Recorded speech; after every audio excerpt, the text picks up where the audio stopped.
31. The quartermaster of the Britannia. The astonishment that these words produced cannot be described.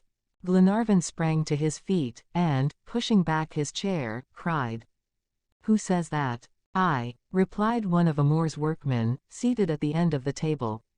"You, Ayrton," said the colonist, no less astonished than Glenarvan. "I," repeated Ayrton, in an excited but firm tone, "I, a Scotchman like yourself, my lord, one of the shipwrecked sailors of the Britannia." Mary Grant, half fainting with emotion, and overcome with happiness, sank into the arms of Lady Helena, while Captain Mangles, Robert, and Paganel went towards the man whom their host had called Ayrton. He was a somewhat rough-looking, broad-shouldered man, of about 45, of more than medium height, and with piercing eyes sunk deeply beneath his projecting brows. His strength must have been unusual, even considering his stature, for he was all bone and sinew. His countenance, full of intelligence and energy, although the features were stern, prepossessed one in his favor. The sympathy that he elicited was still more increased by the traces of recent hardships imprinted upon his face. It was evident that he had suffered much, although he seemed a man able to brave, endure, and conquer suffering. The travelers felt all this at first sight. Ayrton's appearance had interested them, and Glenarvan, acting as spokesman for all, pressed him with inquiries. This strange meeting had evidently produced a bewildering effect, and the first questions were, to some extent, without order. "You were one of the sailors of the Britannia?" asked Glenarvan. "Yes, my lord, Captain Grant's quartermaster," replied Ayrton. "Saved with him from the shipwreck?"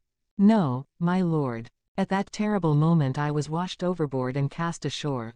"You were not one of the sailors, then, of whom the document makes mention?"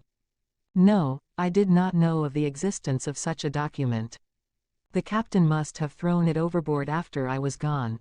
"But the captain, I suppose he was lost, drowned, with the rest of the crew." "I thought I was the sole survivor." "But you said that Captain Grant was living." "No, I said, if the captain is living."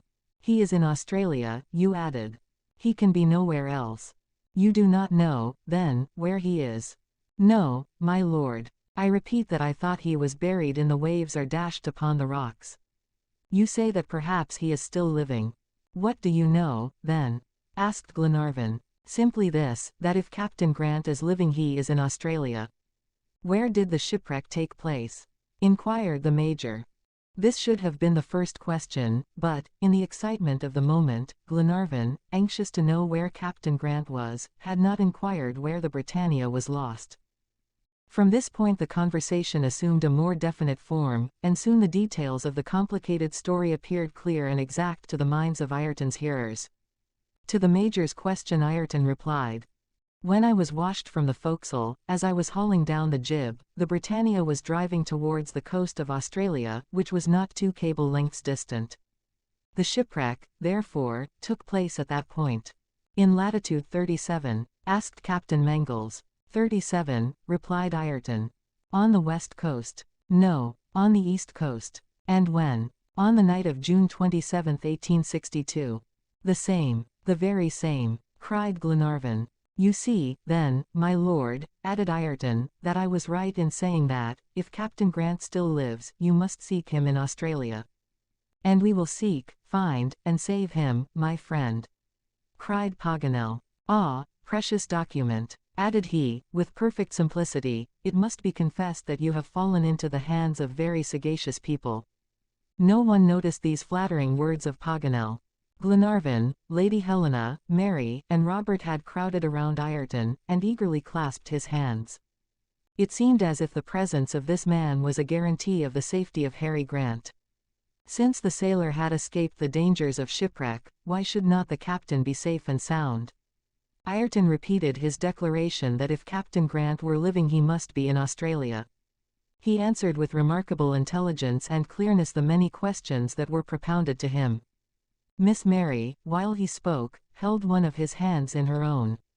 This sailor had been a companion of her father, one of the shipwrecked survivors of the Britannia. He had lived with Harry Grant, had sailed the seas with him, had braved the same dangers. She could not withdraw her eyes from that weather-beaten face, and she wept with happiness. Hitherto no one had thought of doubting the veracity of the quartermaster. Only the major, and perhaps Captain Mangles, questioned whether Ayrton's story merited entire confidence. This unexpected meeting might be suspicious. To be sure, Ayrton had mentioned facts and dates that agreed, and striking particulars. But details, however exact they may be, do not constitute a certainty, and generally, as we know, falsehood endeavors to strengthen itself by its preciseness. McNab, therefore, reserved his opinion. As for Captain Mangles, his doubts did not stand long before the assertions of the sailor, and he considered him a real companion of Captain Grant when he heard him speak to the young girl of her father. Ayrton knew Mary and Robert perfectly. He had seen them at Glasgow on the departure of the Britannia. He remembered that they had been present at the farewell dinner given on board to the friends of the captain. Sheriff McIntyre was one of the guests. Robert, scarcely 10 years old, had been confided to the care of Dick Turner, the boatswain, but had escaped from him and climbed to the topsail yardarm. "It is true, it is true," cried Robert. The quartermaster remembered, too, 1,000 little circumstances to which he did not seem to attach so much importance as did Captain Mangles. When he stopped, Mary said, in her sweet voice, "Mr. Ayrton, please tell us more about our father." Ayrton acceded to the young girl's request. Glenarvan was reluctant to interrupt him, and yet many more important questions thronged his mind. But Lady Helena, pointing out to him Mary's joyful excitement, checked his inquiries. The quartermaster now told the story of the Britannia and her voyage across the Pacific. During the period of a year Harry Grant landed at the principal ports of Oceanica, opposing unjustifiable captures, and often a victim to the hostility of unjust traders. He found, however, an important point on the western coast of Papua. Here the establishment of a Scottish colony appeared to him feasible, and its prosperity assured. After examining Papua, the Britannia sailed to Callao for provisions, and left that port on the 30th of May, 1862, to return to Europe by the way of the Indian Ocean and the Cape. 3 weeks after her departure, a terrible tempest disabled her. It became necessary to cut away the masts. A leak was discovered in the hold, which they did not succeed in stopping. The crew were soon overtasked and exhausted. The pumps could not be worked. For 8 days the vessel was at the mercy of the storm. There were 6 feet of water in her hold, and she gradually foundered. The boats had been washed overboard, and the crew had given themselves up for lost, when on the night of June 22, as Paganel had rightly interpreted, they descried the eastern coast of Australia. The vessel soon stranded. A violent shock was felt. At this moment Ayrton, borne by a wave, was cast into the midst of the breakers and lost all consciousness. When he came to himself, he was in the hands of the natives, who carried him into the interior of the country. Since then he had heard nothing more of the Britannia, and naturally supposed that she had been wrecked, with all on board, on the dangerous reefs of Twofold Bay. This was Ayrton's story, which elicited more than once exclamations of sympathy.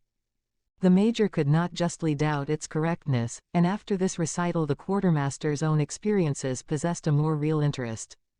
Indeed, thanks to the document, they no longer doubted that Captain Grant had survived the shipwreck with 2 of his sailors. From the fate of the one they could fairly conjecture that of the other. Ayrton was invited to tell of his own adventures, which was soon and simply done. The shipwrecked sailor, prisoner of a native tribe, was carried into the interior regions watered by the Darling. Here he led a very wretched existence, because the tribe itself was miserable, but he was not maltreated. For 2 long years he endured a painful slavery. However, the hope of regaining his liberty sustained his courage. He watched for the least opportunity of escaping, although his flight would plunge him into the midst of innumerable perils. One night in October he eluded the vigilance of the natives, and took refuge in the depths of extensive forests. For a month, living on roots, edible ferns, and the gum of the mimosa, often overcome by despair, he wandered in those vast solitudes, with the sun as his guide by day and the stars by night. In this way he crossed marshes, rivers, mountains, in short, all that uninhabited portion of country that few travelers have explored. At last, exhausted and almost dead, he reached the hospitable dwelling of Mr. Amor, where his labor ensured him a comfortable livelihood. "And if Ayrton is pleased with me," said the Irish colonist, when the story was finished, "I cannot but be pleased with him. He is an honest and intelligent man, a good worker, and, if he chooses, this house shall long be at his service." Ayrton thanked Mr. Amor, and waited for further questions. He probably thought, however, that the legitimate curiosity of his hearers ought to be satisfied. What could he say that had not been repeated 100 times already? Glenarvan was, therefore, about to open the conversation on a new topic, to profit by the information received from Ayrton, when the Major, addressing him, said, "You were quartermaster of the Britannia." "Yes," replied Ayrton. But perceiving that a certain feeling of distrust, a doubt, however slight, had suggested this inquiry, he added, "I saved my contract from the wreck." He immediately left the room in search of this authoritative document. During his absence, which lasted but a few moments, Mr. Amor said, "My lord, I will answer for it that Ayrton is an honest man. During the 2 months that he has been in my employ, I have had no fault to find with him. I knew the story of his shipwreck and captivity. He is a true man, and worthy of your entire confidence." Glenarvan was about to answer that he had never doubted Ayrton's honesty, when the latter returned and presented his contract. It was a paper signed by the owners of the Britannia and Captain Grant, whose writing Mary recognized immediately. It stated that Tom Ayrton, able seaman, was engaged as quartermaster on board the brig Britannia of Glasgow. There was, therefore, no possible doubt of Ayrton's identity, for it would have been difficult to suppose that this contract could be in his hands and not belong to him. "Now," said Glenarvan, "I appeal to you all for advice as to what is best to be done. Your advice, Ayrton, would be particularly valuable, and I should be much obliged if you would give it to us." The sailor reflected a few moments, and then replied, "I thank you, my lord, for the confidence you place in me, and hope to show myself worthy of it. I have some knowledge of the country, and of the customs of the natives, and, if I can be of use to you—" "Certainly," replied Glenarvan. "I think, like you," continued Ayrton, "that Captain Grant and his 2 sailors were saved from the shipwreck, but, since they have not reached the English possessions, since they have not reappeared, I doubt not that their fate was the same as my own, and that they are prisoners of the natives." "You repeat, Mr. Ayrton, the arguments that I have already substantiated," said Paganel. "The shipwrecked seamen are evidently prisoners of the natives, as they feared. But ought we to suppose that, like you, they have been carried to the north?" "It is quite likely, sir," replied Ayrton. "The hostile tribes would hardly remain in the neighborhood of the English provinces." "This fact will complicate our search," said Glenarvan, quite disconcerted. "How shall we find the traces of the prisoners in the interior of so vast a continent?" A prolonged silence followed this remark. Lady Helena frequently cast a questioning glance at her companions, but without eliciting a responsive sign. Paganel himself was silent, contrary to his custom. His usual ingenuity now failed him. Captain Mangles paced the room with long strides, as if he had been on the deck of his vessel, involved in some difficulty. "And you, Mr. Ayrton," said Lady Helena, at length, to the quartermaster, "what would you do?" "Madam," replied he, promptly, "I should re-embark on board the Duncan, and go straight to the place of the shipwreck. There I should act according to circumstances, or indications that chance might furnish." "Very good," said Glenarvan, "but we must wait till the Duncan is repaired." "Ah, you have suffered injuries?" inquired Ayrton. "Yes," replies the captain. "Serious?" "No, but they necessitate repairs which cannot be made on board. One of the flanges of the screw is bent, and this work can be done only at Melbourne." "Can you not sail?" asked the quartermaster. "Yes, but, if the wind is contrary, it would take considerable time to reach Twofold Bay, and at any rate we should have to return to Melbourne." "Well, let the yacht go to Melbourne," said Paganel, "and we will go without her to Twofold Bay." "But how?" "By crossing Australia, as we crossed South America." "But the Duncan," added Ayrton, with singular persistency. "The Duncan will join us, or we will join her, according to circumstances. If Captain Grant is found during our journey, we will return together to Melbourne. If, on the contrary, we continue our search to the coast, the Duncan shall join us there." Who has any objections to make to this plan? Have you, Major? No, replied McNab, if it is practicable. So practicable, said Paganel, that I propose that Lady Helena and Miss Grant accompany us. Do you speak seriously, Paganel? Asked Glenarvan. Quite seriously, my lord. It is a journey of 350 miles. At the rate of 12 miles a day it would last scarcely a month, long enough to give time for repairing the Duncan. But the ferocious animals, said Glenarvan, wishing to state all possible objections. There are none in Australia. But the savages. There are none in the course we shall take. Well, then, the convicts. There are no convicts in the southern provinces of Australia, but only in the eastern colonies. Mr. Paganel is perfectly right, said Amor, they have all left the southern provinces. Since I have lived on this farm, I have not heard of one. And, for my part, I never met one, added Ayrton. You see, my friends, continued Paganel, that there are few savages, no wild beasts, and no convicts. There are not many countries of Europe of which we could say as much. Well, is it agreed? What do you think, Helena? Asked Glenarvan. What we all think, replied she, turning towards her companions. Forward.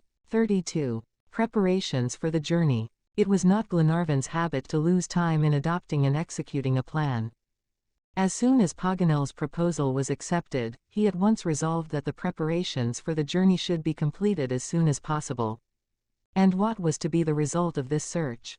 The existence of Harry Grant seemed to have become undeniable, which increased the probabilities of success. No one expected to find the captain exactly on the line of the 37th parallel, but perhaps they would come upon traces of him, and, at all events, their course would bring them straight to the scene of the shipwreck, which was the principal point.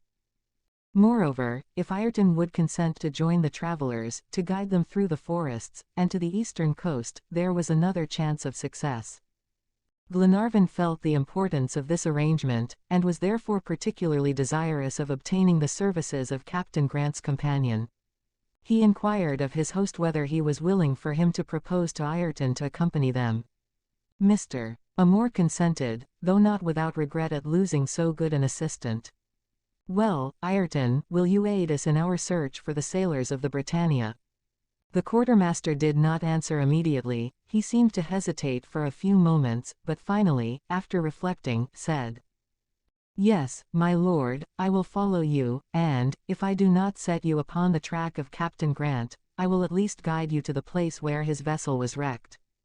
Thanks, replied Glenarvan. One question, my lord. Ask it. Where will you join the Duncan? At Melbourne, if we do not cross Australia, on the eastern coast, if our search is continued so far. But the captain of the Duncan? He will await my orders at Melbourne. Very well, my lord, said Ayrton, rely on me. I will, replied Glenarvan. The quartermaster was heartily thanked by the travelers. Captain Grant's children lavished upon him their most grateful caresses. All were delighted at his decision, except the colonist, who would lose in him an intelligent and faithful assistant. But he understood the importance that Glenarvan attached to this new addition to his force, and was resigned. He had, moreover, engaged to furnish them with the means of conveyance for the journey, and, this business being settled, the party returned on board. Everything was now changed, all hesitation had vanished. These courageous searchers were no longer to wander on blindly. Harry Grant, they believed, had found a refuge on the continent, and each heart was full of the satisfaction that certainty brings when it takes the place of doubt. In 2 months, perhaps, the Duncan would land the lost captain on the shores of Scotland.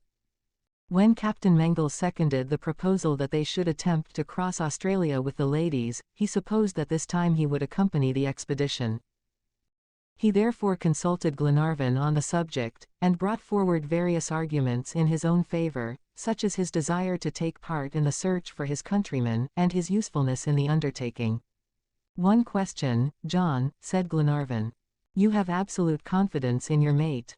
Absolute, replied he. Tom Austin is a good sailor. He will take the Duncan to Melbourne, repair her thoroughly, and bring her back at the appointed time. He is a man devoted to duty and discipline, and will never take the responsibility of changing or delaying the execution of an order. You can rely upon him as fully as on myself." "Very well, Captain," replied Glenarvan, "you shall accompany us, for," added he, smiling, "you certainly ought to be present when we find Mary Grant's father."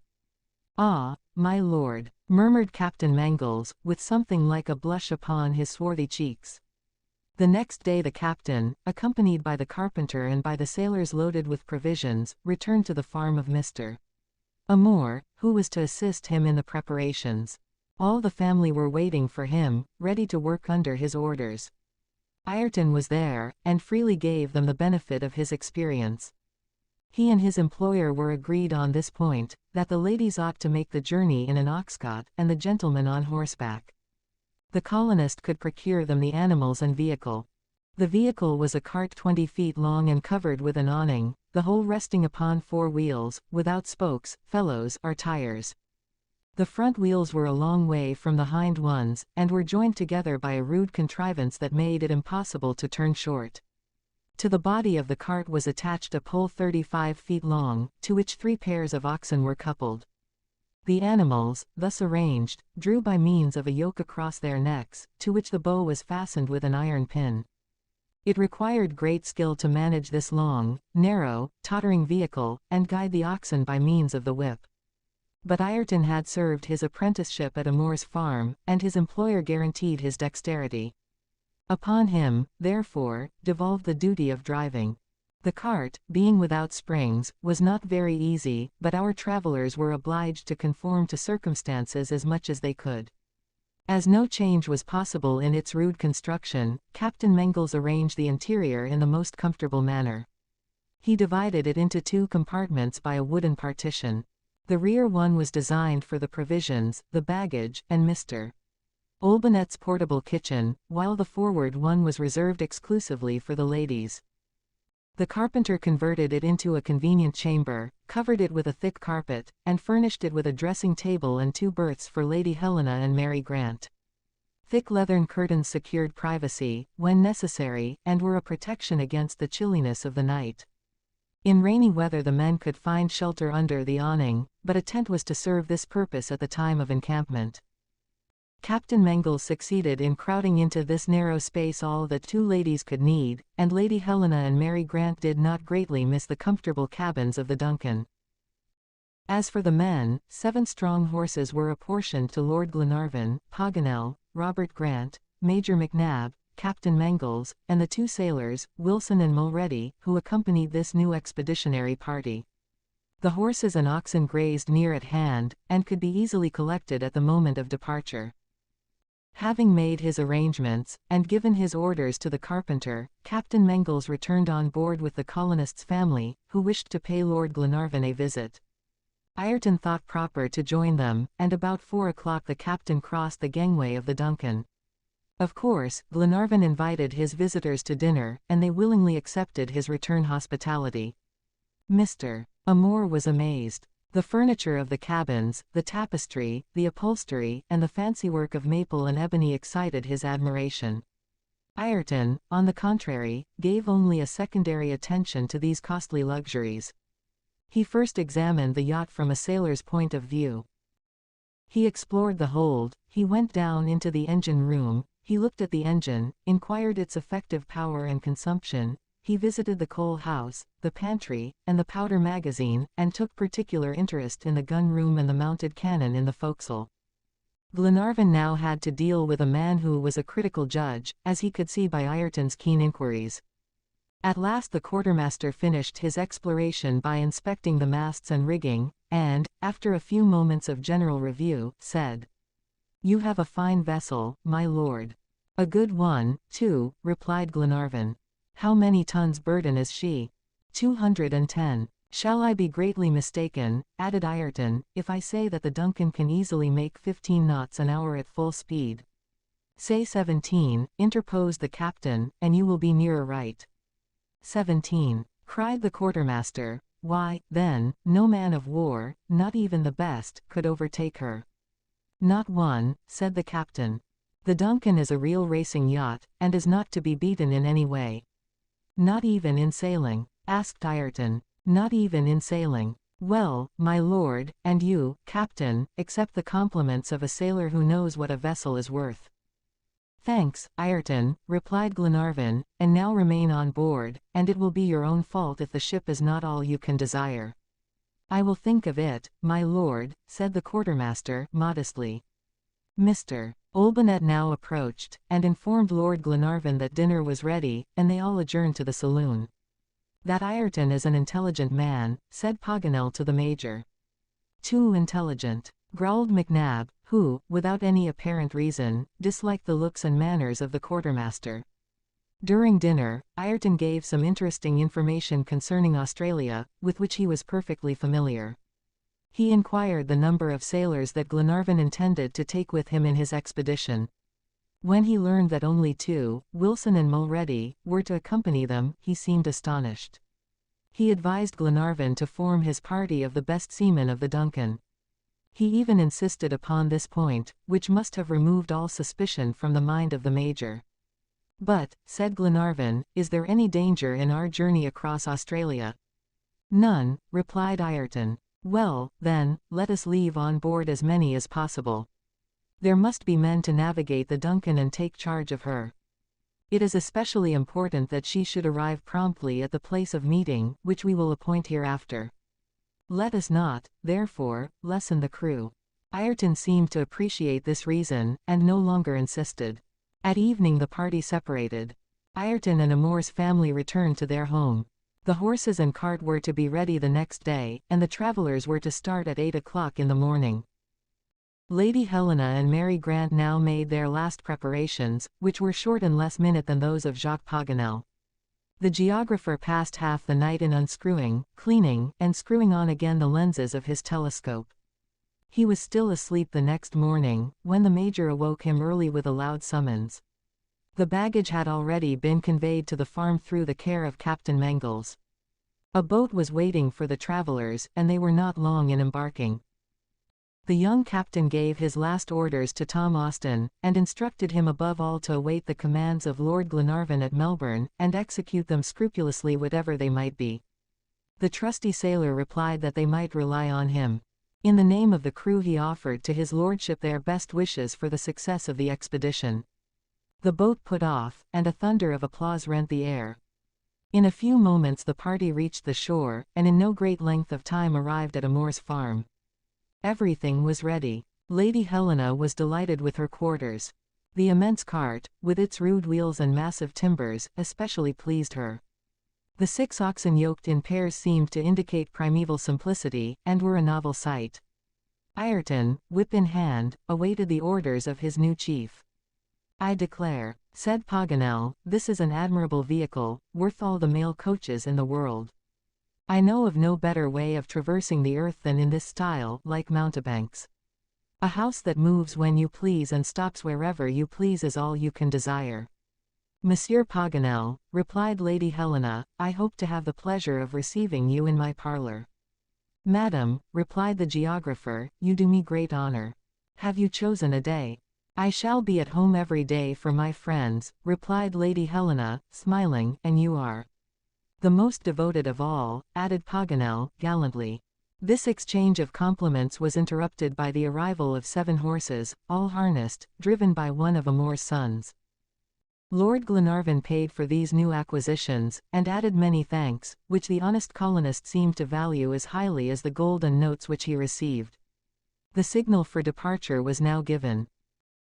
Lady Helena and Miss Grant seated themselves in their compartment. Ayrton and Olbinett took their places respectively in front and in the rear part of the cart, while Glenarvan, the major, Paganel, Robert, Captain Mangles, and the 2 sailors, all armed with carbines and revolvers, mounted their horses. God bless you, was Mr. O'Moore's parting salute, which was echoed in chorus by his family. Ayrton uttered a peculiar cry, and started his long team. The cart moved, the timbers cracked, the axles creaked, and the farm of the honest hospitable Irishman soon disappeared from view at the turn of the road. 33. An accident. Our travelers made tolerably good progress by their new mode of conveyance. The heat was great, but endurable, and the road was quite easy for the horses. They were still in the province of South Australia, and in this part at least the scenery was not of the most interesting character. A succession of small hills, with very dusty tracks, small shrubs, and scant herbage, had to be traversed for several miles, and when these had been passed they reached the Mosquito Plains, whose very name describes them, and serves to tell of the tortures that our friends had to encounter. Both the bipeds and the quadrupeds suffered terribly from the infliction of these flying pests, whom to avoid was impossible, but there was some consolation for the former in the spirits of hartshorn, carried in the medicine chest, which alleviated the pain caused by the sting of those whom Paganel was continually consigning to a place and person whom they would not visit. But shortly a more pleasant neighborhood was reached. Hedges of acacias, then a newly cut and better made roadway, then European imported trees, oaks, olives, and lemons, then a well-kept fence, all these signs told of their approach to Red Gum Station, the home and settlement of an emigrant engaged in the cattle breeding which is the source of so much Australian wealth. It was in itself an establishment of small importance, but to its owners it was a home, and to its visitors, on this occasion, it was a hotel, as the station generally is to the traveler. Glenarvan's party invariably found beneath the roof of these solitary settlers a well-spread and hospitable table, and in the Australian farmer they always met an obliging host. After a night spent at this resting place the party advanced through a grove, and at evening encamped on the shores of a brackish and muddy lake. Mr. Olbinett prepared supper with his usual promptness, and the travelers, some in the cart and others under the tent, were not long in falling asleep, in spite of the dismal howlings of the dingoes, the jackals of Australia. The next morning Glenarvan and his companions were greeted with a magnificent sight. As far as the eye could reach, the landscape seemed to be one flowery meadow in spring-like luxuriance. The delicate blue of the slender-leaved flax plant mingled with the flaming scarlet of the acanthus, and the ground was clothed with a rich carpet of green and crimson. After a rapid journey of about 10 miles, the cart wound through tall groups of acacias, mimosas, and white gum trees.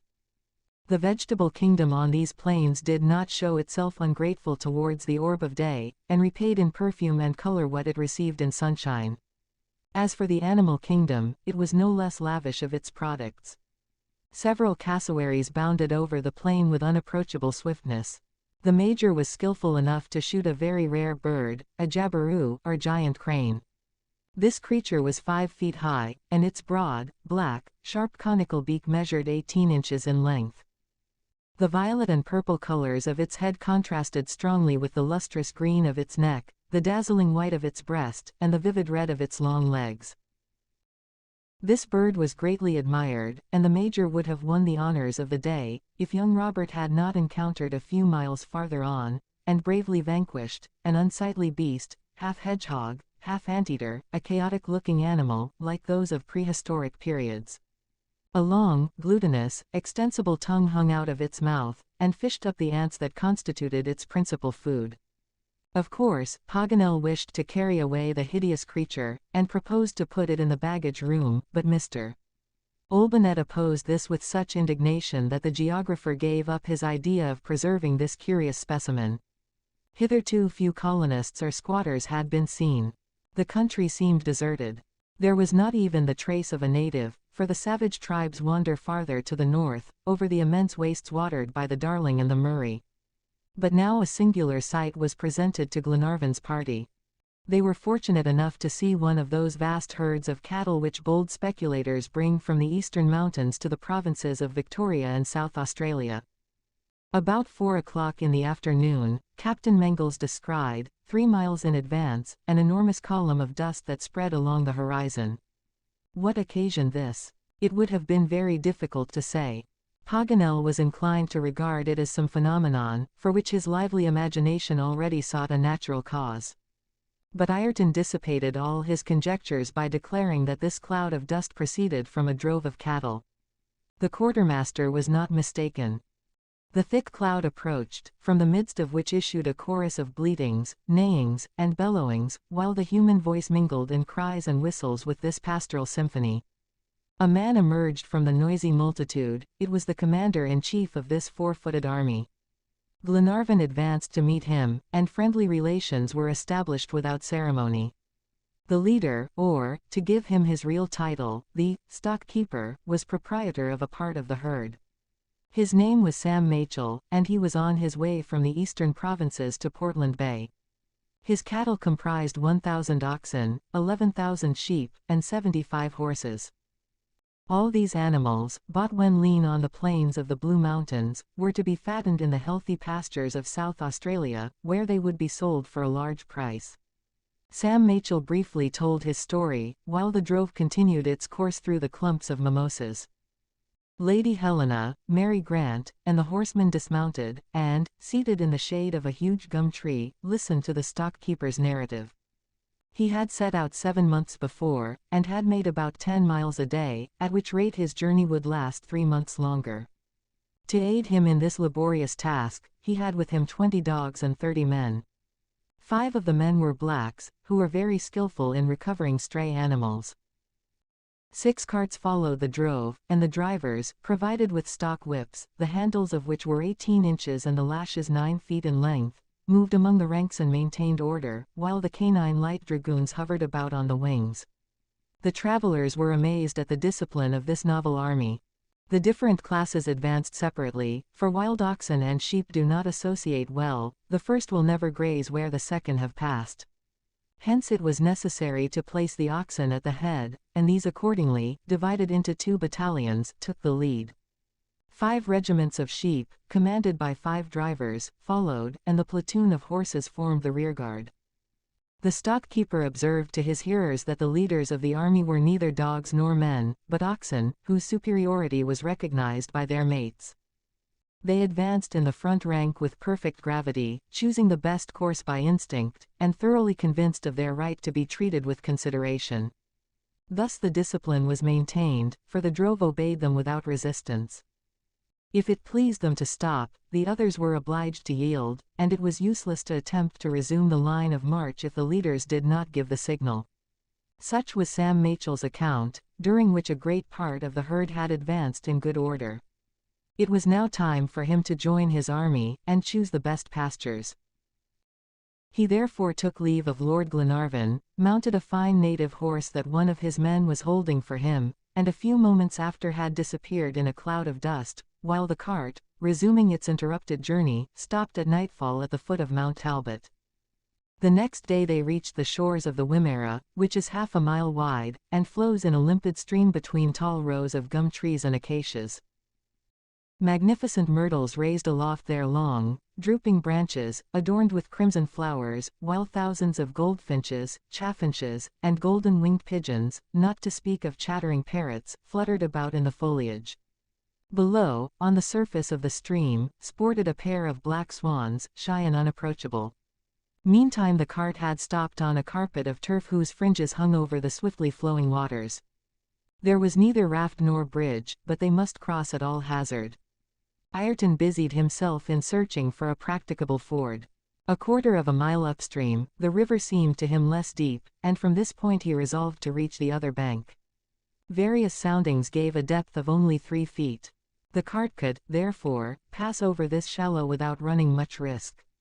"Is there no other way of crossing the river?" asked Glenarvan of the quartermaster. "No, my lord," replied Ayrton, "but this passage does not seem to me dangerous. We can extricate ourselves from any difficulty. Shall Lady Helena and Miss Grant leave the cart?" "Not at all. My oxen are sure-footed, and I will engage to keep them in the right track." "Well, Ayrton," said Glenarvan, "I trust to you." The horsemen surrounded the heavy vehicle, and the party boldly entered the river. Usually, when these fordings are attempted, the carts are encircled by a ring of empty barrels, which support them on the water. But here this buoyant girdle was wanting, and it was, therefore, necessary to confide to the sagacity of the oxen, guided by the cautious Ayrton. The Major and the 2 sailors dashed through the rapid current some distance ahead, while Glenarvan and Captain Mangles, one on each side of the cart, stood ready to assist the ladies, and Paganel and Robert brought up the rear. Everything went well till they reached the middle of the river, but here the depth increased, and the water rose above the fellows. The oxen, if thrown out of their course, might lose their footing and overturn the unsteady vehicle. Ayrton exerted himself to the utmost. He leapt into the water, and, seizing the oxen by the horns, succeeded in keeping them in the right track. At this moment an accident, impossible to foresee, took place. A crack was heard, the cart inclined at an alarming angle, the water reached the feet of the ladies, and the whole vehicle threatened to give way. It was an anxious moment. Fortunately a vigorous blow upon the yoke brought the cart nearer the shore. The river grew shallower, and soon men and beasts were in safety on the opposite bank. Only the front wheels of the cart were damaged, and Glenarvan's horse had lost the shoes of his forefeet. This mishap required immediate repair. The travelers gazed at each other in some degree of perplexity, when Ayrton proposed to go to Black Point Station, 20 miles to the north, and bring a farrier. "Very well, Ayrton," said Glenarvan. "How much time do you need to make the journey and return to the encampment?" 15 hours, replied Ayrton. "Go, then, and, while waiting for your return, we will encamp on the banks of the Wimmera." A few moments after, the quartermaster, mounted on Wilson's horse, disappeared behind the thick curtain of mimosas. 34. Australian explorers. After the departure of Ayrton, and during this compulsory halt, promenades and conversations became the order of the day. There was an abundance of agreeable surroundings to talk about, and nature seemed dressed in one of her most attractive garbs. Birds, novel and varied in their plumage, with flowers such as they had never before gazed on, were the constant theme of the travelers' remark, and when, in addition, they had in Mr. Olbinett one who knew how to spread before them and make the best of all the culinary novelties that were within reach, a very substantial foundation was possible for the feast of reason and the flow of soul, which followed, and for which, as usual, they were to no small extent indebted to their learned Historica geographical professor, whose stock of information was as varied as it was pleasant. After dinner the traveling party had, as if in anticipation, seated themselves at the foot of a magnificent banksia. The young moon was rising high into the heavens, lengthening the twilight, and prolonging it into the evening hour, whilst the smoke of the Major's cigar was seen curling upwards, losing itself in the foliage of the tree. "Monsieur Paganel," said Lady Helena, "you have never given us the history that you promised when you supplied us with that long list of names." The gentleman addressed did not require any lengthened entreaties on this subject, but, with an attentive auditory, and in the grandest of all lecture rooms, he rehearsed to them the two great dramas of Australian travel, which have made the names of Burke and Stewart immortal in the history of that continent. He told them that it was on the 20th of August, 1860, that Robert O'Hara Burke set out, under the auspices of the Royal Society of Melbourne, to cross the continent from south to north, and so to reach the Indian Ocean. 11 others, including a botanist, an astronomer, and an army officer, accompanied him, with horses and other beasts of burden. But the expedition did not long continue so numerous or so well provided. In consequence of misunderstandings, several returned, and Burke pressed on with but few followers and fewer aids. Again, on the 20th of November, he still further diminished his numbers by leaving behind at an encampment several of his companions, that he and 3 others might press on towards the north with as little encumbrance as possible. After a very painful journey across a stony desert, they arrived at the extreme point reached by Stewart in 1845, and from this point, after determining as accurately as possible their latitude and longitude, they again started northward and seaward. By the 7th of January they had gone so far as to reach the southern limit of the tropical heat, and now under a scorching sun, deceived by the mirage, often without water, and then hailing a storm as a source of refreshment, now and then meeting with the aborigines, who could in no wise help them, they had indeed a hard road to travel, though having neither rivers, lakes, nor mountains to bar their path. At length, however, there were various signs that they were approaching the sea. By and by they reached the bank of a river which flows into the Gulf of Carpentaria, and finally Burke and Wills, after terrible hardships, arrived at the point where the seawater flowed up to and inundated the marshes, though the seashore itself they did not reach.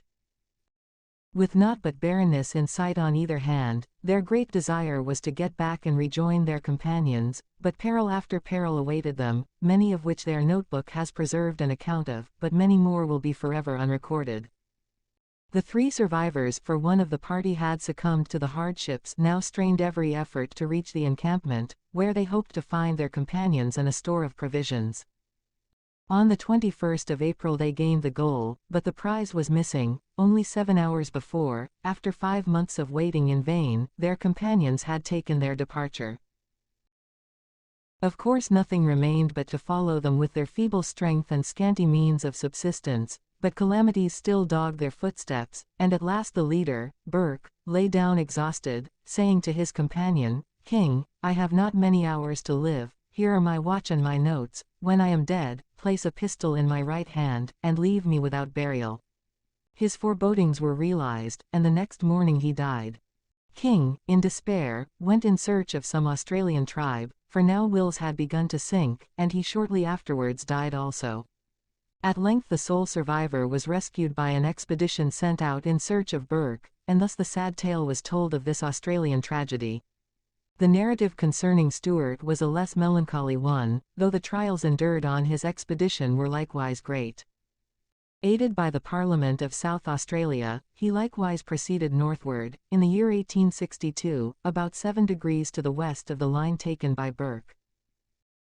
He found his route to be a more accessible and easy one than the other, and was rewarded for his toil when, on the 24th of July, he beheld the waters of the Indian Ocean, and proudly unfurled the Australian flag from the topmost branch of the highest tree he could find. His return to the inhabited regions was successfully accomplished, and his entry into Adelaide, on the 17th of December, was an ovation indeed. But his health was shattered, and, after receiving the gold medal of the Royal Geographical Society, and returning to his native Scotland, he died on the 5th of June, 1866. The histories of these Australian travels were lengthy, as told by Paganel. When he had finished, hope and despair seemed to fight for the mastery in the breasts of his listeners, but they did not fight long, for peaceful slumbers soon enwrapped the company, except those whose turn it was to watch over their fellow travelers. 35. Crime or calamity. It was not without a certain feeling of apprehension that the Major had seen Ayrton leave the Wimmera to procure a farrier at Black Point Station. However, he did not breathe a word of his personal suspicions, but contented himself with exploring the surroundings of the river, whose tranquility was undisturbed. As for Glenarvan, his only fear was to see Ayrton return alone. In the absence of skilled labor, the cart could not resume its journey, which would be interrupted for several days perhaps, and his longings for success and eagerness to attain his end admitted of no delay. Fortunately, Ayrton had lost neither his time nor his trouble. The next morning he reappeared at break of day. A man accompanied him, by profession a farrier. He was a tall, stout fellow, but of a low and brutish appearance, which did not prepossess one in his favor. However, this was of little importance, if he knew his business. At all events his breath was not wasted in idle words. "Is he an efficient workman?" inquired Captain Mangles of the quartermaster. "I know no more than you, Captain," replied Ayrton. "We shall see." The farrier began his work. He was a man who understood his trade, as one could see by the way in which he repaired the wheels of the cart. He labored skillfully and with uncommon energy. During the operation, the Major noticed that the farrier's wrists were considerably eroded, and that they were each encircled by a blackish ring of extravasated blood. These were the marks of recent wounds, which the sleeves of a miserable woolen shirt but partially concealed. McNab questioned the man about these erosions, which must have been very painful. He, however, made no reply, but stolidly kept on at his work. 2 hours after, the injuries of the cart were repaired. As for Glenarvan's horse, he was quickly shod. The farrier had taken care to bring shoes all prepared. There was a peculiarity about them, however, which did not escape the Major. It was a trefoil rudely carved on the outer rim. He pointed it out to Ayrton. "It is the Black Point mark," replied the quartermaster, "which enables them to follow the tracks of the horses that stray from the station, and not confound them with others." The farrier, having done all that was required of him, now claimed his wages, and departed without having spoken 4 words.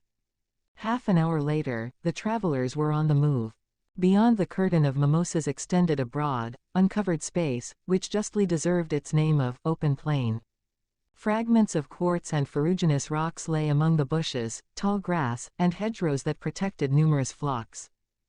Several miles farther on, the wheels of the cart sank deeply in the marshy lowlands, through which ran winding creeks, half hidden beneath a canopy of gigantic rushes. The journey, notwithstanding, was neither difficult nor tedious. Lady Helena invited the horsemen to call upon her in turn, for her parlor was very small. Each was thus relieved from the fatigue of horseback riding, and enjoyed the society of this amiable lady, who, assisted by Miss Mary, performed with perfect grace the honors of her movable mansion. Captain Mangles was not forgotten in these invitations, and his rather sober conversation was not at all displeasing. At 11 o'clock they arrived at Carlsbrook, quite an important municipality. Ayrton thought it best to pass by the city without entering. Glenarvan was of the same opinion, but Paganel, always eager for something new, desired to visit the place. Accordingly, the geographer, taking Robert with him as usual, started on his explorations, while the cart slowly continued its journey. Their inspection of the town was very rapid, and shortly afterwards they had joined their companions. While they were passing through this region, the travelers requested Paganel to give them some account of its progress, and the geographer, in compliance with their wishes, had just begun a lecture upon the civilization of the country, when he was interrupted by a shrill whistle. The party were not a mile from the railroad. A locomotive, coming from the south, and going slowly, had stopped just where the road they were following crossed the iron track. At this point the railway passes over the Lutton on an iron bridge, and thither Ayrton directed his cart, preceded by the horsemen. The travelers were attracted, moreover, by a lively feeling of curiosity, for a considerable crowd was already rushing towards the bridge. The inhabitants of the neighboring stations, leaving their houses, and the shepherds their flocks, lined the sides of the track. Frequent cries were heard. Some serious event must have taken place to cause such excitement, a great accident, perhaps. Glenarvan, followed by his companions, urged on his horse, and in a few moments arrived at Camden Bridge. Here the cause of this agitation was at once manifest. A terrible accident had occurred, not a collision, but a running off the track and a fall into the river, which was filled with the fragments of cars and locomotives. Either the bridge had given way, or the engine had run off the track, for 5 coaches out of 6 had been precipitated into the bed of the Lutton. The last car, miraculously preserved by the breaking of its coupling, stood on the very verge of the abyss. Below was to be seen nothing but a terrible heap of blackened and bent axle trees, broken cars, twisted rails, and charred timbers. The boiler, which had burst at the shock, had thrown its iron plates to an enormous distance. From this mass of unsightly objects issued flames and spiral wreaths of steam, mingled with black smoke. Large spots of blood, scattered limbs, and trunks of burnt bodies appeared here and there, and no one dared to estimate the number of victims buried beneath the ruins. Glenarvan, Paganel, the Major, and Captain Mangles mingled with the crowd, and listened to the conjectures that passed from one to another. Each sought to explain the catastrophe, while laboring to save what was left.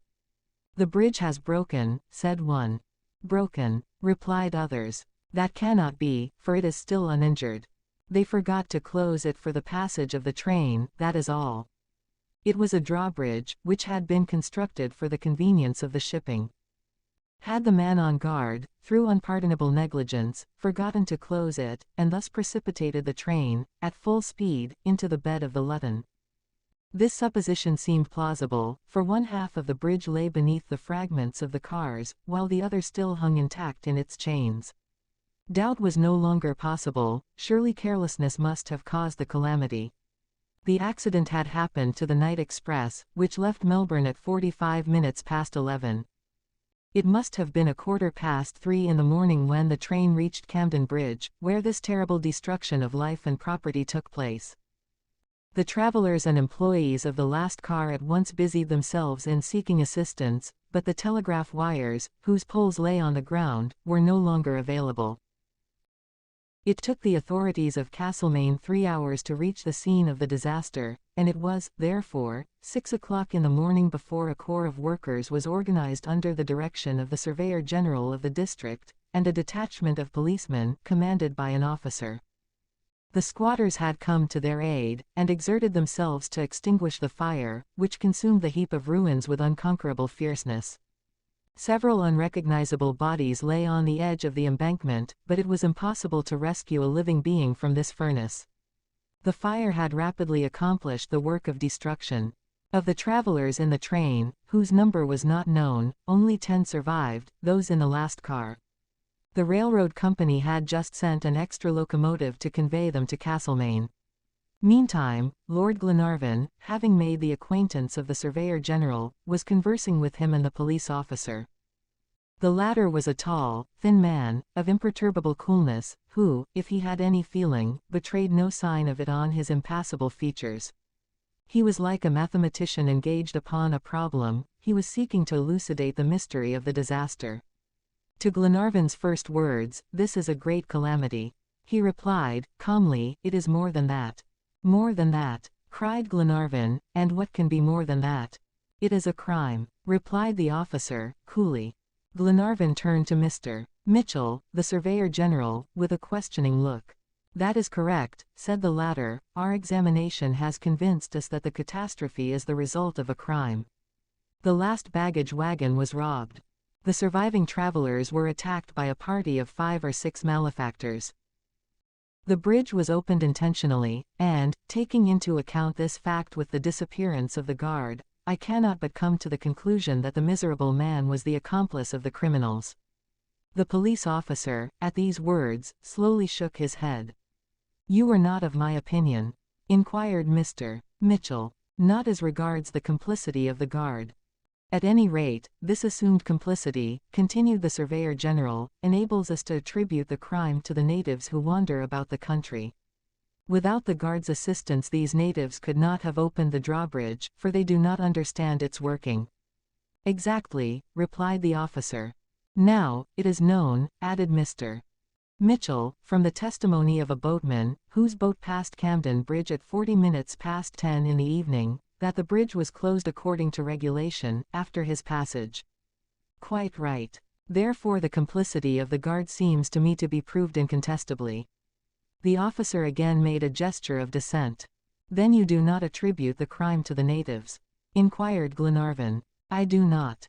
"To whom, then?" At this moment a loud uproar was heard half a mile up the river. A crowd had formed, which rapidly increased, and was now approaching the station. In the midst of the multitude 2 men were bearing a corpse. It was that of the guard, already cold. A poniard thrust had pierced him to the heart. The assassins had dragged the body some distance from Camden Bridge, doubtless intending by this means to mislead the police in their first investigations. This discovery clearly justified the doubts of the officer. The natives had no hand in the crime. "Those who struck the blow," said he, "are persons already familiar with the use of these little instruments." As he spoke he displayed a pair of darbies, a kind of manacles consisting of a double ring of iron, furnished with a padlock. "Before long," added he, "I shall have the pleasure of presenting them with these bracelets as a New Year's gift." "Then you suspect people who have traveled free on Her Majesty's vessels?"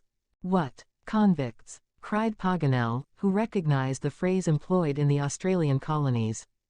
"I thought," observed Glenarvan, "that those who have been transported had no right to stay in the province of Victoria." "Ah, well," replied the officer, "if they have not the right, they take it. Sometimes they escape, and, if I am not greatly mistaken, these fellows have come direct from Perth. Well, they shall return again, you may be sure." Mr. Mitchell nodded approvingly at the words of the officer. At this moment the cart arrived at the railroad crossing.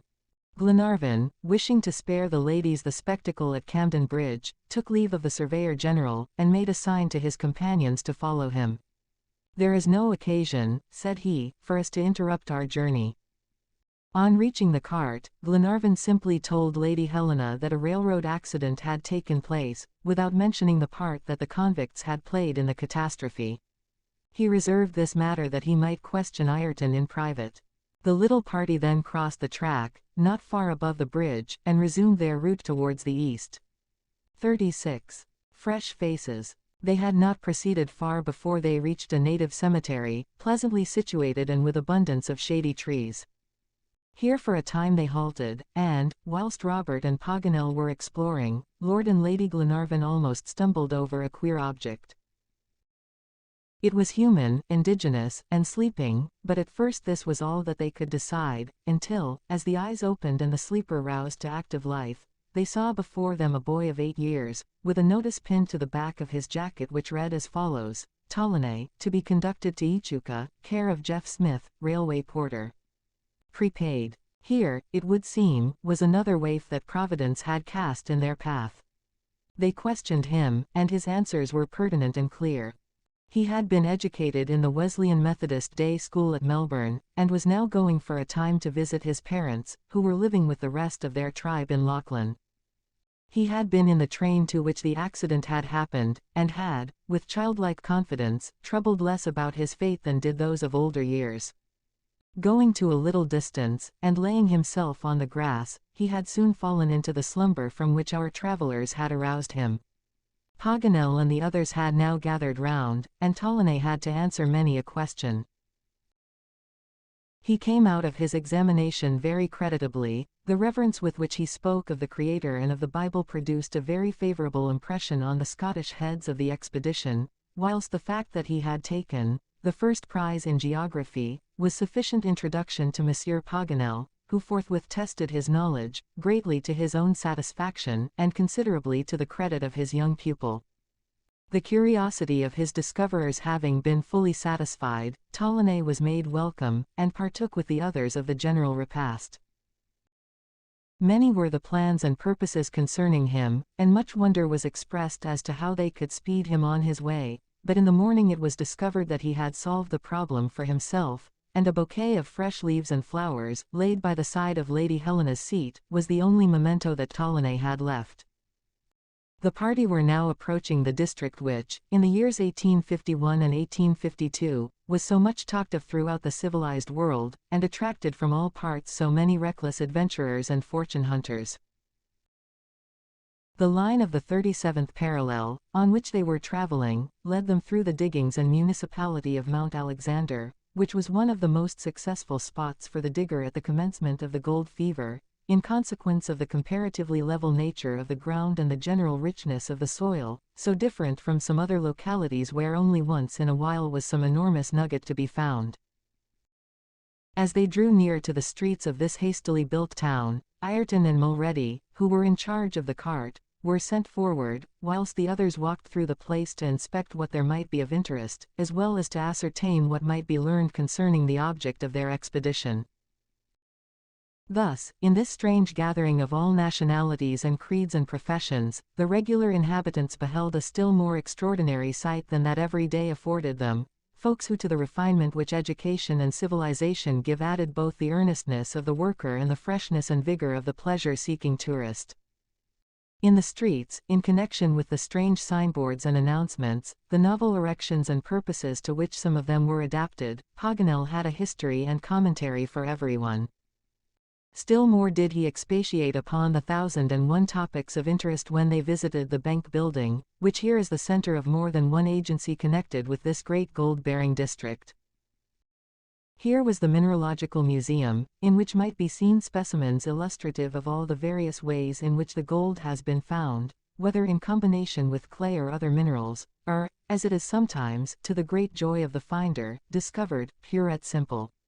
Here also were models, diagrams, and even the tools themselves, to illustrate the different methods by which the object of search was dug out, or washed, or crushed, or tested. Here also was an almost unequaled collection of precious stones, gems of all sorts, making the gallery in which they were placed a real Golconda for its wealth and attractions. Besides all this, here was the center of the varied agencies by which the reports were brought in from the companies established for mining purposes, and also from each isolated worker, of the space purchased, the number of feet or yards dug, the ore extracted, the comparative richness or poverty of the soil here, there, and elsewhere, which in their summarized and aggregate form have greatly helped to a correct knowledge of the comparative and absolute gold-bearing value of various spots.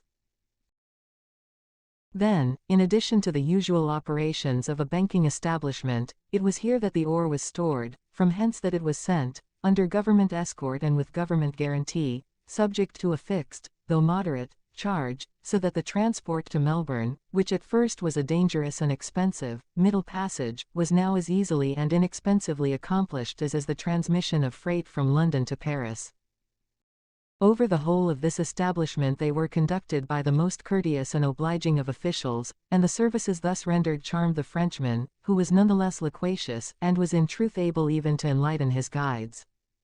But his joy culminated when, after some time spent in the hotel, the party left the town, and passed through the diggings, properly so called. It was difficult to persuade Paganel and Robert, who kept together, to come on, in order that they might not leave Ayrton and Mulready too long in suspense. Now the Frenchman would see just the key that he needed to understand a point not before clear to him. Anon you might see him as in the illustration, when he had picked up a pebble and was sure that it was in itself so interesting as a mineralogical specimen that he must treasure it up for the Bank of France, so that his own land might have at least one part of Australia.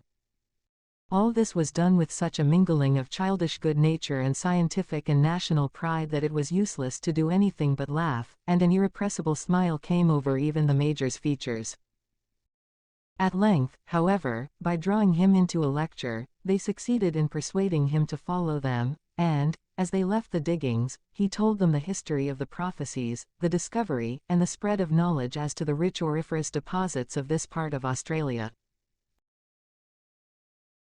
He could give them facts and incidents and dates as to the ingress into Melbourne, and the exodus therefrom to the diggings. In the year 1852, he told them how the energy and the love of order which characterize the English-speaking peoples had reduced to system, method, subordination, the chaotic surgings and restlessness which marked the first weeks and months of this new era, and he detailed, as though he had studied the subject to the entire neglect of other matters, the working of the system, how the land was registered, what was the sum paid in the aggregate, how the taxes were collected, wherein the system had been found faulty. All this occupied much time, and, before he had finished, the cart was in sight, in which Lady Helena and Miss Grantley seated themselves, and for the remainder of the day and the succeeding night their progress was in the accustomed order. 37. A warning. At sunrise the travellers left the gold regions and crossed the frontiers of the county of Talbot. Their line of travel now struck the dusty roads of the county of Dalhousie. Half the journey was accomplished. In 15 days more of travel equally rapid the little party would reach the shores of Twofold Bay. Moreover, everyone was in good health. Paganel's assertions as to the salubrity of this climate were verified. There was little or no moisture, and the heat was quite endurable. Neither men nor animals complained. Only one change had been made in the line of march since leaving Camden Bridge. The criminal disaster on the railway, when made known to Ayrton, had induced him to take precautions hitherto needless. The horsemen were not to lose sight of the cart. During the hours of encampment one of them was always on guard. Morning and evening the priming of the firearms was renewed. It was certain that a band of malefactors were scouring the country, and, although nothing gave cause for immediate suspicion, still it was necessary to be ready for any emergency. In truth they had reason to act thus. An imprudence, or negligence even, might cost them dear. Glenarvan, moreover, was not alone in giving heed to this state of affairs. In the isolated towns and stations the inhabitants and squatters took precautions against any attack or surprise. The houses were closed at nightfall. The dogs were let loose within the palisades, and barked at the slightest alarm. There was not a shepherd, collecting his numerous flocks on horseback for the evening return, who did not carry a carbine suspended from the pommel of his saddle. The news of the crime committed at Camden Bridge was the reason for this excessive caution, and many a colonist who had formerly slept with open doors and windows now carefully locked his house at twilight. After a while, the cart entered a grove of giant trees, the finest they had hitherto seen. There was a cry of admiration at sight of the eucalyptuses, 200 feet high, whose spongy bark was 5 inches in thickness. The trunks measured 20 feet in circumference, and were furrowed by streams of odorous sap. Not a branch, not a twig, not a wanton shoot, not even a knot, disfigured their perfect symmetry. They could not have issued smoother from the hand of the turner. They were like so many columns exactly mated, and could be counted by hundreds, spreading at a vast height into capitals of finely shaped branches adorned with vertical leaves, from which hung solitary flowers, whose calices were like inverted urns. Under this evergreen canopy the air circulated freely. A continual ventilation absorbed the moisture of the earth, and horses, herds of cattle, and carts could easily pass between these trees, which were widely separated and arranged in straight rows. It was neither a wood with thickets crowded and obstructed by brambles, nor a virgin forest barricaded with fallen trunks and entangled with inextricable parasites, where only axe and fire can clear a way for the pioneers. A carpet of herbage below, and a sheet of verdure above, long vistas of noble pillars, little shade or coolness, a peculiar light, like the rays that sift through a delicate tissue, shadows sharply defined upon the ground, all this constituted a strange sight. The forests of Oceanica are entirely different from those of the New World, and the eucalyptus, the terra of the aborigines, is the most perfect tree of the Australian flora. The shade is not dense, nor the darkness profound, beneath these domes of verdure, owing to a strange peculiarity in the arrangement of the leaves of the eucalyptus. Not one presents its face to the sun, but only its sharp edge. The eye sees nothing but profiles in this singular foliage. Thus the rays of the sun glide to the earth as if they had passed between the slats of a window blind. Everyone observed this and seemed surprised. Why this particular arrangement? This question was naturally addressed to Paganel, who replied like a man who is never at fault. "What astonishes me," said he, "is not the freak of nature, for she knows what she does, but botanists do not always know what they say. Nature was not mistaken in giving to these trees this singular foliage, but men are wrong in calling them eucalyptuses." "What does the word mean?" asked Mary Grant. "It comes from the Greek words eucalypto, signifying, I cover well. But you all see that the eucalyptus covers badly." "Just so, my dear Paganel," replied Glenarvan, "and now tell us why the leaves grow thus." "In this country, where the air is dry," said Paganel, "where rains are rare and the soil is parched, the trees need neither wind nor sun. Hence these narrow leaves seek to defend themselves against the elements and preserve themselves from too great an evaporation. They therefore present their edges, and not their faces, to the action of the solar rays. There is nothing more intelligent than a leaf." "Nor more selfish," remarked the Major. "They thought only of themselves, and not at all of travelers." The entire party was inclined to be of McNab's opinion, except Paganel, who, as he wiped his face, congratulated himself upon traveling beneath these shadowless trees. However, this arrangement of foliage was to be regretted, for the journey through these forests is frequently very long and painful, since nothing protects the traveler from the heat of the sun. All day long our travelers pursued their way under these interminable arches. They met neither quadruped nor human being. A few cockatoos inhabited the tops of the trees, but at that height they could scarcely be distinguished, and their chattering was an almost inaudible murmur. Sometimes a flock of parrots would shoot across a distant vista, illumining it with a rapid flash of variegated light. But generally a deep silence reigned in this vast temple of verdure, and the measured tread of the horses, a few words exchanged now and then in desultory conversation, the creaking of the cartwheels, and from time to time a cry from Ayrton as he urged on his sluggish team, were the only sounds that disturbed this vast solitude. At evening they encamped at the foot of some trees that bore the marks of a recent fire. They formed tall chimneys, as it were, for the flames had hollowed them out internally throughout their entire length. Having only this shell of bark remaining, they no longer suffered severely from this treatment. However, this lamentable habit of the squatters and natives will finally destroy these magnificent trees, and they will disappear like the cedars of Lebanon, so many centuries old, consumed by the careless fires of wandering encampments. Olbinett, according to Paganel's advice, kindled a fire in one of these tubular trunks. He obtained a draught at once, and the smoke soon disappeared in the dark mass of foliage.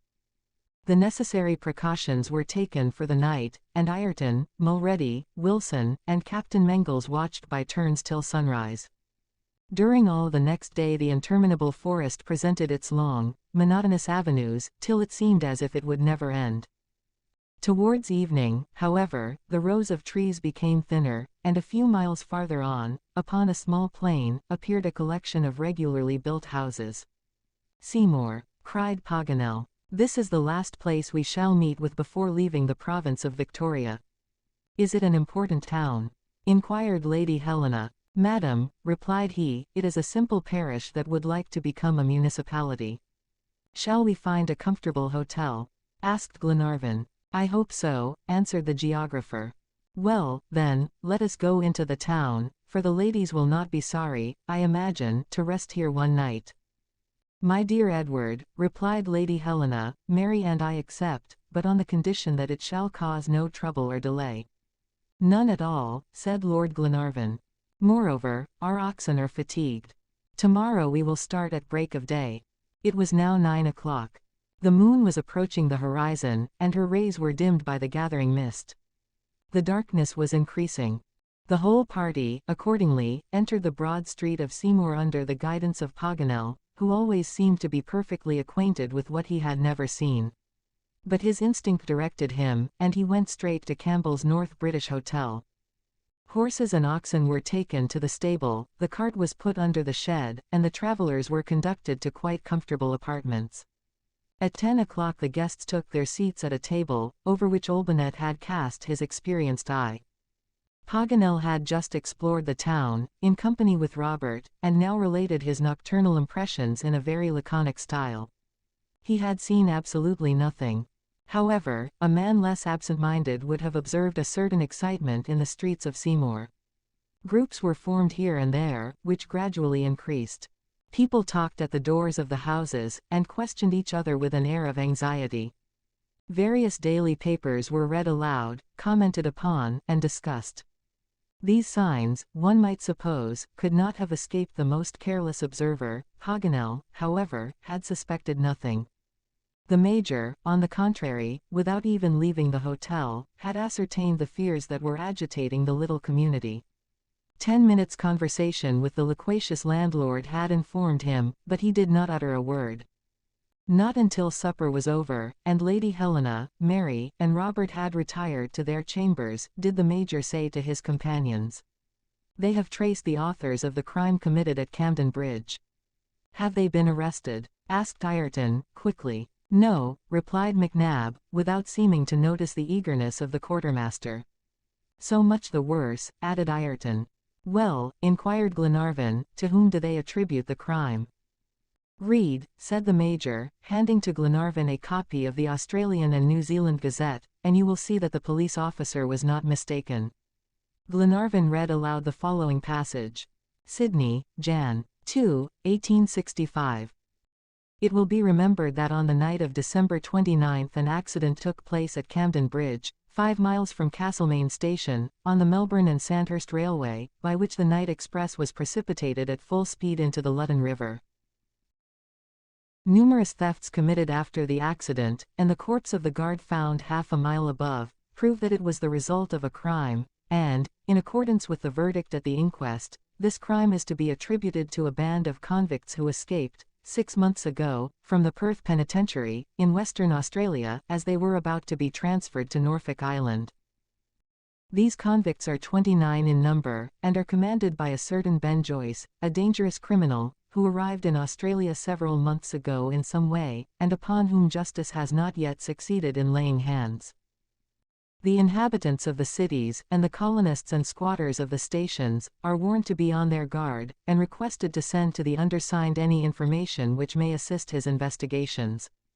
J. P. Mitchell, Surveyor General. When Glenarvan had finished reading this article, McNab turned to the geographer and said, "You see, Paganel, that there may yet be convicts in Australia." "Runaways there may be, of course," replied Paganel, "but not those who have been transported and regularly received. These people have no right to be here." "Well, at any rate they are here," continued Glenarvan, "but I do not suppose that their presence need cause us to change our plans or delay our journey. What do you think, Captain?" Captain Mangles did not answer immediately. He hesitated between the grief that the abandonment of the search would cause the two children, and the fear of compromising the safety of the party. "If Lady Glenarvan and Miss Grant were not with us," said he, "I should care very little for this band of wretches." Glenarvan understood him, and added, "Of course it is not advisable to give up our undertaking, but perhaps it would be prudent for the sake of the ladies to join the Duncan at Melbourne, and continue our search for Captain Grant towards the east. What do you think, McNab?" "Before replying," said the Major, "I should like to hear Ayrton's opinion." The quartermaster, thus addressed, looked at Glenarvan. "I think," said he, "that, as we are 200 miles from Melbourne, the danger, if there is any, is as great on the southern as on the eastern road. Both are little frequented, and one is as good as the other. Moreover, I do not think that 30 malefactors can intimidate 8 well-armed and resolute men. Therefore, in the absence of better advice, I should go on." "Well said," replied Paganel. "By continuing our course we shall cross Captain Grant's track, while by returning to the south we should go directly away from it. I agree with you, therefore, and shall give myself no uneasiness about the runaway convicts." Thus the determination to make no change in the program was unanimously approved of. "One more remark, my lord," said Ayrton, as they were about to separate. "Speak. Would it not be advisable to send an order to the Duncan to sail to the coast?" "Why?" asked Captain Mangles. "It will be time enough to send the order when we arrive at Twofold Bay. If any unforeseen event should compel us to return to Melbourne, we might be sorry not to find the Duncan there. Moreover, her injuries cannot yet have been repaired. I think, therefore, that it would be better to wait." "Well," replied Ayrton, without further remark.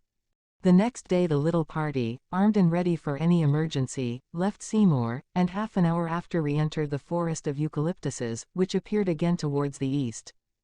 Glenarvan would have preferred to travel in the open country, for a plain is less favorable to sudden attacks and ambuscades than a thick wood. But they had no alternative, and the cart kept on all day between the tall, monotonous trees, and at evening encamped on the borders of the district of Murray. They were now setting foot on one of the least frequented portions of the Australian continent, a vast uninhabited region stretching away to the Australian Alps. At some future day its forests will be leveled, and the home of the colonist will stand where now all is desolation, but at present it is a desert. In this region is situated the so-styled reserve for the blacks. On these remote plains various spots have been set apart, where the aboriginal race can enjoy to the full the privilege of gradually becoming extinct. Though the white man is at perfect liberty to invade this reserved territory, yet the black may call it his own. Paganel, who was in his element wherever statistics or history was concerned, went into full details respecting the native races. He gave a long account of the cruelties to which these unfortunate beings had been subjected at the hands of the early colonists, and showed how little had been done by the interference of the government. As a striking instance of the manner in which the aborigines melt away before the advance of civilization, he cited the case of Tasmania, which at the beginning of this century had 5,000 native inhabitants, but in 1863 had only 7. 50 years ago, said he, we should have met in our course many a tribe of natives, whereas thus far we have not seen even one. A century hence, the black race will have utterly disappeared from this continent. At that moment Robert, halting in front of a group of eucalyptuses, cried out, "A monkey! There is a monkey!" The cart was instantly stopped, and, looking in the direction indicated by the boy, our travelers saw a huge black form moving with astonishing agility from branch to branch, until it was lost from view in the depths of the grove. "What sort of a monkey is that?"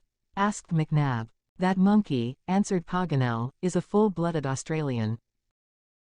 Just then were heard sounds of voices at some little distance, the oxen were put in motion, and after proceeding a few hundred paces the party came suddenly upon an encampment of aborigines, consisting of some 10 or 12 tents, made of strips of bark arranged in the manner of tiles, and giving shelter to their wretched inhabitants on only one side.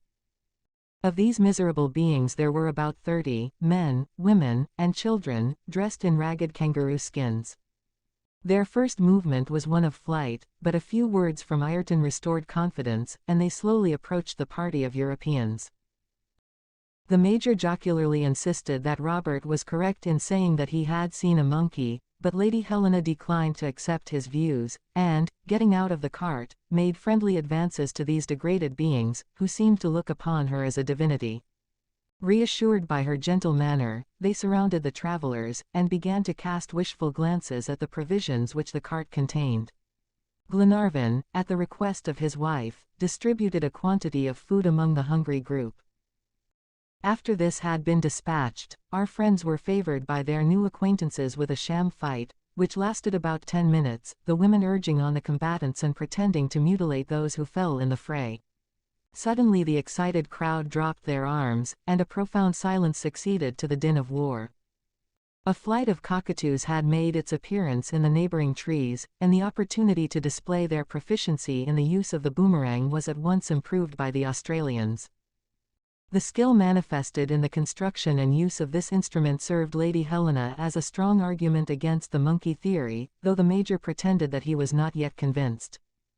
Lord Glenarvan was now about to give the order to advance, when a native came running up with the news that he had discovered half a dozen cassowaries. The chase that followed, with the ingenious disguise assumed by the hunter, and the marvelous fidelity with which he imitated the movements and cries of the bird, was witnessed with interest by the travelers.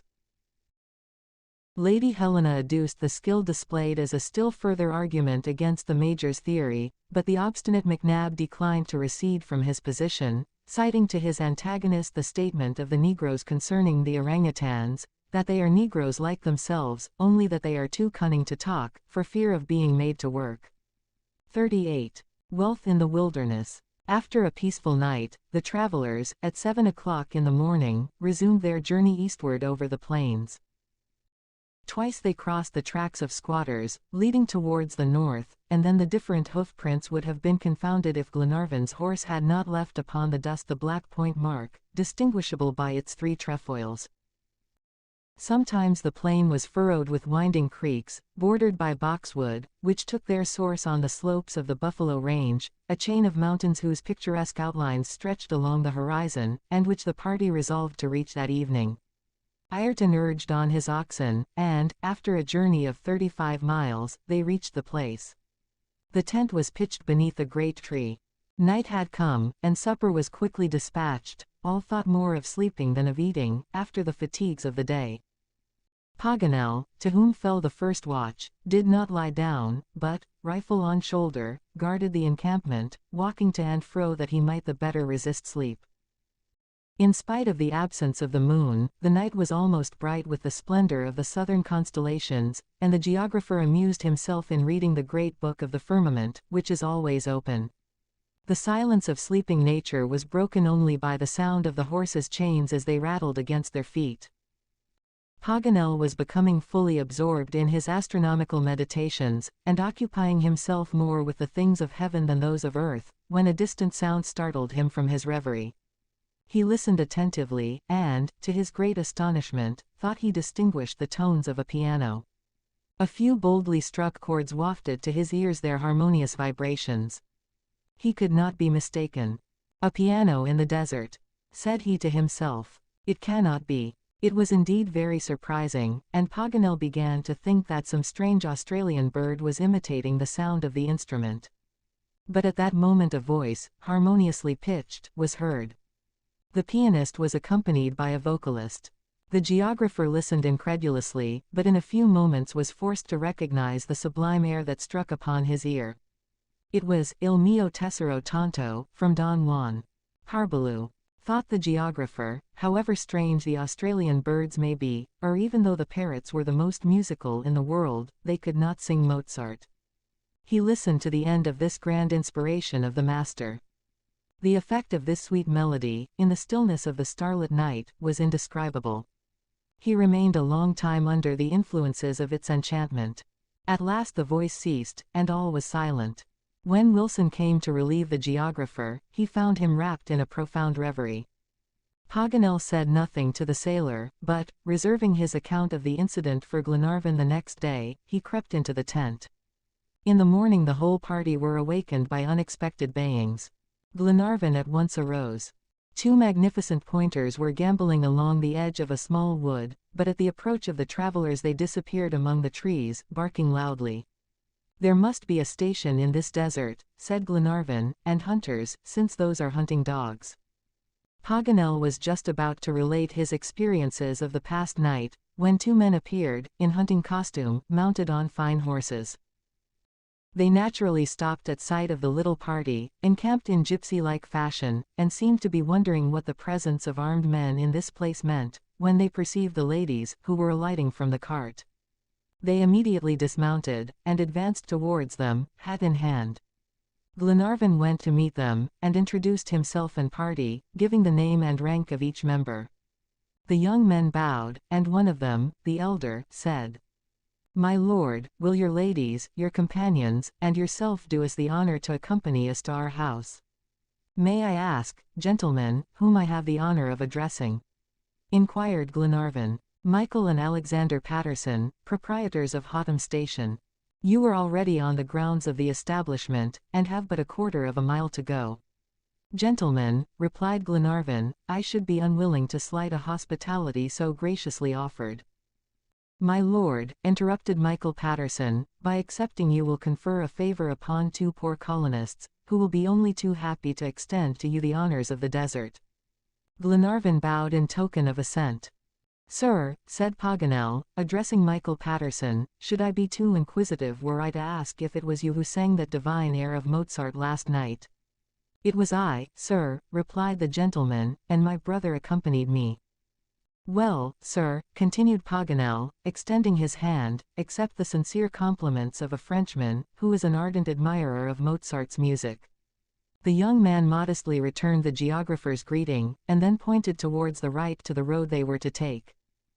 The horses had been confided to the care of Ayrton and the sailors, and the travelers at once betook themselves on foot to Hotham Station, under the guidance of the two young men. It was a magnificent establishment, characterized by the perfect order of an English park. Immense meadows, enclosed by fences, extended as far as the eye could reach. Here grazed thousands of oxen and sheep. Numerous shepherds and still more numerous dogs tended this vast herd, while with the bellowing and bleating mingled the baying of mastiffs and the sharp crack of stock whips. To the east the prospect was broken by a border of gum trees, beyond which rose the imposing peak of Mount Hotham, 7,500 feet high. Long avenues of tall trees stretched in all directions, while here and there stood dense clumps of grass trees, shrubby plants about 10 feet high, resembling the dwarf palm, with a thick foliage of long narrow leaves. The air was laden with the perfume of laurels, whose clusters of white flowers in full bloom exhaled the most delicate fragrance. With the charming groups of native trees were mingled those transplanted from European climes. The peach, the pear, the apple, the fig, the orange, and even the oak were hailed with delight by the travelers, who, if they were not astonished at walking in the shade of the trees of their country, wondered, at least, at the sight of the birds that fluttered among the branches, the satin birds with their silky plumage, and the canaries, clad in golden and black velvet. Here, for the first time, they saw the menhir, or lyrebird, whose tail has the form of the graceful instrument of Orpheus. As the bird fled away among the arborescent ferns, its tail striking the branches, they almost expected to hear those harmonious chords that helped Amphion to rebuild the walls of Thebes. Lord Glenarvan was not satisfied with merely admiring the fairy wonders of this oasis of the Australian desert. He listened with profound interest to the young men's story.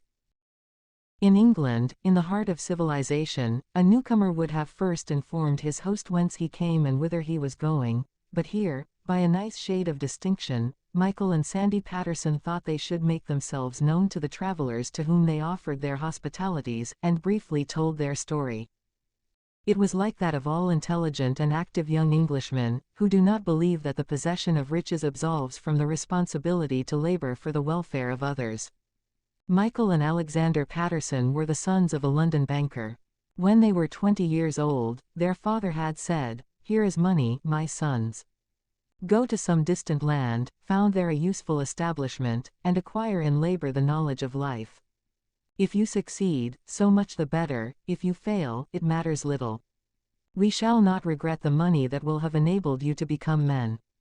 They obeyed. They chose the province of Victoria as the place to sow the paternal banknotes, and had no reason to repent.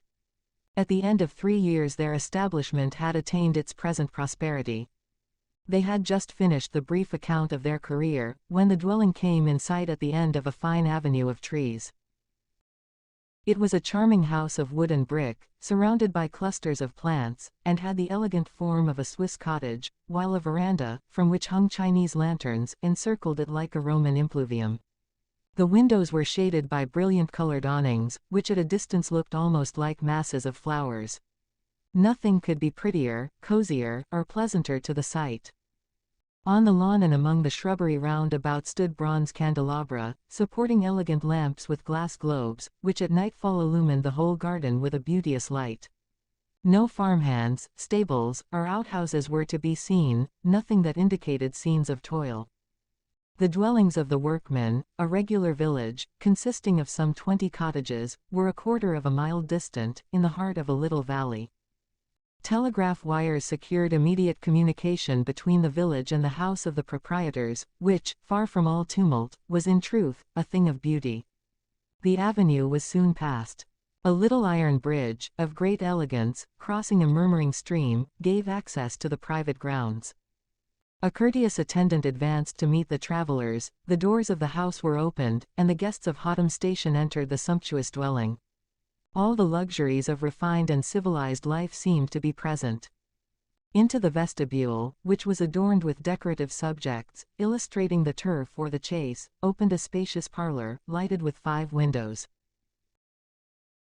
A piano, covered with classic and modern music, easels, upon which were half-finished paintings, marble statues, mounted on tasteful pedestals, on the walls, a few pictures by Flemish masters, rich carpets, soft to the feet as grassy meadows, panels of tapestry, descriptive of pleasing mythological episodes, an antique chandelier, costly chinaware, delicate vases, and a great variety of articles of virtu, indicated a high appreciation of beauty and comfort. Everything that could please, everything that could relieve the tedium of a voluntary exile, everything that could remind one of a luxurious European home, was to be found in this fairy abode. It would have been easy to imagine oneself in some princely castle of England, France, or Germany. The 5 windows admitted, through delicate curtains, a light tempered and softened by the shadows of the veranda. Lady Helena looked out, and was astonished. The house, upon this side, commanded the view of a broad valley, which extended to the eastern mountains. The alternation of meadow and woodland, broken here and there by vast clearings, the graceful sweep of the hillsides, and the outlines of the entire landscape, formed a picture beyond the power of description. This vast panorama, intersected by broad bands of light and shade, changed every hour with the progress of the sun.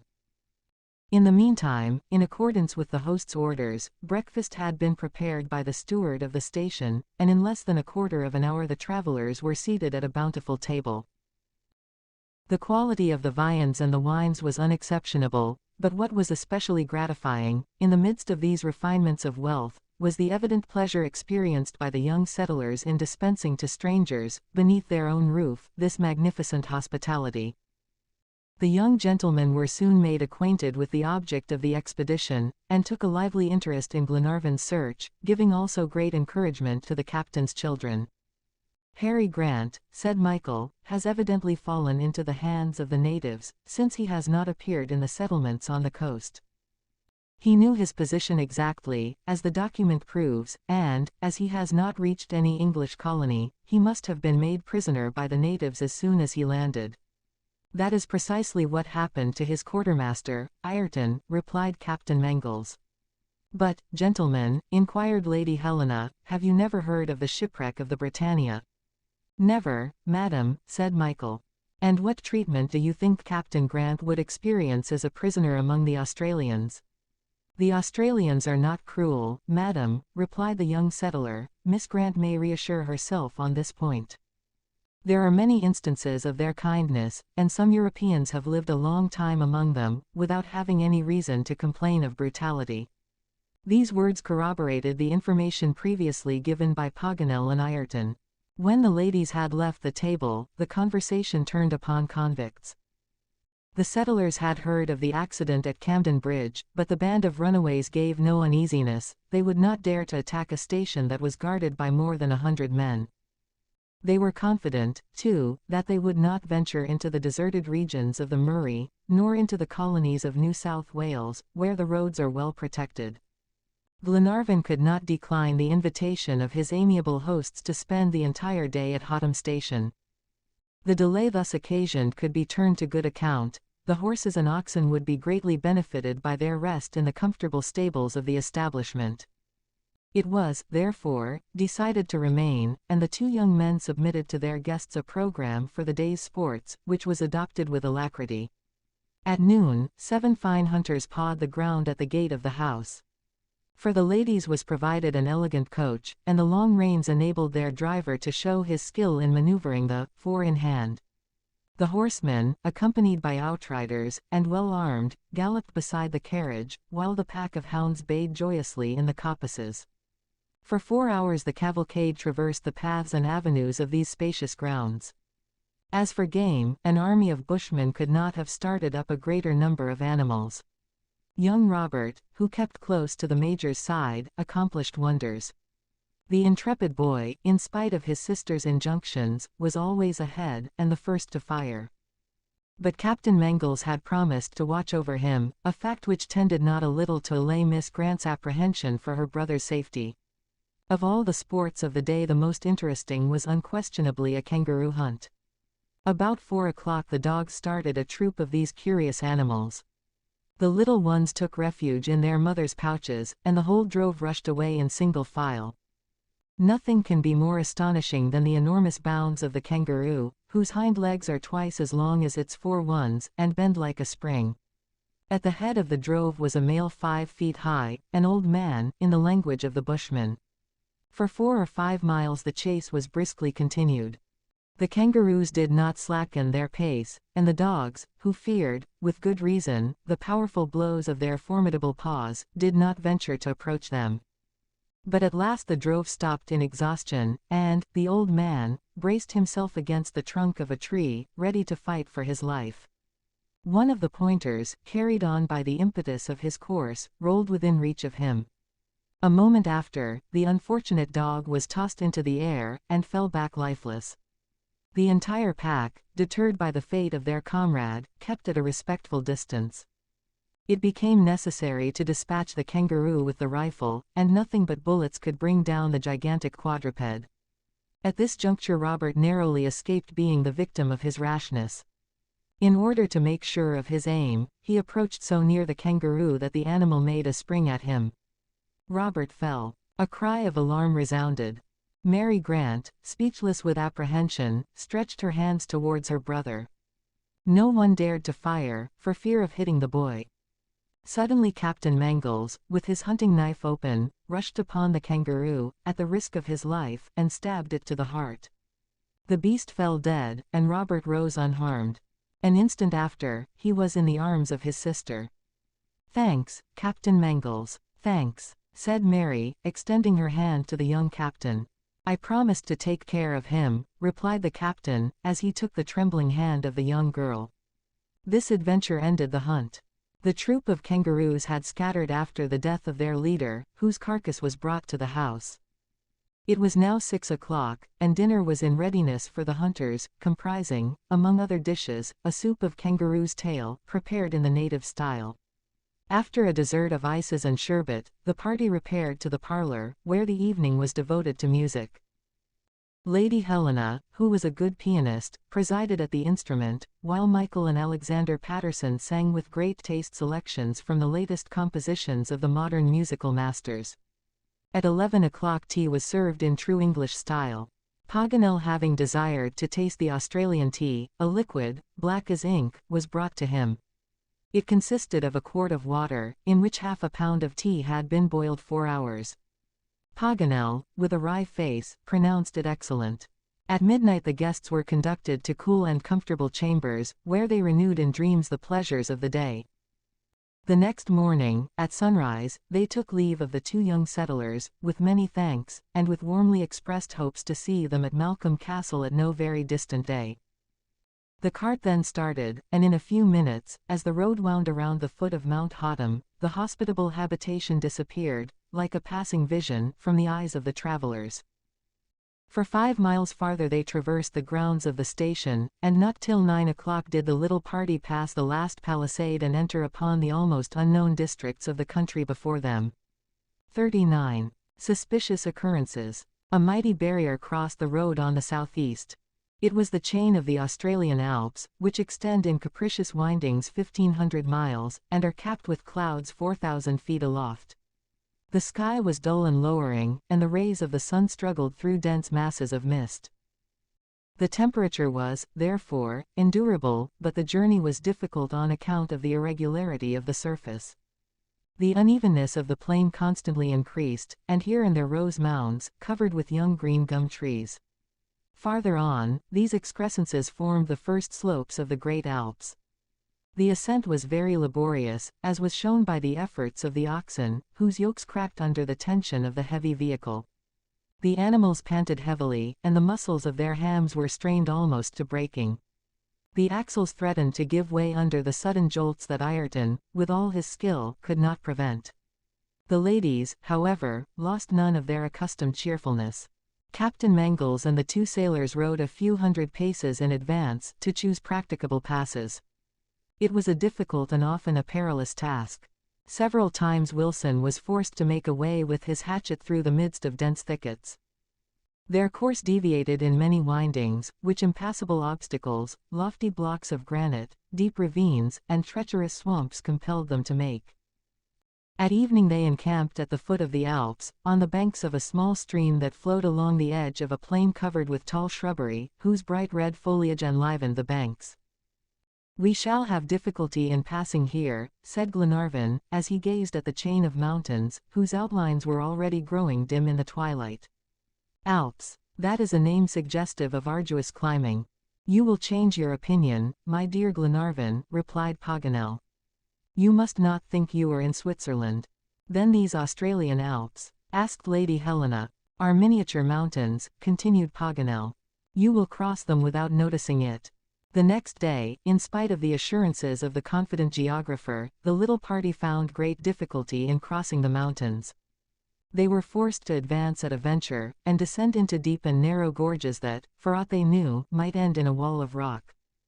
Ayrton would doubtless have been eventually nonplussed had they not, after an hour's climbing, caught sight of a tavern on one of the paths of the mountain.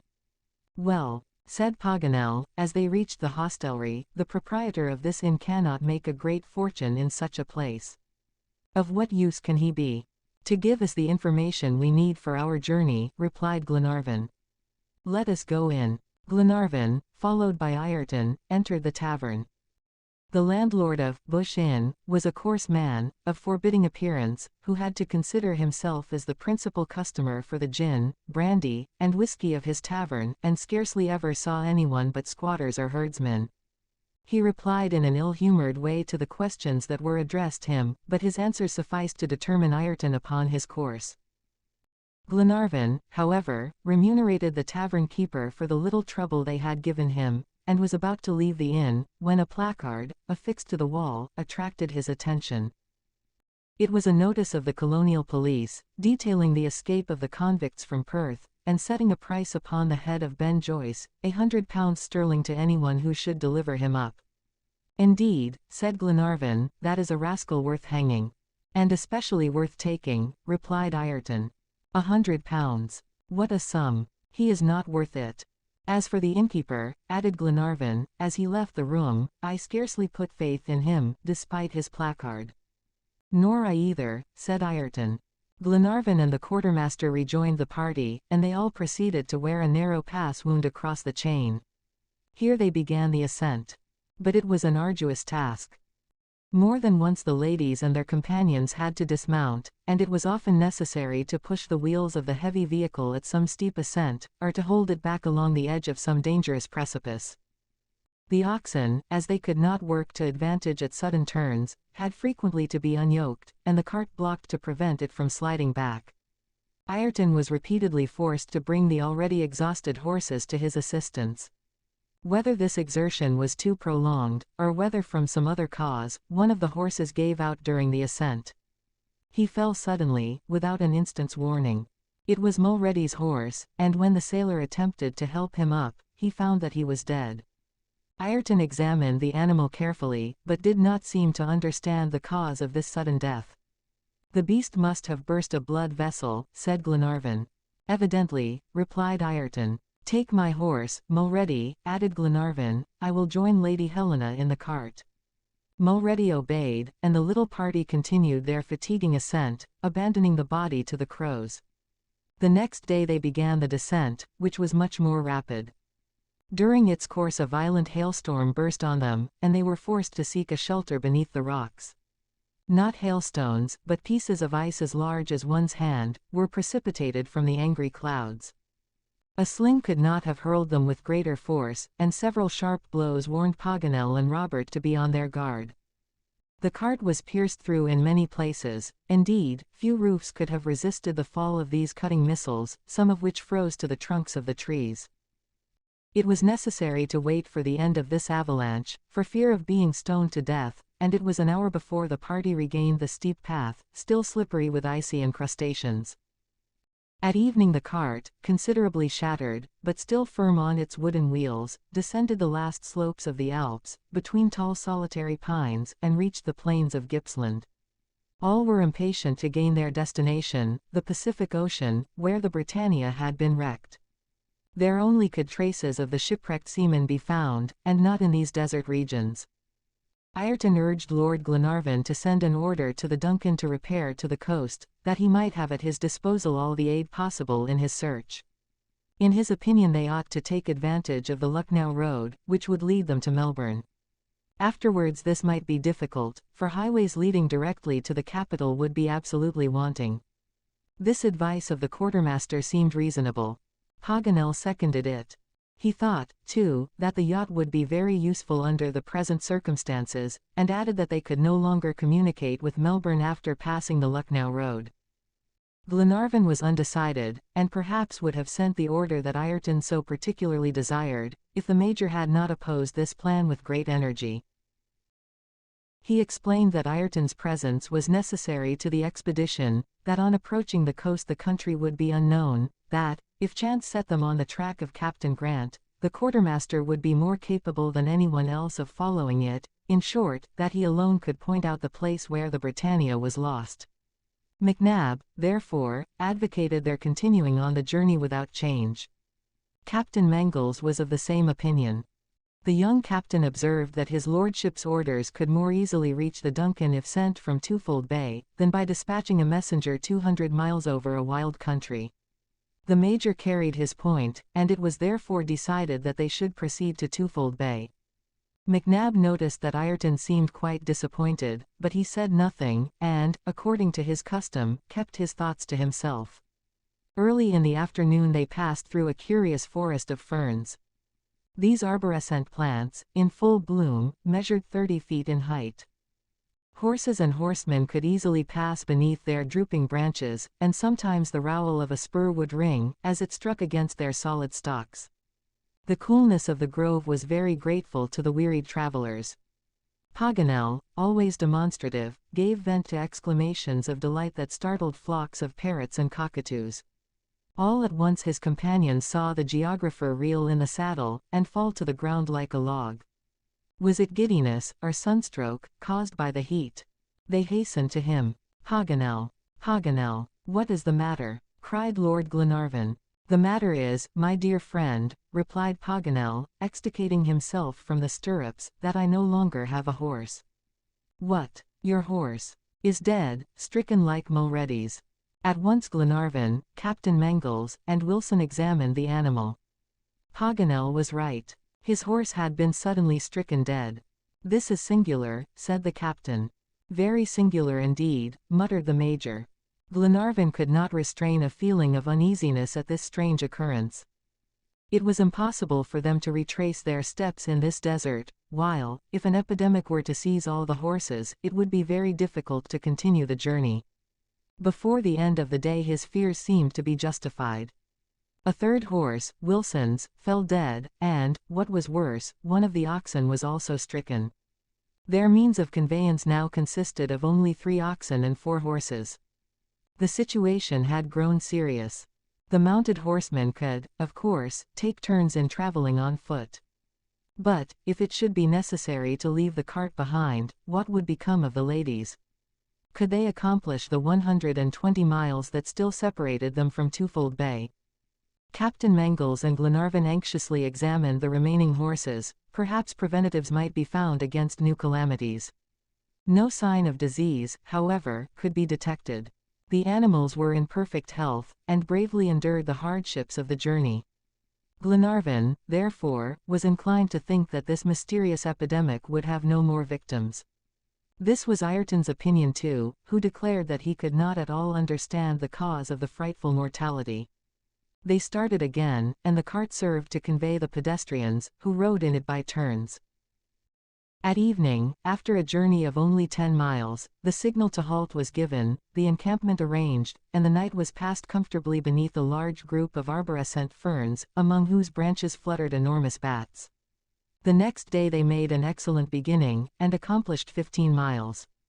Everything led them to hope that they would encamp that evening on the banks of the snowy river. Evening came, and a fog, clearly defined against the horizon, marked the course of the long-looked-for stream.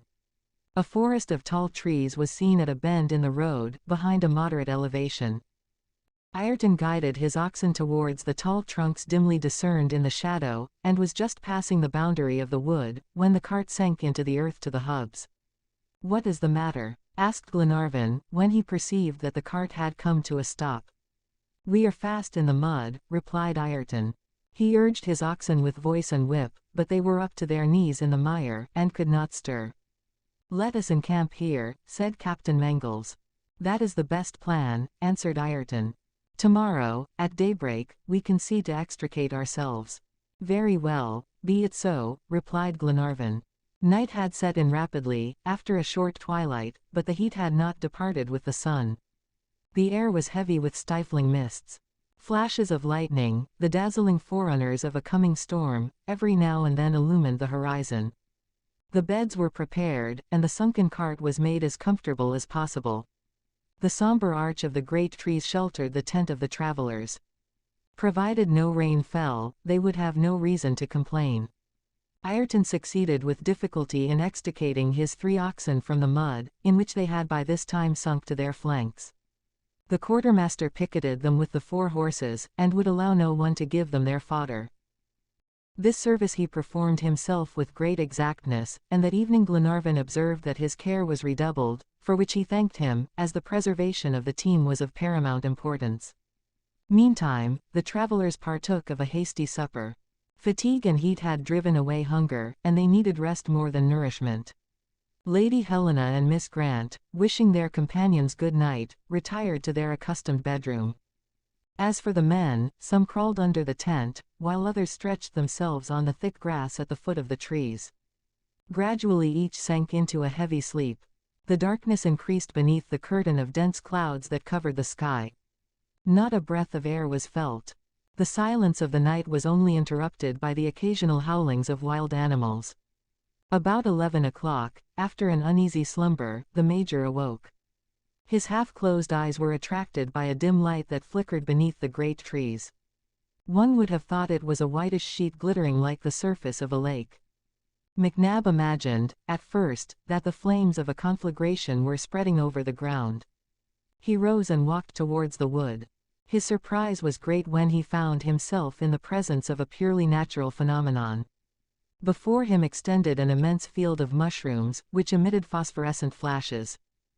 The Major, who was not selfish, was about to waken Paganel, that the geographer might witness the spectacle with his own eyes, when an unexpected sight stopped him. The phosphorescent light illumined the wood for the space of half a mile, and McNab thought he saw shadows rapidly moving along the edge of the clearing. Did his eyes deceive him? Was he the sport of an illusion? He crouched down, and, after a long and attentive observation, distinctly perceived several men, who seemed by their movements to be searching the ground for something. What could these men want? He must know, and, without an instant's hesitation or awakening his companions, he crawled along on all fours, carefully concealing himself in the tall grass. XL. A startling discovery. It was a terrible night. At 2 o'clock in the morning the rain began to fall in torrents, which continued to pour from the stormy clouds till daylight. The tent was an insufficient shelter. Glenarvan and his companions took refuge in the cart, where they passed the time in conversing upon various subjects. The Major, however, whose short absence no one had noticed, contented himself with listening in silence. The fury of the tempest gave them considerable uneasiness, since it might cause an inundation, by which the cart, fast in the mire, would be overwhelmed. More than once Mulrady, Ayrton, and Captain Mangles went to ascertain the height of the rushing waters, and returned drenched from head to foot. At length day appeared. The rain ceased, but the rays of the sun failed to penetrate the thick veil of clouds. Large pools of muddy, yellowish water covered the ground. A warm vapor issued from the water-soaked earth and saturated the atmosphere with a sickly moisture. Glenarvan, first of all, turned his attention to the cart. In his eyes, this was their main support. It was embedded fast in the midst of a deep hollow of sticky clay. The four wheels were almost entirely out of sight, and the hind ones were buried up to the hubs. It would be a very difficult matter to pull out the heavy vehicle, and would undoubtedly require the united strength of men, oxen, and horses. "We must make haste," said Captain Mangles. "If this clay dries, the work will be more difficult." Glenarvan, the two sailors, the captain, and Ayrton then entered the wood, where the animals had passed the night. It was a tall forest of gloomy gum trees. Nothing met the eye but dead trunks, widely separated, which had been destitute of their bark for centuries. Not a bird built its nest on these lofty skeletons, not a leaf trembled on the dry branches, that rattled together like a bundle of dry bones. Glenarvan, as he walked on, gazed at the leaden sky, against which the branches of the gum trees were sharply defined. To Ayrton's great astonishment, there was no trace of the horses and oxen in the place where he had left them. The fettered animals, however, could not have gone far. They searched for them in the wood, but failed to find them. Ayrton then returned to the banks of the river, which was bordered by magnificent mimosas. He uttered a cry well known to his oxen, but there was no answer. The quartermaster seemed very anxious, and his companions glanced at each other in dismay. An hour passed in a vain search, and Glenarvan was returning to the cart, which was at least a mile off, when a neigh fell upon his ear, followed almost immediately by a bellow. "Here they are," cried Captain Mangles, forcing his way between the tall tufts of the gastrolobium, which were high enough to conceal a whole herd. Glenarvan, Mulrady, and Ayrton rushed after him, and soon shared his astonishment. 2 oxen and 3 horses lay upon the ground, stricken like the others. Their bodies were already cold, and a flock of hungry crows, croaking in the mimosas, waited for their unexpected prey. Glenarvan and his friends gazed at each other, and Wilson did not suppress an oath that rose to his lips. "What is the matter, Wilson?" said Lord Glenarvan, scarcely able to control himself. "We can do nothing. Ayrton, bring the ox and horse that are left. They must extricate us from the difficulty." "If the cart were once out of the mud," replied Captain Mangles, "these 2 animals, by short journeys, could draw it to the coast. We must, therefore, at all events, release the clumsy vehicle." "We will try, John," said Glenarvan. "Let us return to camp, for there must be anxiety at our long absence." Ayrton took charge of the ox, and Mulrady of the horse, and the party returned along the winding banks of the river. Half an hour after, Paganel, McNab, Lady Helena, and Miss Grant were told the state of affairs. "By my faith," the Major could not help exclaiming, "it is a pity, Ayrton, that you did not shoe all our animals on crossing the Wimmera." "Why so, sir?" asked Ayrton. "Because of all our horses only the one you put into the hands of the farrier has escaped the common fate." "That is true," said Captain Mangles, "and it is a singular coincidence." "A coincidence, and nothing more," replied the quartermaster, gazing fixedly at the Major. McNab compressed his lips, as if he would repress the words ready to burst from them. Glenarvan, the captain, and Lady Helena seemed to expect that he would finish his sentence, but he remained silent, and walked towards the cart, which Ayrton was now examining. "What did he mean?" inquired Glenarvan of Captain Mangles. "I do not know," replied the young captain. "However, the Major is not the man to speak without cause." "No," said Lady Helena, "Major McNab must have suspicions of Ayrton." "What suspicions?" asked Glenarvan. "Does he suppose him capable of killing our horses and oxen? For what purpose, pray? Are not Ayrton's interests identical with ours?" "You were right, my dear Edward," sighed Lady Helena.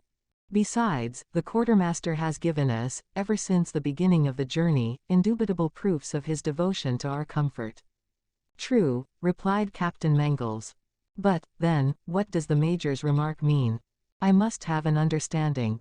"Perhaps he thinks he is in league with these convicts," remarked Paganel, imprudently. "What convicts?" inquired Miss Grant. "Monsieur Paganel is mistaken," said Captain Mangles quickly. "He knows that there are no convicts in the province of Victoria."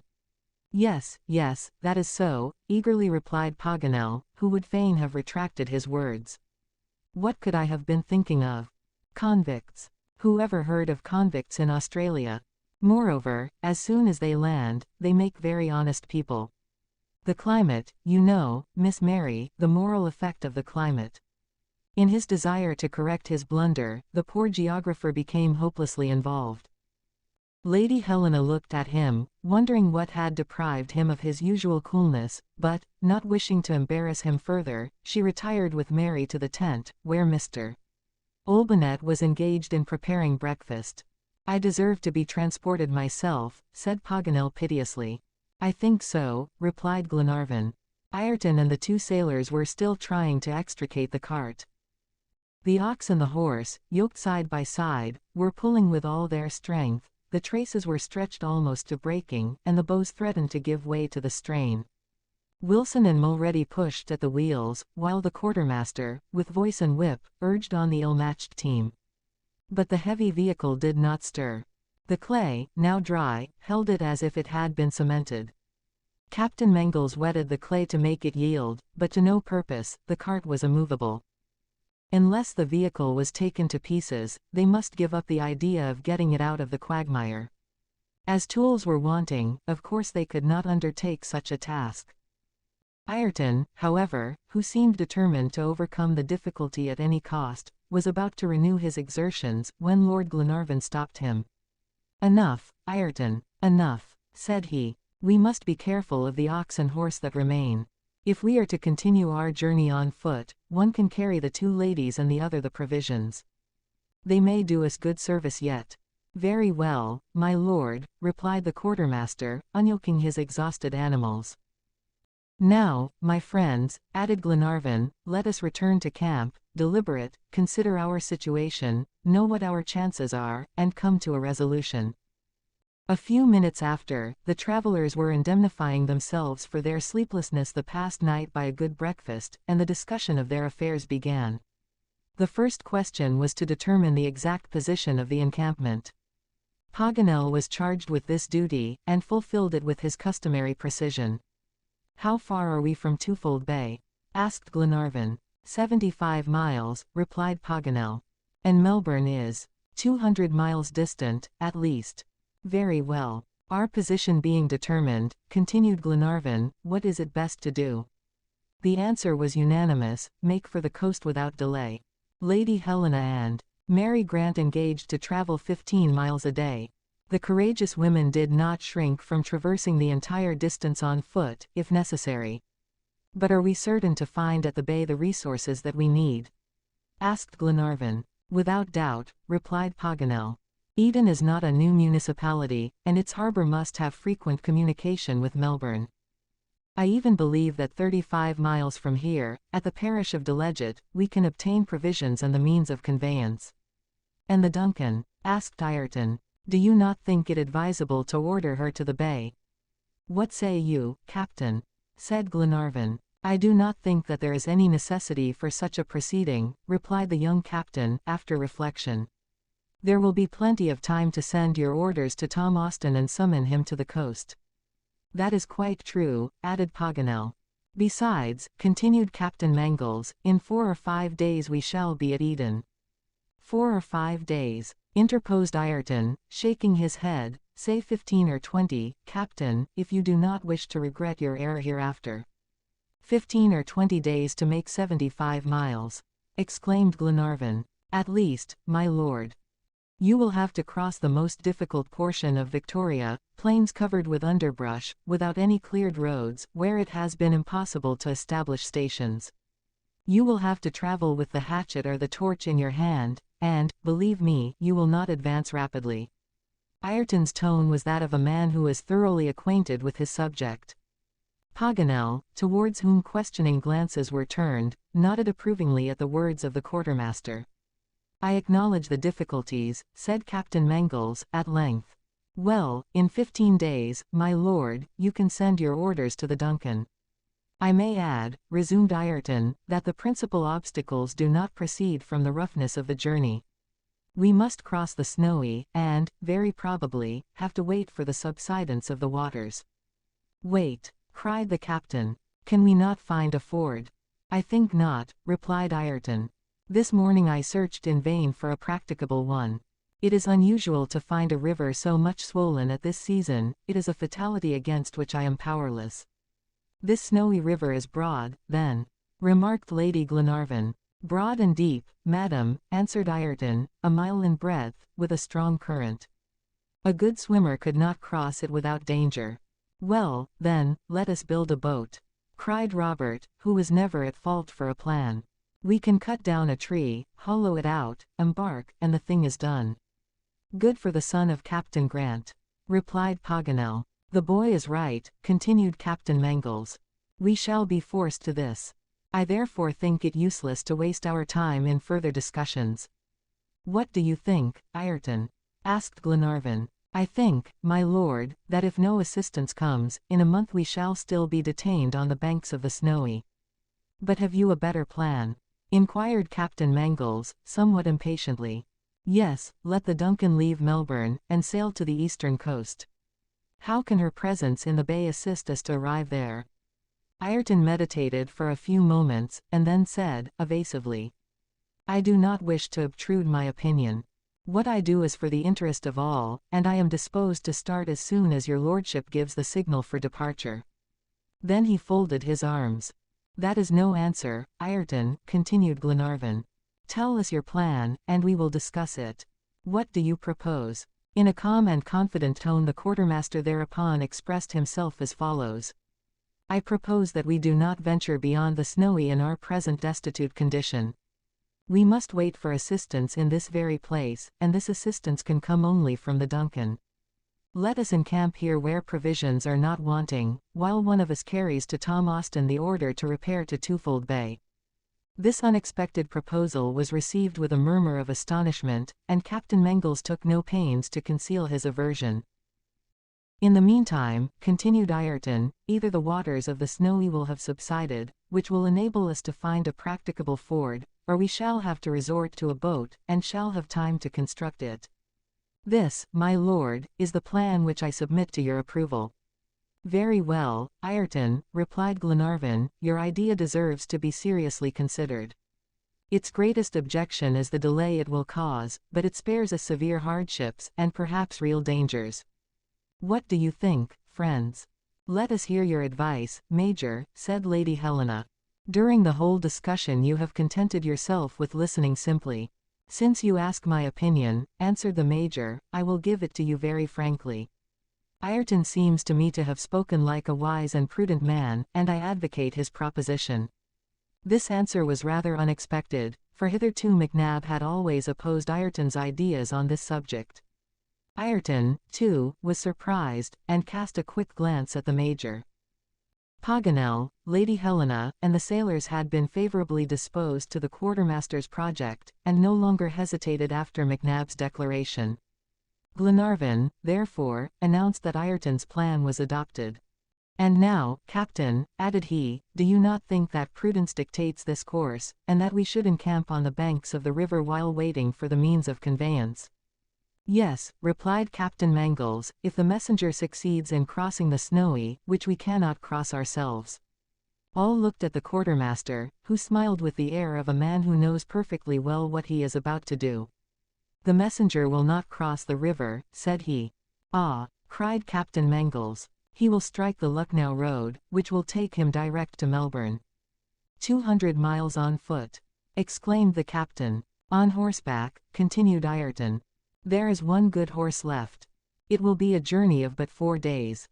Add 2 days for the Duncan to reach the bay, 24 hours for the return to the encampment, and in a week the messenger will be back again with the crew." The major again nodded approvingly at these words, to the great astonishment of Captain Mangles. But the quartermaster's proposition had gained all the votes, and the only question was how to execute this apparently well-conceived plan. "Now, my friends," said Glenarvan, "it remains only to choose our messenger. He will have a difficult and dangerous mission, that is certain. Who is willing to devote himself for his companions, and carry our instructions to Melbourne?" Wilson, Mulready, Captain Mangles, Paganel, and Robert offered themselves immediately. The captain particularly insisted that this mission should be confided to him, but Ayrton, who had not yet finished, resumed the conversation, and said, "If it please your lordship, I will go. I am acquainted with the country, and have often crossed more difficult regions. I can extricate myself where another would fail. I therefore claim, for the common welfare, the right to go to Melbourne. 1 word will place me on a good footing with your mate, and in 6 days I engage to bring the Duncan to Twofold Bay." "Well said," replied Glenarvan. "You are a brave and intelligent man, Ayrton, and will succeed." The quartermaster was evidently more capable than anyone else of fulfilling this difficult mission. Captain Mangles raised one final objection, that Ayrton's presence was necessary to enable them to find traces of the Britannia or Captain Grant, but the major observed that they should remain encamped on the banks of the Snowy till the messenger's return, that it was not proposed to resume the search without him, and that consequently his absence could be in no way prejudicial to their interests. "Well then, Ayrton, start," said Glenarvan. "Make haste, and return to the encampment by way of Eden." A gleam of satisfaction seemed to light up the eyes of the quartermaster. He turned his head to one side, though not so quickly but that Captain Mangles had intercepted his glance, and instinctively felt his suspicions increased. The quartermaster made his preparations for departure, aided by the 2 sailors, one of whom attended to his horse, and the other to his provisions. Meantime Glenarvan wrote the letter designed for Tom Austin. He ordered the mate of the Duncan to repair without delay to Twofold Bay, and recommended the quartermaster to him as a man in whom he could place entire confidence. As soon as he arrived at the bay, he was to send a detachment of sailors under the command of Ayrton. He had just reached this part of his letter, when the major, who had been looking over his shoulder, asked him, in a singular tone, how he wrote the word Ayrton. "As it is pronounced," replied Glenarvan. "That is a mistake," said the major coolly. "It is pronounced Ayrton, but it is written, Ben Joyce. XLI. The plot unveiled. The sound of the name of Ben Joyce fell upon the party like a thunderbolt. Ayrton suddenly sprang to his feet. In his hand was a revolver. A report was heard, and Glenarvan fell, struck by a bullet. Before Captain Mangles and the sailors recovered from the surprise into which this unexpected turn of affairs had thrown them, the audacious convict had escaped, and joined his band, scattered along the edge of the wood of gum trees. The tent did not offer a sufficient shelter against the bullets, and it was clearly necessary to beat a retreat. Glenarvan, who was but slightly injured, had risen. "To the cart! To the cart!" cried Captain Mangles, as he hurried on Lady Helena and Mary Grant, who were soon in safety behind its stout sides. The captain, the major, Paganel, and the sailors then seized their rifles, and stood ready to repel the convicts. Glenarvan and Robert had joined the ladies, while Olbinett hastened to the common defense. These events had transpired with the rapidity of lightning. Captain Mangles attentively watched the edge of the wood, but the reports suddenly ceased on the arrival of Ben Joyce, and a profound silence succeeded the noisy fusillade. A few wreaths of white smoke were still curling up between the branches of the gum trees, but the tall tufts of gastrolobium were motionless and all signs of attack had disappeared. The major and Captain Mangles extended their examinations as far as the great trees. The place was abandoned. Numerous footprints were seen, and a few half-burnt cartridges smoked on the ground. The major, like a prudent man, extinguished them, for a spark was enough to kindle a formidable conflagration in this forest of dry trees. "The convicts have disappeared," said Captain Mangles. "Yes," replied the major, "and this disappearance alarms me. I should prefer to meet them face to face. It is better to encounter a tiger in the open plain than a serpent in the grass. Let us search these bushes around the cart." The major and captain scoured the surrounding country. But from the edge of the wood to the banks of the Snowy they did not meet with a single convict. Ben Joyce's band seemed to have flown away, like a flock of mischievous birds. This disappearance was too strange to inspire a perfect security. They therefore resolved to keep on the watch. The cart, which was a really immovable fortress, became the center of the encampment, and 2 men kept guard, relieving each other every hour. Lady Helena and Mary Grant's first care had been to dress Glenarvan's wound. At the very moment that her husband fell, from Ben Joyce's bullet, in her terror she had rushed towards him. Then, controlling her emotion, this courageous woman had assisted Glenarvan to the cart. Here the shoulder of the wounded man was laid bare, and the major perceived that the ball had lacerated the flesh, causing no other injury. Neither bones nor large muscles seemed affected. The wound bled considerably, but Glenarvan, by moving the fingers of his hand and forearm, encouraged his friends to expect a favorable result. When his wound was dressed, he no longer desired any attention, and explanations followed. The travelers, except Wilson and Mulready, who were keeping guard outside, had taken seats as well as possible in the cart, and the major was requested to speak. Before beginning his story, he informed Lady Helena of the escape of a band of convicts from Perth, their appearance in the province of Victoria, and their complicity in the railway disaster. He gave her the number of the Australian and New Zealand Gazette purchased at Seymour, and added that the police had set a price on the head of Ben Joyce, a formidable bandit, whom 18 months of crime had given a widespread notoriety. But how had McNab recognized this Ben Joyce in the quartermaster Ayrton? Here was the mystery that all wished to solve, and the major explained. Since the day of his meeting with Ayrton he had suspected him. 2 or 3 almost insignificant circumstances, a glance exchanged between the quartermaster and the farrier at Wimmera River, Ayrton's hesitation to pass through the towns and villages, his strong wish to order the Duncan to the coast, the strange death of the animals confided to his care, and, finally, a want of frankness in his actions, all these facts, gradually noticed, had roused the major's suspicions. However, he could form no direct accusation until the events that had transpired the preceding night. Gliding between the tall clumps of shrubbery, as was related in the previous chapter, he approached near the suspicious shadows that had attracted his attention half a mile from the encampment. The phosphorescent plants cast their pale rays through the darkness. 3 men were examining some tracks on the ground, and among them he recognized the farrier of Black Point Station. "Here they are," said one. "Yes," replied another, "here is the trefoil of the hoofs again. It has been like this since leaving the Wimmera. All the horses are dead. The poison is not far away.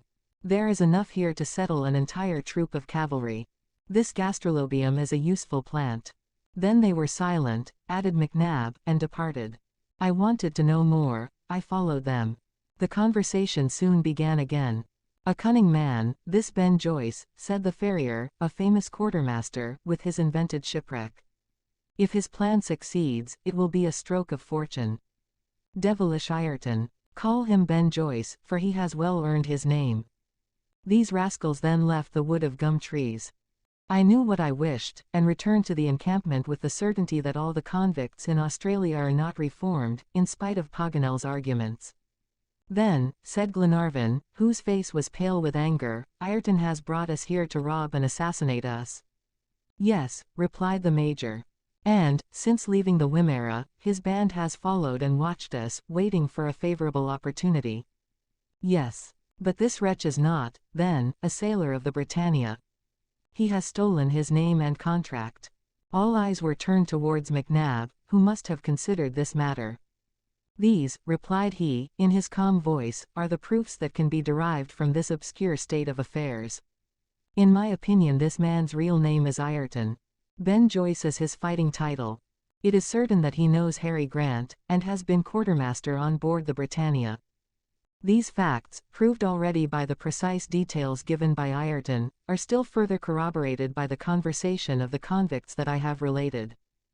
Let us not, therefore, be led astray by vain conjectures, but only be certain that Ayrton is Ben Joyce, a sailor of the Britannia, now chief of a band of convicts. The Major's explanation was accepted as conclusive. Now, replied Glenarvan, will you tell me how and why Harry Grant's quartermaster is in Australia? How, I do not know, said McNab, and the police declare they know no more than I on the subject. Why, it is also impossible for me to say. Here is a mystery that the future will explain. The police do not even know the identity of Ayrton and Ben Joyce, said Captain Mangles. You were right, John, replied the Major, and such information would be likely to facilitate their search. This unfortunate, then, remarked Lady Helena, intruded into a Moor's farm with a criminal intention. There is no doubt of it, continued McNab. He was meditating some hostile attack upon the Irishmen, when a better opportunity was offered. Chance threw us in his way. He heard Glenarvan's story of the shipwreck, and, like a bold man, he promptly decided to take part in the expedition. At the Wimmera he communicated with one of his friends, the farrier of Black Point, and thus left distinguishable traces of our course. His band followed us. A poisonous plant enabled him to gradually kill our oxen and horses. Then, at the proper moment, he entangled us in the marshes of the Snowy, and surrendered us to the convicts he commanded. Everything possible had been said concerning Ben Joyce. His past had just been reviewed by the Major, and the wretch appeared as he was, a bold and formidable criminal. His intentions had been clearly proved, and required, on the part of Glenarvan, extreme vigilance. Fortunately, there was less to fear from the detected bandit than the secret traitor. But one serious fact appeared from this explanation. No one had yet thought of it, only Mary Grant, disregarding the past, looked forward to the future. Captain Mangles first saw her pale and disconsolate. He understood what was passing in her mind. "Miss Mary," cried he, "you are weeping. What is the matter, my child?" asked Lady Helena. "My father, madam, my father," replied the young girl. She could not continue. But a sudden revelation dawned on the mind of each. They comprehended Mary's grief, why the tears flowed from her eyes, why the name of her father rose to her lips. The discovery of Ayrton's treachery destroyed all hope. The convict, to entice Glenarvan on, had invented a shipwreck. In their conversation, overheard by McNab, his accomplices had clearly confessed it. The Britannia had never been wrecked on the reefs of Twofold Bay. Harry Grant had never set foot on the Australian continent. For the second time an erroneous interpretation of the document had set the searchers of the Britannia on a false trail. All, in the face of this situation and the grief of the two children, preserved a mournful silence. Who then could have found words of hope? Robert wept in his sister's arms. Paganel murmured, in a voice of despair, "Ah, unlucky document! You can boast of having sorely puzzled the brains of a dozen brave people." And the worthy geographer was fairly furious against himself, and frantically beat his forehead. In the meantime Glenarvan had joined Mulready and Wilson, who were on guard without. A deep silence reigned on the plain lying between the wood and the river. Heavy clouds covered the vault of the sky. In this deadened and torpid atmosphere the least sound would have been clearly transmitted, but nothing was heard. Ben Joyce and his band must have fled to a considerable distance, for flocks of birds that sported on the low branches of the trees, several kangaroos peacefully browsing on the young shoots, and a pair of cassowaries, whose unsuspecting heads were thrust between the tall bushes, proved that the presence of man did not disturb these peaceful solitudes. "You have not seen nor heard anything for an hour?" inquired Glenarvan of the two sailors. "Nothing, my lord," replied Wilson. "The convicts must be several miles away." "They cannot have been in sufficient force to attack us," added Mulready. This Ben Joyce probably intended to recruit some bandits, like himself, among the bushrangers that wander at the foot of the Alps. "Very likely, Mulready," replied Glenarvan. "These rascals are cowards. They know we are well armed, and are perhaps waiting for darkness to commence their attack. We must redouble our vigilance at nightfall. If we could only leave this marshy plain and pursue our journey towards the coast. But the swollen waters of the river bar our progress. I would pay its weight in gold for a raft that would transport us to the other side. Why, said Wilson, does not your lordship give us the order to construct this raft? There is plenty of wood.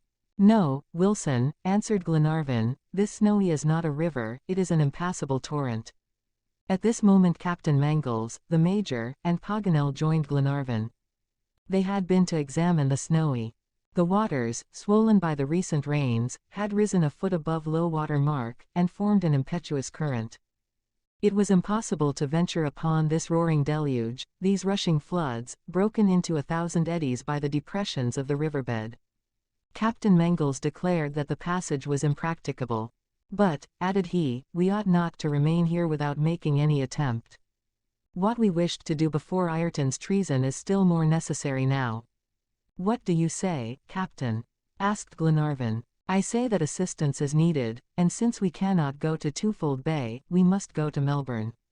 One horse is left. Let your lordship give him to me, and I will go. But it is a perilous venture, John, said Glenarvan.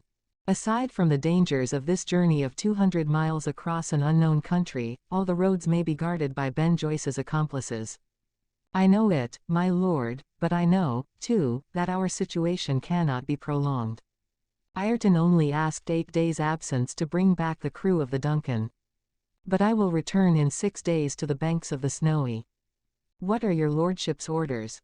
Before Glenarvan speaks, said Paganel, I must make a remark. It is well that one of us should go to Melbourne, but not that these dangers should be incurred by Captain Mangles. He is the captain of the Duncan, and must not, therefore, expose himself. Allow me to go in his place. Well said, replied the Major, but why should it be you, Paganel? Are we not here? Cried Wilson and Mulready. And do you believe, continued McNab, that I am afraid to make a journey of 200 miles on horseback? My friends, said Glenarvan, if one of us is to go to Melbourne, let fate decide. Paganel, write our names. Not yours at least, my lord, insisted Captain Mangles. And why? Asked Glenarvan. Separate you from Lady Helena, when your wound is not yet healed. Glenarvan, interposed Paganel, you cannot leave the encampment. No, resumed the Major, your place is here. Edward, you must not go. There are dangers to incur, replied Glenarvan, and I will not leave my part to others. Right, Paganel, let my name be mingled with those of my companions, and heaven grant that it may be the first drawn. All yielded to this wish, and Glenarvan's name was added to the others. They then proceeded to draw, and the lot fell upon Mulready. The brave sailor uttered a cry of joy. My lord, I am ready to go, said he. Glenarvan clasped his hand, and then turned towards the cart, leaving the Major and Captain Mangles to guard the encampment. Lady Helena was at once informed of the decision taken to send a messenger to Melbourne, and of the result of the drawing by lot. She spoke words to Mulready that went to the heart of that noble sailor. They knew that he was brave, intelligent, hardy, and persevering. The lot could not have fallen better. It was decided that Mulready should depart at 8 o'clock, after the short twilight. Wilson charged himself with getting the horse ready. He took the precaution to change the telltale shoe that he wore on his left foot, and to replace it by one belonging to the horses that had died in the night. The convicts could not now track Mulready, or follow him, unless mounted. While Wilson was occupied with these arrangements, Glenarvan was preparing the letter designed for Tom Austin, but his wounded arm disabled him, and he asked Paganel to write for him. The geographer, who seemed absorbed in one idea, was oblivious to what was passing around him. It must be confessed that Paganel, in all this succession of sad misfortunes, thought only of his false interpretation of the document. He turned the words about in every way to draw from them a new meaning, and remained wrapped in these meditations. Thus he did not hear Glenarvan's request, and the latter was forced to repeat it. Very well, replied Paganel, I am ready. So saying, he mechanically produced his notebook. He tore out a blank page, and then, with his pencil in his hand, made ready to write. Glenarvan began to dictate the following instructions. Order for Tom Austin to put to sea, and bring the Duncan. Paganel had just finished this last word when his eyes fell upon the number of the Australian and New Zealand Gazette that lay upon the ground. The paper, being folded, only allowed him to see the two last syllables of its title. His pencil stopped, and he seemed to completely forget Glenarvan and his letter. "Well, Paganel," said Glenarvan. "Ah," continued the geographer, uttering a cry.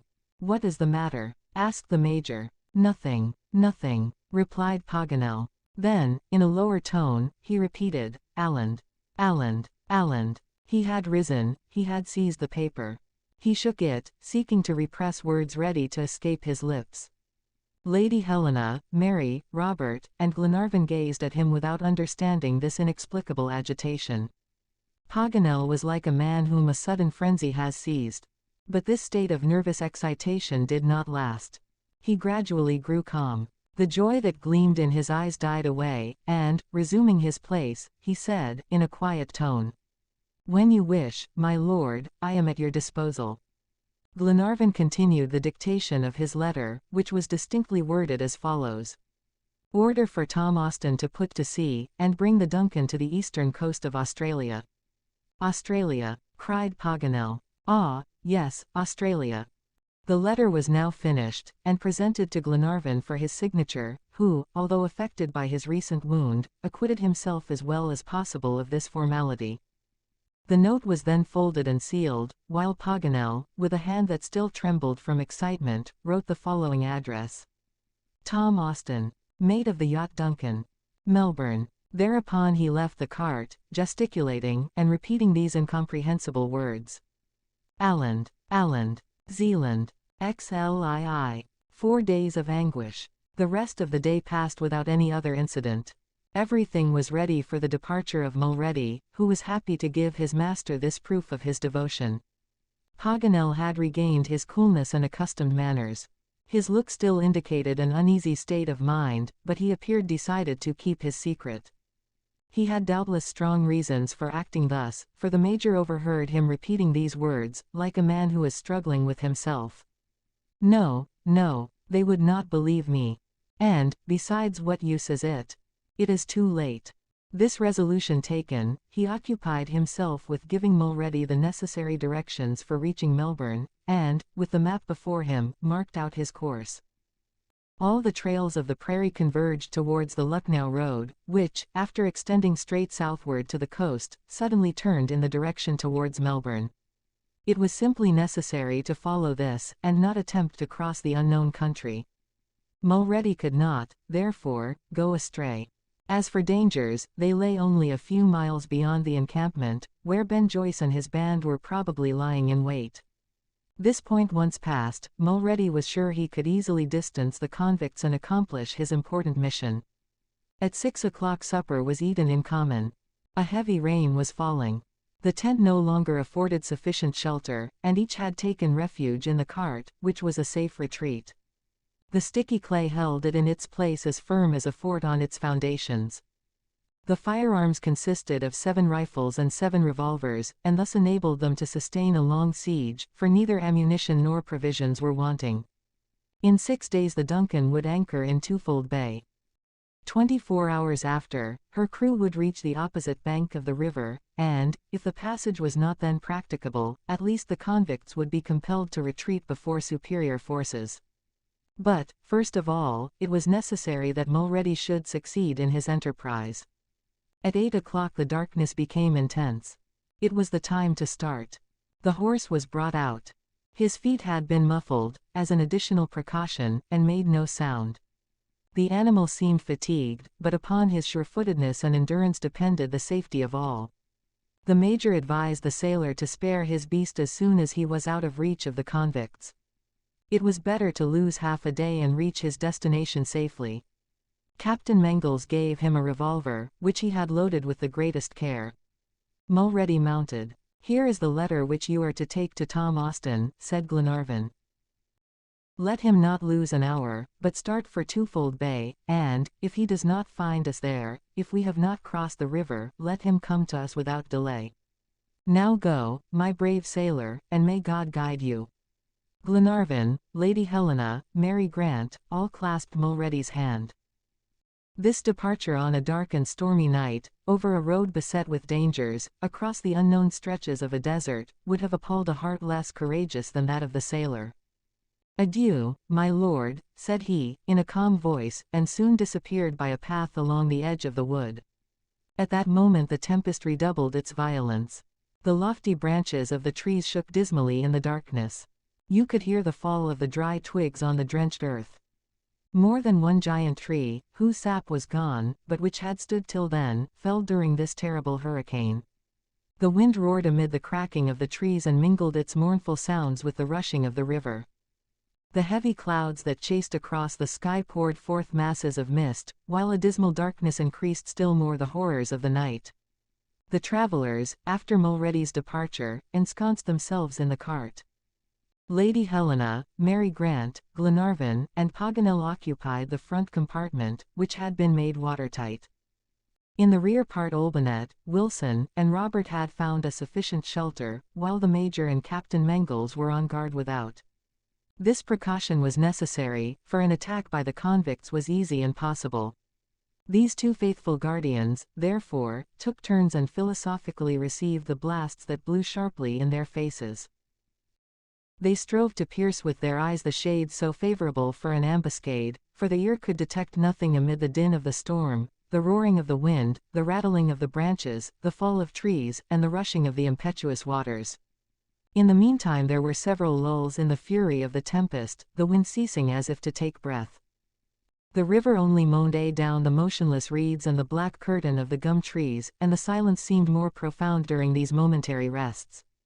The Major and Captain Mangles now listened attentively. During one of these intervals a sharp whistle reached their ears. The captain hastened to the Major. "Did you hear anything?" asked he. "Yes," replied McNab. "Was it a man or an animal?" "A man," said the captain. They both listened again. The mysterious whistle was suddenly repeated, and something like a report followed it, but almost inaudibly, for the storm just then broke forth with renewed violence. They could not hear themselves talk, and took their stations to leeward of the cart. At this moment the leathern curtains were raised, and Glenarvan joined his two companions. He likewise had heard the suspicious whistle, and the report. "From what direction?" he asked. "Yonder," said the captain, pointing to the dark line, towards which Mulready had gone.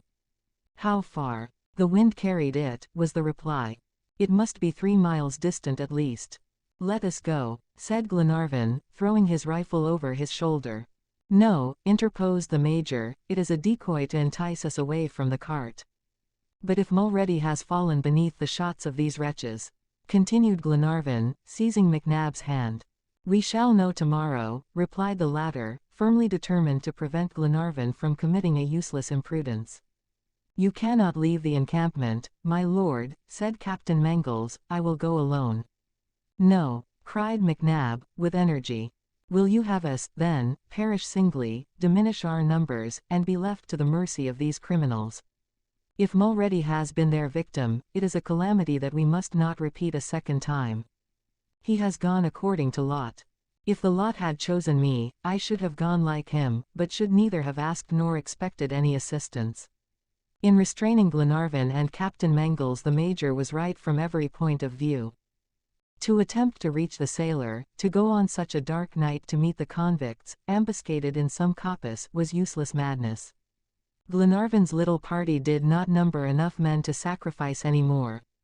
However, Glenarvan seemed unwilling to yield to these reasons. His hand played nervously with his rifle. He walked to and fro around the cart, he listened to the least sound, he strove to pierce the dismal obscurity. The thought that one of his friends was mortally wounded, helplessly abandoned, calling in vain upon those for whose sake he had sacrificed himself, tortured him. McNab feared that he should not succeed in restraining him, that Glenarvan, carried away by his feelings, would cast himself into the power of Ben Joyce. "Edward," sighed he, "be calm, listen to a friend, think of Lady Helena, Mary Grant, all who remain. Besides, where will you go? Where find Mulready? He was attacked 2 miles distant at least. On what road? What path take?" At this very moment, as if in answer to the Major, a cry of distress was heard. "Listen," said Glenarvan. The cry came from the very direction whence the report had sounded, but less than a quarter of a mile distant. Glenarvan, pushing back McNab, was advancing along the path, when, not far from the cart, these words were uttered. "Help! Help!" It was a plaintive and despairing voice. Captain Mangles and the Major rushed towards it. In a few moments they perceived, on the edge of the coppice, a human form that was dragging itself along and groaning piteously. It was Mulready, wounded and half dead. When his companions raised him, they felt their hands dabbling in blood. The rain now increased, and the wind howled through the branches of the dead trees. In the midst of these terrific gusts, Glenarvan, the Major, and the captain bore the body of Mulready. On arriving at the cart, Paganel, Robert, Wilson, and Olbinett came out, and Lady Helena gave up her room to the poor sailor.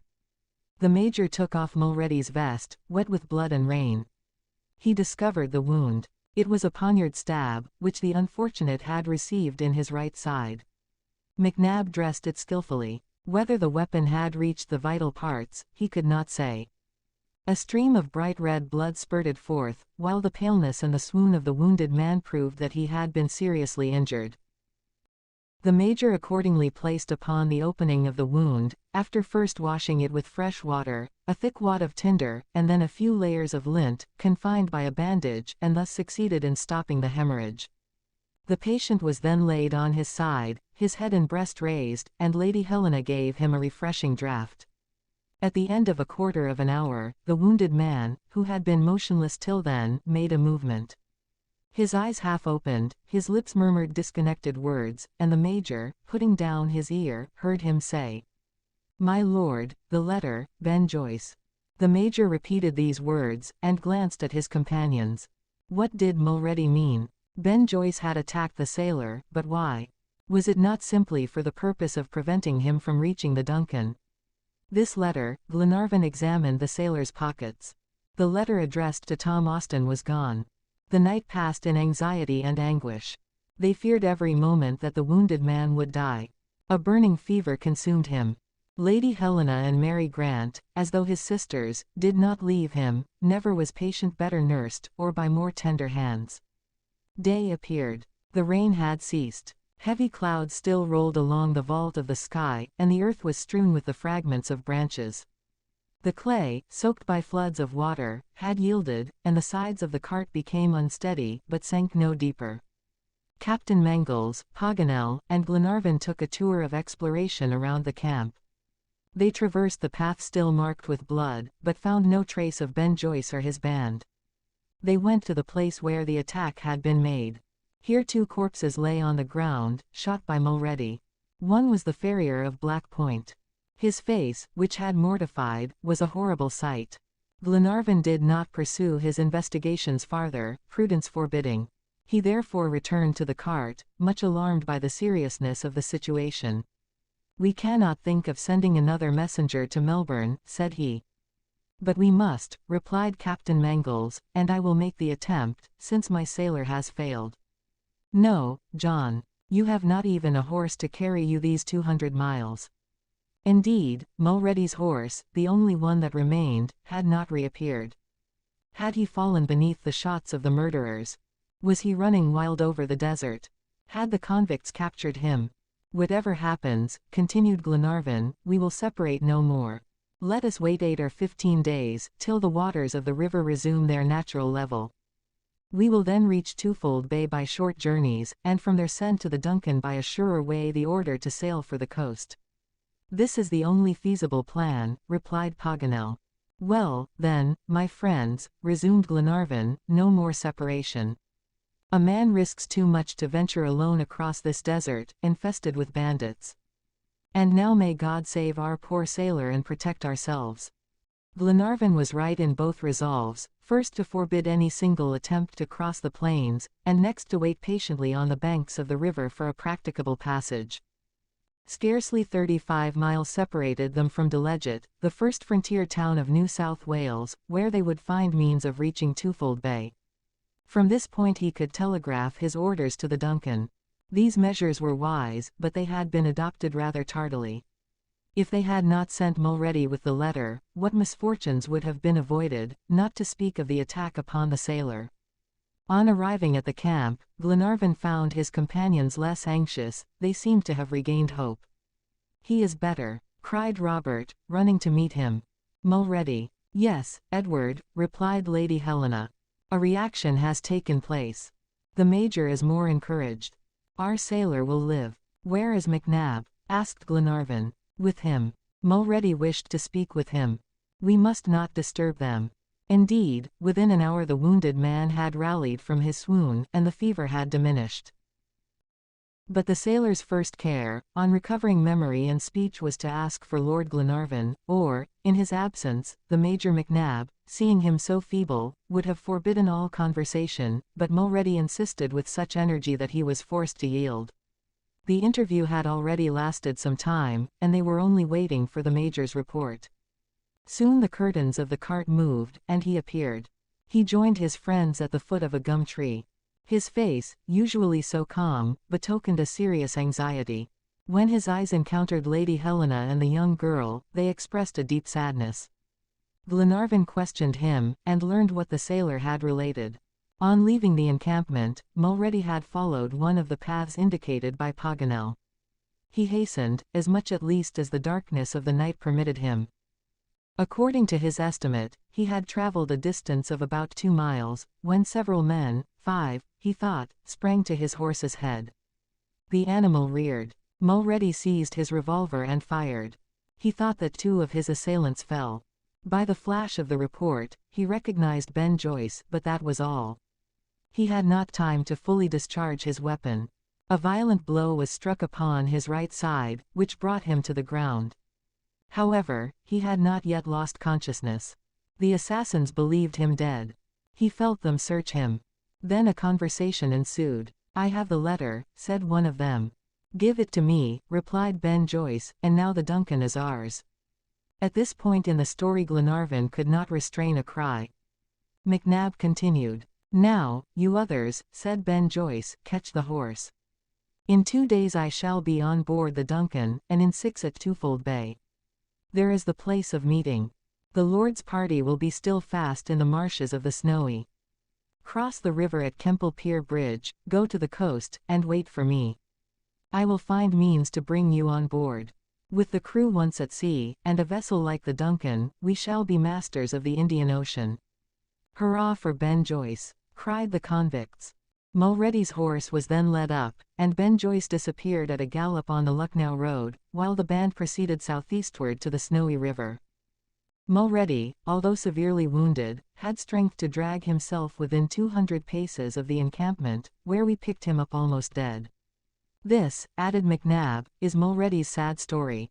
You understand now why the courageous sailor wished so much to speak."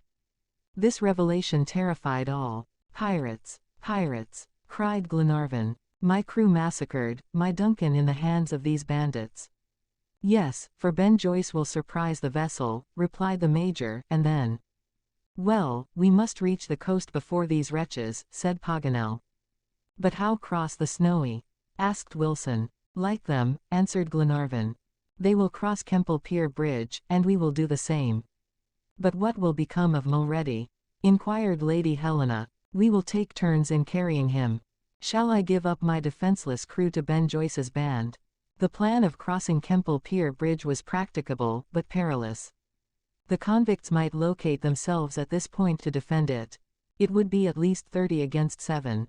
But there are moments when we do not think of these things, when we must advance at all hazards. "My lord," said Captain Mangles, at length, "before risking our last chance, before venturing towards the bridge, it is prudent to reconnoiter it first." "I will undertake this." "I will accompany you, Captain," replied Paganel. This proposal was accepted, and the captain and Paganel prepared to start immediately. They were to follow along the bank of the river till they came to the place indicated by Ben Joyce, and keep out of sight of the convicts, who were probably lying in wait. These 2 courageous men accordingly, well furnished with arms and provisions, set out, and soon disappeared among the tall rushes of the river. All day the little party waited for them. At evening they had not yet returned, and great fears were entertained. At last, about 11 o'clock, Wilson announced their approach. They arrived, worn out with the fatigues of a 6-mile journey. "The bridge. Is it there?" asked Glenarvan, rushing to meet them. "Yes, a bridge of rushes," said Captain Mangles. "The convicts passed, it is true, but—" "But what?" cried Glenarvan, who foresaw a new calamity. "They burned it after their passage," replied Paganel. "XLIII. Helpless and hopeless. It was not the time to despair, but to act. If Kemple Pier Bridge was destroyed, they must cross the Snowy at all events, and reach Twofold Bay before Ben Joyce's band. They lost no time, therefore, in vain words, but the next day Captain Mangles and Glenarvan went to examine the river, preparatory to a passage. The tumultuous waters, swollen by the rains, had not subsided. They whirled along with indescribable fury. It was certain death to brave this torrent. Glenarvan, with folded arms and lowered head, stood motionless. "Do you wish me to try to swim to the opposite bank?" asked Captain Mangles. "No, John," replied Glenarvan, seizing the bold young man by the hand, "let us wait." They both returned to the encampment. The day was passed in the most lively anxiety. 10 times did Glenarvan return to the river. He sought to contrive some bold plan of crossing it, but in vain. It would not have been more impassable if a torrent of lava had flowed between its banks. During these long hours of delay, Lady Helena, with the Major's assistance, bestowed upon Mulready the most skillful care. The sailor felt that he was returning to life. McNab ventured to affirm that no vital organ had been injured, the loss of blood sufficiently explained the patient's weakness. Thus, as soon as his wound was healed and the hemorrhage stopped, only time and rest were needed for his complete restoration. Lady Helena had insisted upon his occupying her end of the cart. Mulready felt greatly honored. His greatest anxiety was in the thought that his condition might delay Glenarvan, and he forced them to promise that they would leave him at the camp in charge of Wilson, as soon as the river became fordable. Unfortunately, this was not possible, either that day or the next. At seeing himself thus detained, Glenarvan despaired. Lady Helena and the Major tried in vain to pacify and exhort him to patience. Patience. When, at that moment perhaps, Ben Joyce was going on board the yacht, when the Duncan was weighing anchor and steaming towards that fatal coast, to which every hour brought her nearer. Captain Mangles felt at heart all Glenarvan's anguish, and, as he wished to overcome the difficulty at all hazards, he constructed a canoe in the Australian fashion, with large pieces of the bark of the gum trees. These slabs, which were very light, were held together by wooden crossbars, and formed a very frail craft. The captain and the sailor tried the canoe. All that skill, strength, or courage could do they did. But scarcely were they in the current, when they capsized and narrowly escaped with their lives. The boat was drawn into the eddies and disappeared.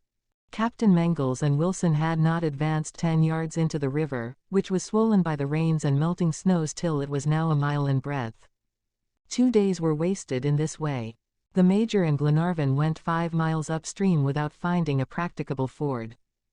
Everywhere was the same impetuosity, the same tumultuous rush of water. All the southern slopes of the mountains had poured their liquid torrents into this single stream.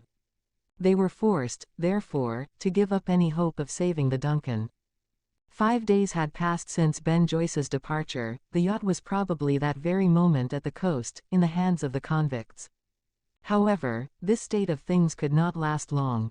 Indeed, on the morning of the 3rd day, Paganel perceived that the waters were beginning to subside. He reported to Glenarvan the result of his observations. "What does it matter now?" replied Glenarvan. "It is too late." "That is no reason for prolonging our stay at the encampment," replied the Major. "Certainly not," said Captain Mangles. "Tomorrow, perhaps, it will be possible to cross." "But will that save my unfortunate crew?" cried Glenarvan. "Listen to me, my lord," continued Captain Mangles. "I know Tom Austin. He was to execute your orders, and start as soon as his departure was possible. Who knows whether the Duncan was ready, or her injuries repaired, on the arrival of Ben Joyce at Melbourne? Supposing the yacht could not put to sea, and suffered 1 or 2 days of delay?" "You were right, John," replied Glenarvan. "We must reach Twofold Bay. We are only 35 miles from Delegate.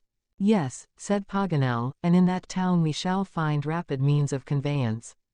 Who knows whether we shall not arrive in time to prevent this calamity?" "Let us start," cried Glenarvan. Captain Mangles and Wilson at once occupied themselves in constructing a raft of large dimensions. Experience had proved that pieces of bark could not resist the violence of the torrent. The captain cut down several gum trees, of which he made a rude but substantial raft. It was a tedious task, and that day ended before the work was completed, but the next day it was finished. The waters had now considerably subsided. The torrent had become a river again, with a rapid current. However, with proper management, the captain hoped to reach the opposite bank. At noon they put on board as much provisions as each could carry for 2 days' travel. The rest was abandoned with the cart and the tent. Mulrady was well enough to be moved, he was recovering rapidly. Each took his place on the raft, which was moored to the bank. Captain Mangles had arranged on the starboard side, and confided to Wilson, a kind of oar to sustain the raft against the current, and prevent its drifting. As for himself, he stood at the stern, and steered by means of a clumsy rudder. Lady Helena and Mary Grant occupied the center of the raft near Mulrady. Glenarvan, the Major, Paganel, and Robert surrounded them, ready to lend assistance. "Are we ready, Wilson?"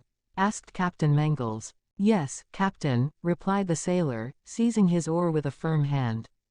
"Attention, and bear up against the current." Captain Mangles unmoored the raft, and with one push launched it into the current of the river. All went well for some time, and Wilson resisted the leeway. But soon the craft was drawn into the eddies, and turned round and round, so that neither oar nor rudder could keep it in a straight course. In spite of their efforts, they were soon placed in a position where it was impossible to use the oars. They were forced to be passive, there was no means of preventing this gyratory motion. They were whirled about with a giddy rapidity, and sent out of their course. The captain, with pale face and set teeth, stood and gazed at the eddying water. However, the raft was entangled in the midst of the river, half a mile below where they started. The current here was very strong, and, as it broke the eddies, it lessened the whirling motion. The captain and Wilson resumed their oars, and succeeded in propelling the craft in an oblique direction. In this way they approached nearer the left bank, and were only a few yards distant, when Wilson's oar broke. The raft, no longer sustained against the current, was carried downstream. The captain endeavored to prevent it, at the risk of breaking his rudder, and Wilson with bleeding hands assisted him. At last they succeeded, and the raft, after a voyage of more than half an hour, ran upon the steeply sloping bank. The shock was violent, the timbers were thrown apart, the ropes broken, and the foaming water came through. The travelers had only time to cling to the bushes that hung over the stream. They extricated Mulrady and the 2 ladies, who were half drenched. In short, everybody was saved, but the greater part of the provisions and arms, except the Major's rifle, were swept away with the fragments of the raft. The river was crossed, but the little party were without resources, 35 miles from Delegate, in the midst of these untrodden deserts. They resolved to start without delay. Mulrady saw that he would cause trouble, and desired to remain behind, even alone, and wait for aid from Delegate. But Glenarvan refused. He could not reach the town before 3 days. If the Duncan had left Melbourne several days before, what mattered a delay of a few hours? "No, my friend," said he, "I will not abandon anyone. We will make a litter, and take turns in carrying you." The litter was made of branches covered with leaves, and upon this Mulrady was placed. Glenarvan wished to be the first to bear the sailor, and, seizing one end of the litter and Wilson the other, they started. What a sad sight! And how disastrously this journey, so well begun, had ended. They were no longer going in search of Captain Grant. This continent, where he was not, nor had ever been, threatened to be fatal to those who were seeking traces of him, and perhaps new discouragements still awaited them. The first day passed silently and painfully. Every 10 minutes they took turns in carrying the litter. All the sailors' companions uncomplainingly imposed upon themselves this duty, which was made still more arduous by the great heat. At evening, after accomplishing only 5 miles, they encamped under a group of gum trees. The rest of the provisions that had escaped the shipwreck furnished the evening meal. They must hereafter rely on the Major's rifle, but he found no opportunity to fire a single shot. Fortunately, Robert found a nest of bustards, containing a dozen large eggs, which Olbinett cooked in the hot ashes. In addition to these embarrassments, their way became very difficult. The sandy plains were bristling with thorny plants that tore their garments and lacerated their limbs. The courageous ladies, however, did not complain, but valiantly advanced, setting the example, and encouraging each other by a word or a look. On the third day Mulready travelled part of the way on foot.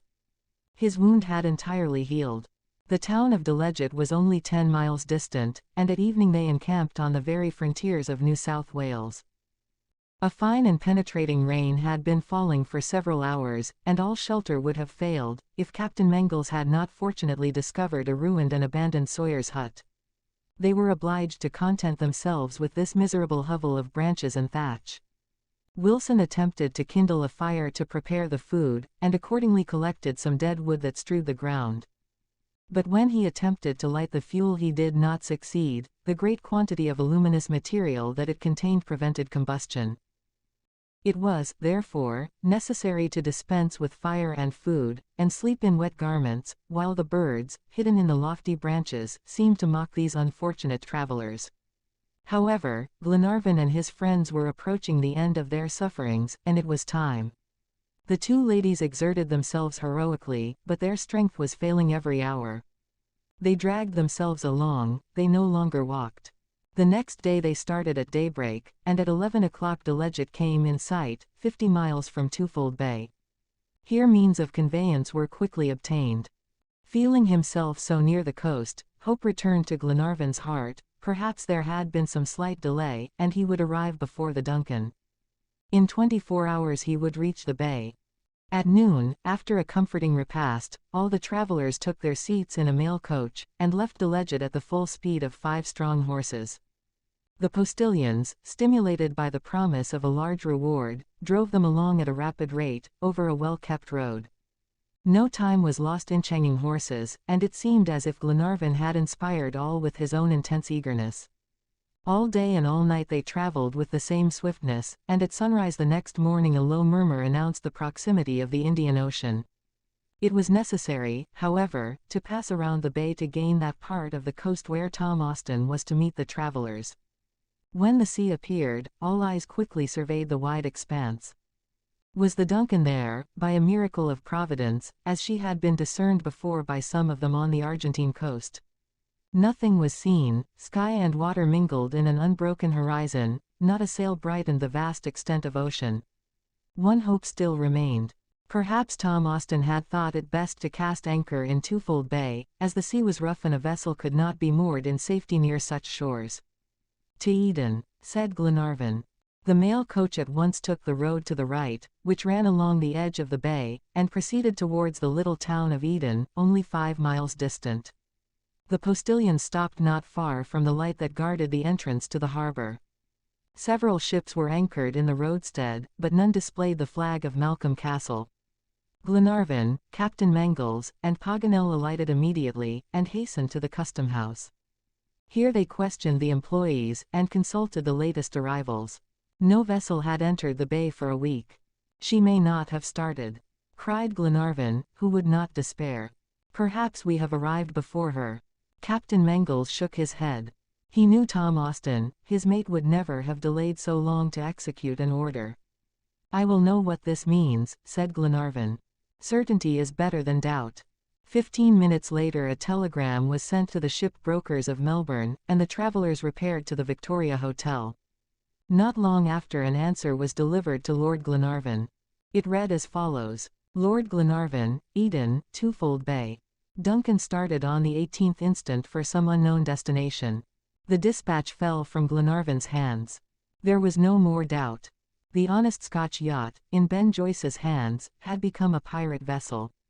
Thus ended their search in Australia, begun under such favorable auspices. The traces of Captain Grant and his shipwrecked sailors seemed irrecoverably lost. This failure had cost the lives of an entire crew. Lord Glenarvan was crushed by the blow, and this courageous searcher, whom the leagued elements had failed to deter, was now baffled by the malice of men. XLIV. A rough captain. If ever the searchers for Captain Grant had reason to despair of seeing him again, was it not when every hope forsook them at once? To what part of the world should they venture a new expedition? How explore unknown countries? The Duncan was no longer in their possession, and they could not be immediately reconciled to their misfortune. The undertaking of these generous Scots had, therefore, failed. Failure. Sad word, that finds no echo in a valiant soul, and yet, amid all the changes of destiny, Glenarvan was forced to acknowledge his powerlessness to pursue this work of mercy. Mary Grant, in this situation, no longer had the courage to utter the name of her father. She suppressed her own anguish by thinking of the unfortunate crew.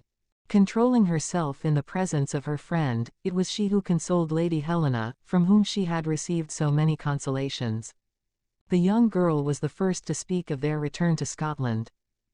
At seeing her so courageous and resigned, Captain Mangles admired her, and would have spoken a final word in favor of Captain Grant, if Mary had not stopped him with a look and then said, "No, Mr. John, let us think of those who have sacrificed themselves. Lord Glenarvan must return to England." "You were right, Miss Mary," replied he must. "The English authorities must also be informed of the fate of the Duncan. But do not give up all hope. The search that we have begun I would continue alone, rather than abandon. I will find Captain Grant, or succumb to the task." This was a solemn compact which John Mangles thus made. Mary accepted it, and gave her hand to the young captain, as if to ratify this treaty. On the part of the latter it was a devotion of his entire life, on the part of the former, an unchanging gratitude. The time of their departure was now definitely decided. They resolved to proceed to Melbourne without delay. The next day Captain Mangles went to inquire about vessels that were upon the point of sailing. He expected to find frequent communication between Eden and Melbourne, but he was disappointed. The vessels were few, 2 or 3 anchored in Twofold Bay composed the entire fleet of the place. There were none for Melbourne, Sydney, or Point de Galle. In this state of affairs, what was to be done? Wait for a ship. They might be delayed a long time, for Twofold Bay is little frequented. After some deliberation, Glenarvan was about to decide upon reaching Sydney by the coast, when Paganel made a proposal that was unexpected to everyone. The geographer had just returned from Twofold Bay. He knew that there were no means of transportation to Sydney or Melbourne, but, of the 3 vessels anchored in the roadstead, one was preparing to start for Auckland, the capital of Ika na Maui, the northern island of New Zealand.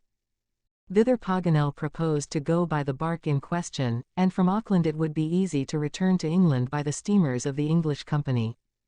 This proposition was taken into serious consideration, although Paganel did not enter into those extended arguments of which he was usually so lavish.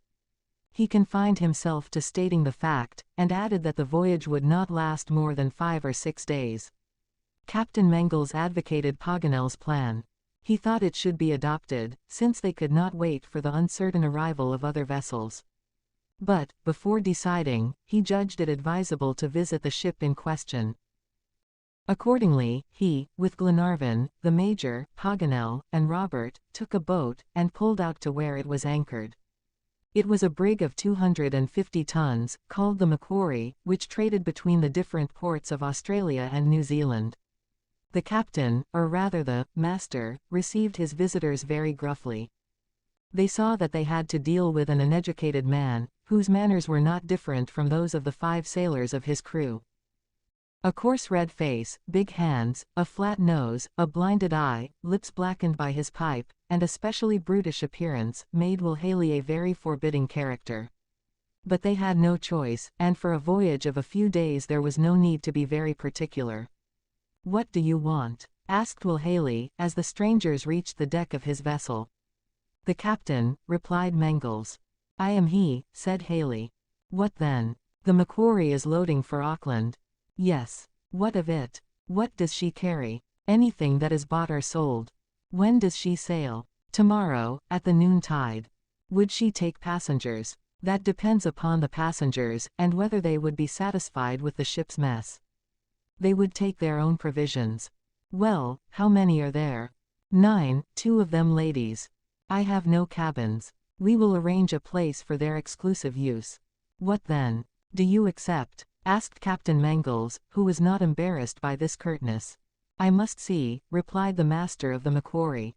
He took a turn or two, striking the deck with his heavy, hobnailed boots, then, turning to Captain Mangles, said, "What do you pay? What do you ask?" was the reply. £50. Glenarvan nodded assent. Very well. £50. But the passage in cash, added Haley. In cash. Food separate. Separate. Agreed. Well, said Will Haley, holding out his hand. What? The advance money. Here is half the fare, £25, said Captain Mangles, counting out the sum, which the master pocketed without saying, "Thank you." Be on board tomorrow, said he. Whether you are here or not, I shall weigh anchor. We will be here. Thereupon Glenarvan, the Major, Robert, Paganel, and Captain Mangles left the vessel, without Will Haley's having so much as touched the brim of his hat. What a stupid fellow, was their first remark. Well, I like him, replied Paganel. He is a real sea wolf. A real bear, remarked the Major. And I imagine, added Captain Mangles, that this bear has at some time traded in human flesh. What matter, replied Glenarvan, so long as he commands the Macquarie, which goes to New Zealand. We shall see very little of him on the voyage. Lady Helena and Mary Grant were very much pleased to know that they were to start the next day. Glenarvan observed, however, that the Macquarie could not equal the Duncan for comfort, but, after so many hardships, they were not likely to be overcome by trifles. Mr. Olbinett was requested to take charge of the provisions. The poor man, since the loss of the Duncan, had often lamented the unhappy fate of his wife, who had remained on board, and would be, consequently, the victim of the convicts' brutality. However, he fulfilled his duties as steward with his accustomed zeal, and their food might yet consist of dishes that were never seen on the ship's table. In the meantime the Major discounted at a money changer's some drafts that Glenarvan had on the Union Bank of Melbourne. As for Paganel, he procured an excellent map of New Zealand. Mulready was now quite well. He scarcely felt his wound, which had so nearly proved fatal. A few hours at sea would complete his recovery. Wilson went on board first, charged with arranging the passengers' quarters. Under his vigorous use of the brush and broom the aspect of things was greatly changed. Will Haley shrugged his shoulders, but allowed the sailor to do as he pleased.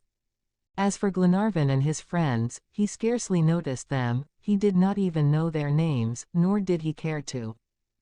This increase of cargo was worth £50 to him, but he valued it less than the 200 tons of tanned leather with which his hold was crowded, the skins first, and the passengers next. He was a real trader, and by his nautical ability he passed for a good navigator of these seas, rendered so very dangerous by the coral reefs. During the afternoon, Glenarvan wished to visit once more the supposed place of the shipwreck. Ayrton had certainly been the quartermaster of the Britannia, and the vessel might really have been lost on that part of the coast. And there, at all events, the Duncan had fallen into the hands of the convicts. Had there been a fight? Perhaps they would find on the beach traces of a struggle. If the crew had perished in the waves, would not the bodies have been cast ashore? Glenarvan, accompanied by his faithful captain, undertook this examination. The landlord of Victoria Hotel furnished them with 2 horses, and they set out. But it was a sad journey. They rode in silence. The same thoughts, the same anxieties, tortured the mind of each. They gazed at the rocks worn by the sea.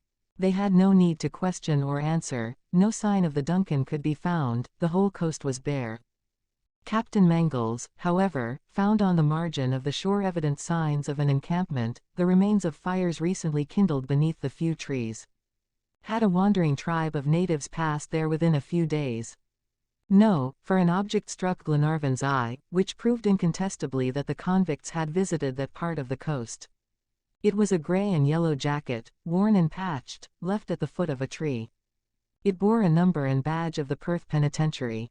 The convict was no longer there, but his cast-off garment betrayed him. "You see, John," said Glenarvan, "the convicts have been here. And our poor comrades of the Duncan." "Yes," replied the captain, in a low voice, "they have certainly been landed, and have perished. The wretches! cried Glenarvan. "If they ever fall into my hands, I will avenge my crew." Grief and exposure had hardened Glenarvan's features. For several moments he gazed at the vast expanse of water, seeking perhaps to discern some ship in the dim distance. Then his eyes relaxed their fierceness, he regained his composure, and, without adding a word or making a sign, took the road to Eden. Only one duty remained to be fulfilled, to inform the constable of the events that had just transpired, which was done the same evening. The magistrate, Thomas Banks, could scarcely conceal his satisfaction at making out the official record. He was simply delighted at the departure of Ben Joyce and his band. The whole village shared his joy. The convicts had left Australia because of a new crime, but, at all events, they had gone. This important news was immediately telegraphed to the authorities of Melbourne and Sydney. Having accomplished his object, Glenarvan returned to the Victoria Hotel. The travelers passed this last evening in Australia in sadness. Their thoughts wandered over this country, so fertile in misfortunes. They recalled the hopes they had reasonably conceived at Cape Bernouilli, now so cruelly disappointed at Twofold Bay. Paganel was a prey to a feverish agitation. Captain Mangles, who had watched him since the incident at Snowy River, many times pressed him with questions which Paganel did not answer. But that evening, as he went with him to his chamber, the captain asked him why he was so nervous. "My friend," replied Paganel evasively, "I am no more nervous than usual." "Mr. Paganel, you have a secret that troubles you." "Well, as you will," cried the geographer, "it is stronger than I." "What is stronger than you?" "My joy on the one hand, and my despair on the other." "You are joyful and despairing at the same time." "Yes, joyful and despairing at visiting New Zealand." "Have you any news?" asked Captain Mangles. "Have you discovered the lost trail?" "No, friend. People never return from New Zealand. But yet, well, you know human nature. As long as we breathe we can hope, and my motto is, Dum Spiro, Sparrow, which is the best in the world. XLV. The wreck of the Macquarie. The next day the travelers were installed on board the Macquarie. Will Haley had not offered the ladies his cabin, which was not to be regretted, as the lair was only fit for the brute. At noon they made ready to take the flood tide. The anchor was weighed. A moderate breeze blew from the southwest. The sails were gradually set, but the 5 men worked slowly. At last, incited by the oaths of the skipper, they accomplished their task. But in spite of her spread of canvas the brig scarcely advanced. Yet, however poorly she sailed, in 5 or 6 days they hoped to reach the harbour of Auckland. At 7 o'clock in the evening they lost sight of the shores of Australia and the lighthouse at Eden. The sea was rough, and the vessel laboured heavily in the trough of the waves. The passengers found their situation very uncomfortable, but, as they could not remain on deck, they were forced to submit to confinement. That evening conversation very naturally turned upon the land to which they were now sailing, its discovery and colonization, and just as naturally all turned to Paganel as to a bookcase for some information thereon. It was very readily accessible, although evidently to the geographer's mind there was something of a painful character connected with the name, the impression, and the very thoughts of New Zealand and its Maori inhabitants. "Monsieur Paganel," said Lady Helena, "have your friends, the English, been the only ones to search out this island?" "By no means, madam," was the prompt reply. "On the contrary, they have come second, nay, third, in the race, only," and he looked half roguishly and half maliciously, "they stayed when they came." And then he told them of its first discovery by Abel Tasman, the Dutch navigator, in 1642, that, when first he landed, there seemed to be amicable feelings expressed by the islanders toward himself, a number of them coming back to his ship, and being apparently well pleased to cultivate intercourse. But on the next day, as he sent his boat to find good anchorage nearer to the shore, 7 canoes of the islanders attacked it most violently and suddenly, causing it to capsize, and so vigorously assailing its occupants with their pikes that it was with difficulty any of them were able to swim back to their ship, leaving those of their companions who were not drowned to be butchered by the natives. Paganel also told, at great length, the tales of many of the sad incidents which from time to time have marked even the commercial intercourse between the European and the Maori, as, for instance, the sad tale of conflict and bloodshed connected with the death of Captain Marion, a French navigator, in 1772. He had landed near the spot where Surville had ill-treated some of the natives and traitorously seized a son of the chief, Tacori, who yet appeared to welcome this next French visitant, though remembering nonetheless the terrible duty of vengeance which is felt by the Maori to be so binding.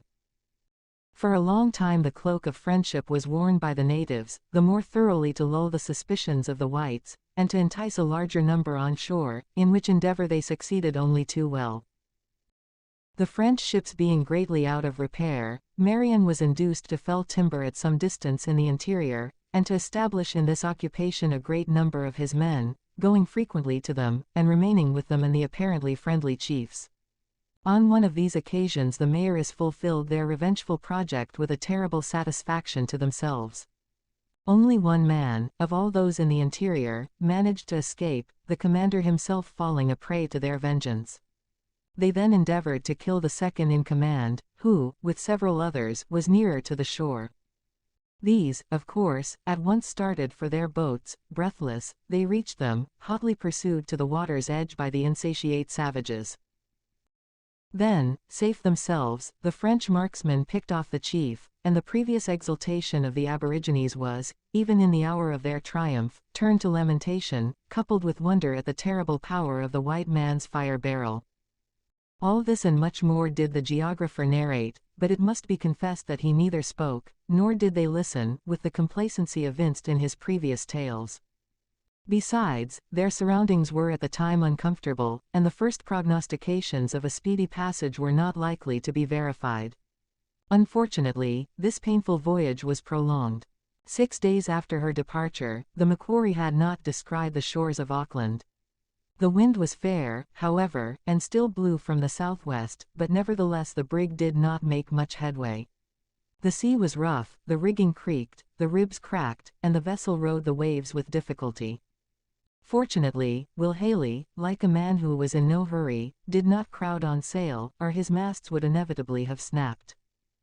Captain Mangles hoped, therefore, that this clumsy craft would reach its destination in safety. Still, he was pained to see his companions on board in such miserable quarters. But neither Lady Helena nor Mary Grant complained, although the continual rain kept them confined, and the want of air and rolling of the ship seriously incommoded them. Their friends sought to divert them, and Paganel strove to while the time with his stories, but did not succeed so well as previously. Of all the passengers, the one most to be pitied was Lord Glenarvan. They rarely saw him below, he could not keep still. His nervous and excitable nature would not submit to an imprisonment between 4 wooden walls. Day and night, heedless of the torrents of rain and the dashing spray of the sea, he remained on deck, sometimes bending over the rail, sometimes pacing up and down with feverish agitation. His eyes gazed continually into space, and, during the brief lulls, his glass persistently surveyed the horizon. He seemed to question the mute waves, the mist that veiled the sky, the masses of vapor. He would have penetrated with a glance, he could not be resigned, and his countenance betokened an acute grief. The power and hopefulness of this man, hitherto so energetic and courageous, had suddenly failed. Captain Mangles seldom left him, but at his side endured the severity of the storm. That day, Glenarvan, wherever there was an opening in the mist, scanned the horizon with the utmost persistency. The young captain approached him. "Is your lordship looking for land?" he asked. Glenarvan shook his head. "It will yet be some time before we leave the brig. We ought to have sighted Auckland Light 36 hours ago."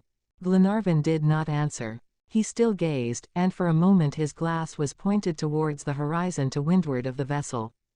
"The land is not on that side," said Captain Mangles. "Your lordship should look towards the starboard." "Why, John," replied Glenarvan, "it is not the land that I am seeking." "What is it, my lord?" "My yacht, my Duncan. She must be here, in these regions, ploughing these seas, in that dreadful employment of a pirate. She is here, I tell you, John, on this course between Australia and New Zealand. I have a presentiment that we shall meet her. God preserve us from such a meeting, my lord." "Why, John, your lordship forgets our situation. What could we do on this brig, if the Duncan should give us chase?" We could not escape. Escape, John? Yes, my lord. We should try in vain. We should be captured, at the mercy of the wretches. Ben Joyce has shown that he does not hesitate at a crime. I should sell my life dearly. We would defend ourselves to the last extremity. Well, but, then, think of Lady Helena and Mary Grant. Poor women, murmured Glenarvan. John, my heart is broken, and sometimes I feel as if despair had invaded it. It seems to me as if new calamities awaited us, as if heaven had decreed against us.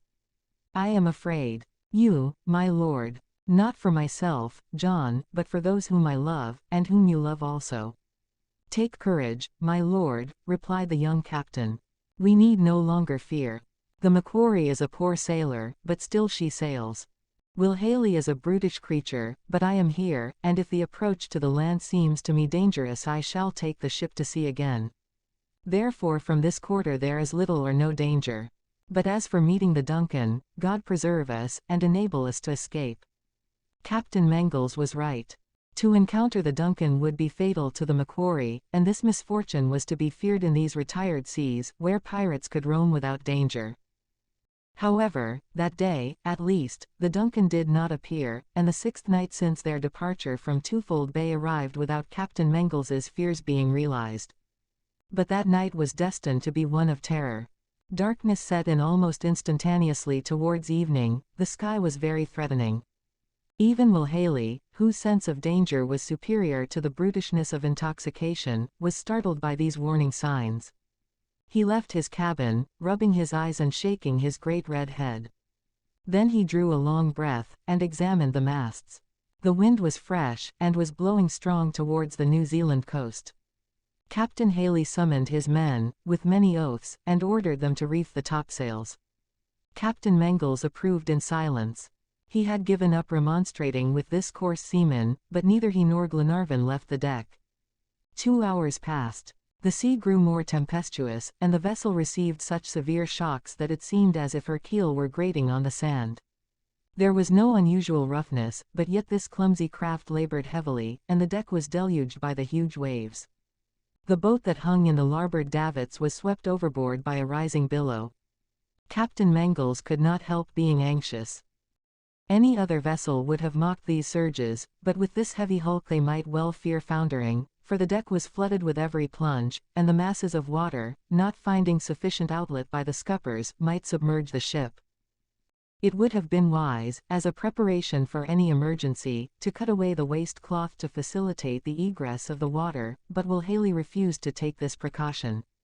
However, a greater danger threatened the Macquarie, and probably there was no longer time to prevent it. About 11:30 Captain Mangles and Wilson, who were standing on the leeward side, were startled by an unusual sound. Their nautical instincts were roused, and the captain seized the sailor's hand. "The surf," said he. "Yes," replied Wilson. "The sea is breaking on the reefs. Not more than 2 cable lengths distant. Not more. The shore is here." Captain Mangles leaned over the railing, gazed at the dark waves, and cried, "The sounding lead, Wilson." The skipper, who was in the forecastle, did not seem to suspect his situation.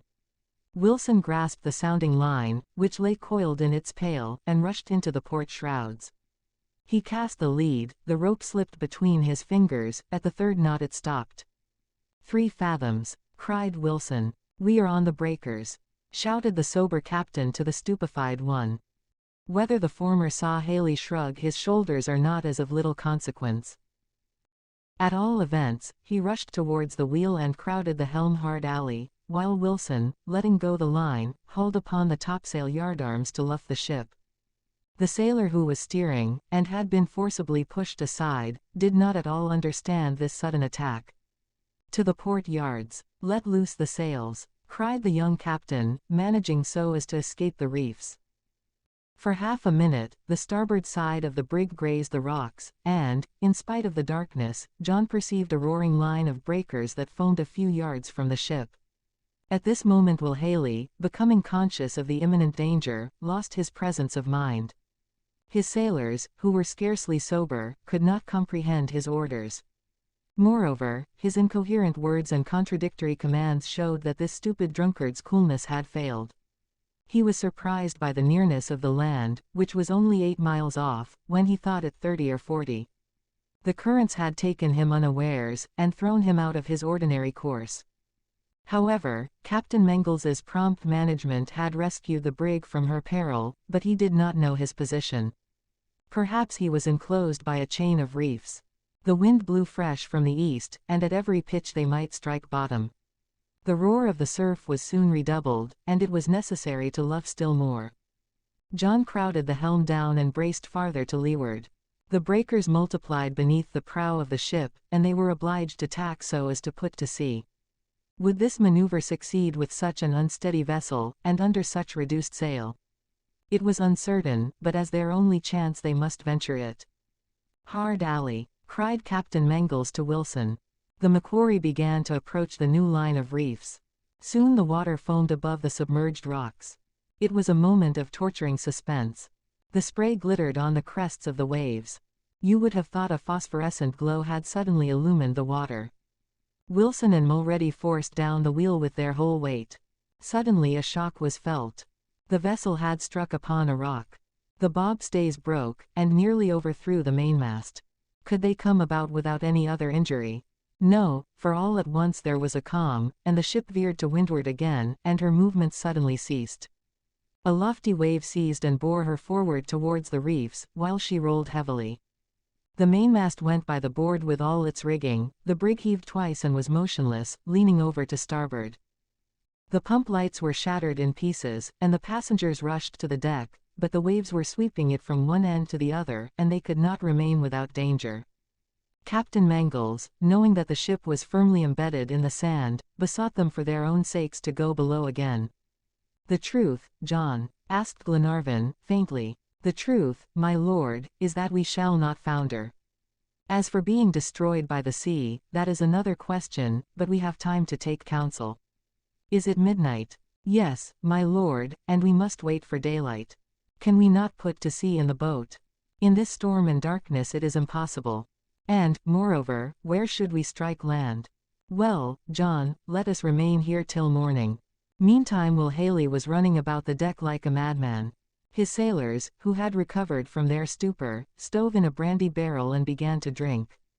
Mangles foresaw that their drunkenness would lead to terrible scenes. The captain could not be relied upon to restrain them. The miserable man tore his hair and wrung his hands. He thought only of his cargo, which was not insured. "I am ruined. I am lost," cried he, running to and fro. Captain Mangles scarcely thought of consoling him. He armed his companions, and all stood ready to repel the sailors, who were filling themselves with brandy, and cursing frightfully.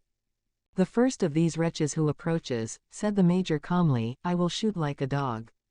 The sailors doubtless saw that the passengers were determined to keep them at bay, for, after a few attempts at plunder, they disappeared. Captain Mangles paid no more attention to these drunken men, but waited impatiently for day. The ship was now absolutely immovable. The sea grew gradually calm, and the wind subsided. The hull could, therefore, hold out a few hours longer. At sunrise they would examine the shore. If it seemed easy to land, the yawl, now the only boat on board, would serve to transport the crew and passengers. It would require 3 trips, at least, to accomplish this, for there was room for only 4 persons. As for the gig, it had been swept overboard, during the storm, as before mentioned. While reflecting on the dangers of his situation, the young captain, leaning against the binnacle, listened to the roar of the surf.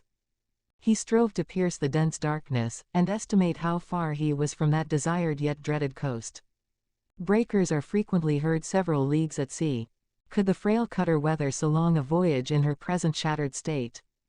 While he was thinking thus, and longing for a little light in the gloomy sky, the ladies, relying upon his words, were reposing in their berths. The steadiness of the brig secured them several hours of rest. Glenarvan and the others, no longer hearing the cries of the drunken crew, refreshed themselves also by a hasty sleep, and, early in the morning, deep silence reigned on board this vessel, which had sunk to rest, as it were, upon her bed of sand. About 4 o'clock the first light appeared in the east. The clouds were delicately tinged by the pale rays of the dawn. Captain Mangles came on deck. Along the horizon extended a curtain of mist. A few vague outlines floated in the vapors of the morning. A gentle swell still agitated the sea, and the outer waves were lost in the dense, motionless fog. He waited. The light gradually brightened, and the horizon glowed with crimson hues. The misty curtain gradually enveloped the vast vault of the firmament. Black rocks emerged from the water. Then, a line was defined along a border of foam, and a luminous point kindled like a lighthouse at the summit of a peak against the still invisible disk of the rising sun. "Land!" cried Captain Mangles. His companions, awakened by his voice, rushed on deck, and gazed in silence at the coast that was seen on the horizon. Whether hospitable or fatal, it was to be their place of refuge. "Where is that Haley?" asked Glenarvan. "I do not know, my lord," replied Captain Mangles. "And his sailors?" "Disappeared, like himself." "And like himself, doubtless, drunk," added McNab. "Let us search for them," said Glenarvan. "We cannot abandon them on this vessel." Mulready and Wilson went down to the bunks in the forecastle. The place was empty. They then visited between decks, and the hold, but found neither Haley nor his sailors. "What? Nobody," said Glenarvan. "Have they fallen into the sea?" asked Paganel. "Anything is possible," replied Captain Mangles, who cared little for their disappearance.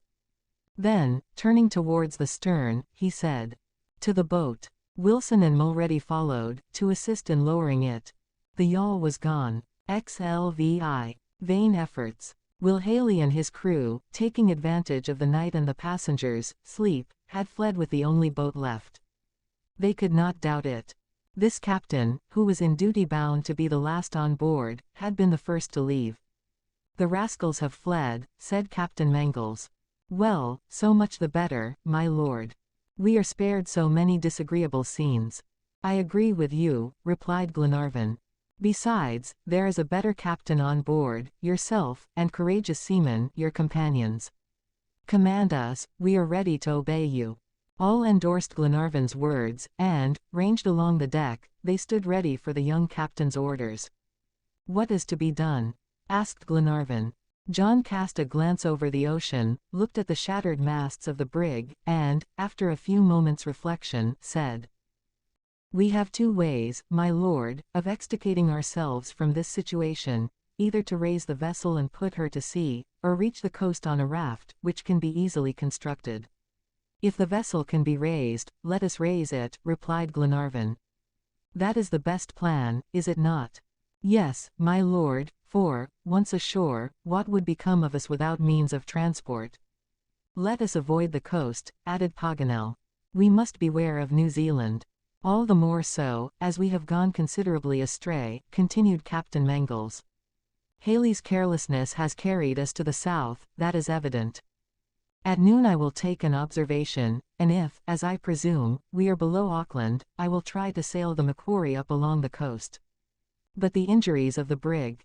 inquired Lady Helena. "I do not think they are serious, madam," replied Captain Mangles. "I shall rig a jurymast at the bows, and we shall sail slowly, it is true, but still we shall go where we wish. If, unfortunately, the hull is stove in, or if the ship cannot be extricated, we must gain the coast, and travel by land to Auckland." "Let us examine the state of the vessel, then," said the Major. "This is of the first importance." Glenarvan, the captain, and Mulready opened the main scuttle, and went down into the hold. About 200 tons of tanned hides were there, very badly stowed away, but they could draw them aside without much difficulty, by means of the mainstay tackling, and they at once threw overboard part of this ballast so as to lighten the ship. After 3 hours of hard labor, they could see the bottom timbers. 2 seams in the larboard planking had sprung open as far up as the channel whales. As the Macquarie lay over on her starboard beams, her opposite side was raised, and the defective seams were out of water. Wilson hastened, therefore, to tighten the joints with oakum, over which he carefully nailed a copper plate. On sounding they found less than 2 feet of water in the hold, which the pumps could easily exhaust, and thus relieve the ship. After his examination of the hull, the captain perceived that it had been little injured in stranding. It was probable that a part of the false keel would remain in the sand, but they could pass over it. Wilson, after inspecting the interior of the brig, dived, in order to determine her position on the reef. The Macquarie was turned towards the northwest, and lay on a very shelving, slimy sandbar. The lower end of her prow and 2/3 of her keel were deeply embedded in the sand. The rest, as far as the stern, floated where the water was 5 fathoms deep. The rudder was not, therefore, confined, but worked freely. The captain considered it useless to lighten her, as he hoped they would be ready to make use of her at the earliest opportunity. The tides of the Pacific are not very strong, but he relied upon their influence to float the brig, which had stranded an hour before high water. The only point was to extricate her, which would be a long and painful task. "To work!" cried the captain. His improvised sailors were ready. He ordered them to reef the sails. The Major, Robert, and Paganel, under Wilson's direction, climbed the maintop.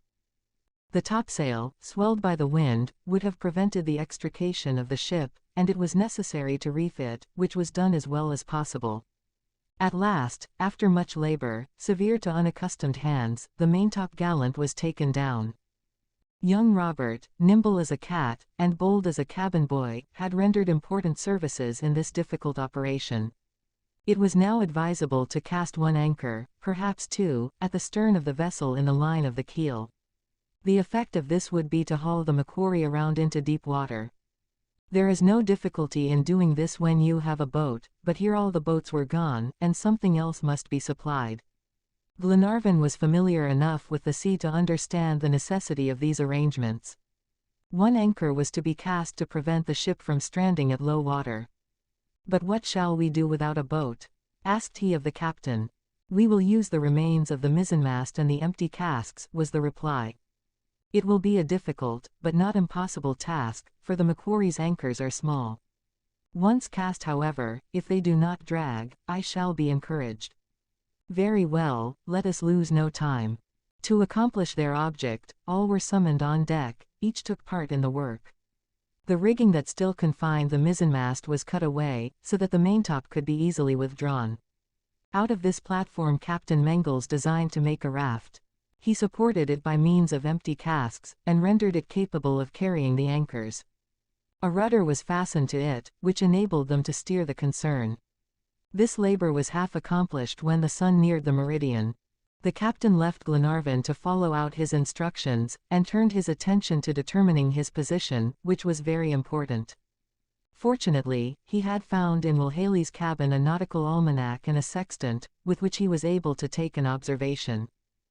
By consulting the map Paganel had bought at Eden, he saw that they had been wrecked at the mouth of Aotea Bay, above Kahua Point, on the shores of the province of Auckland.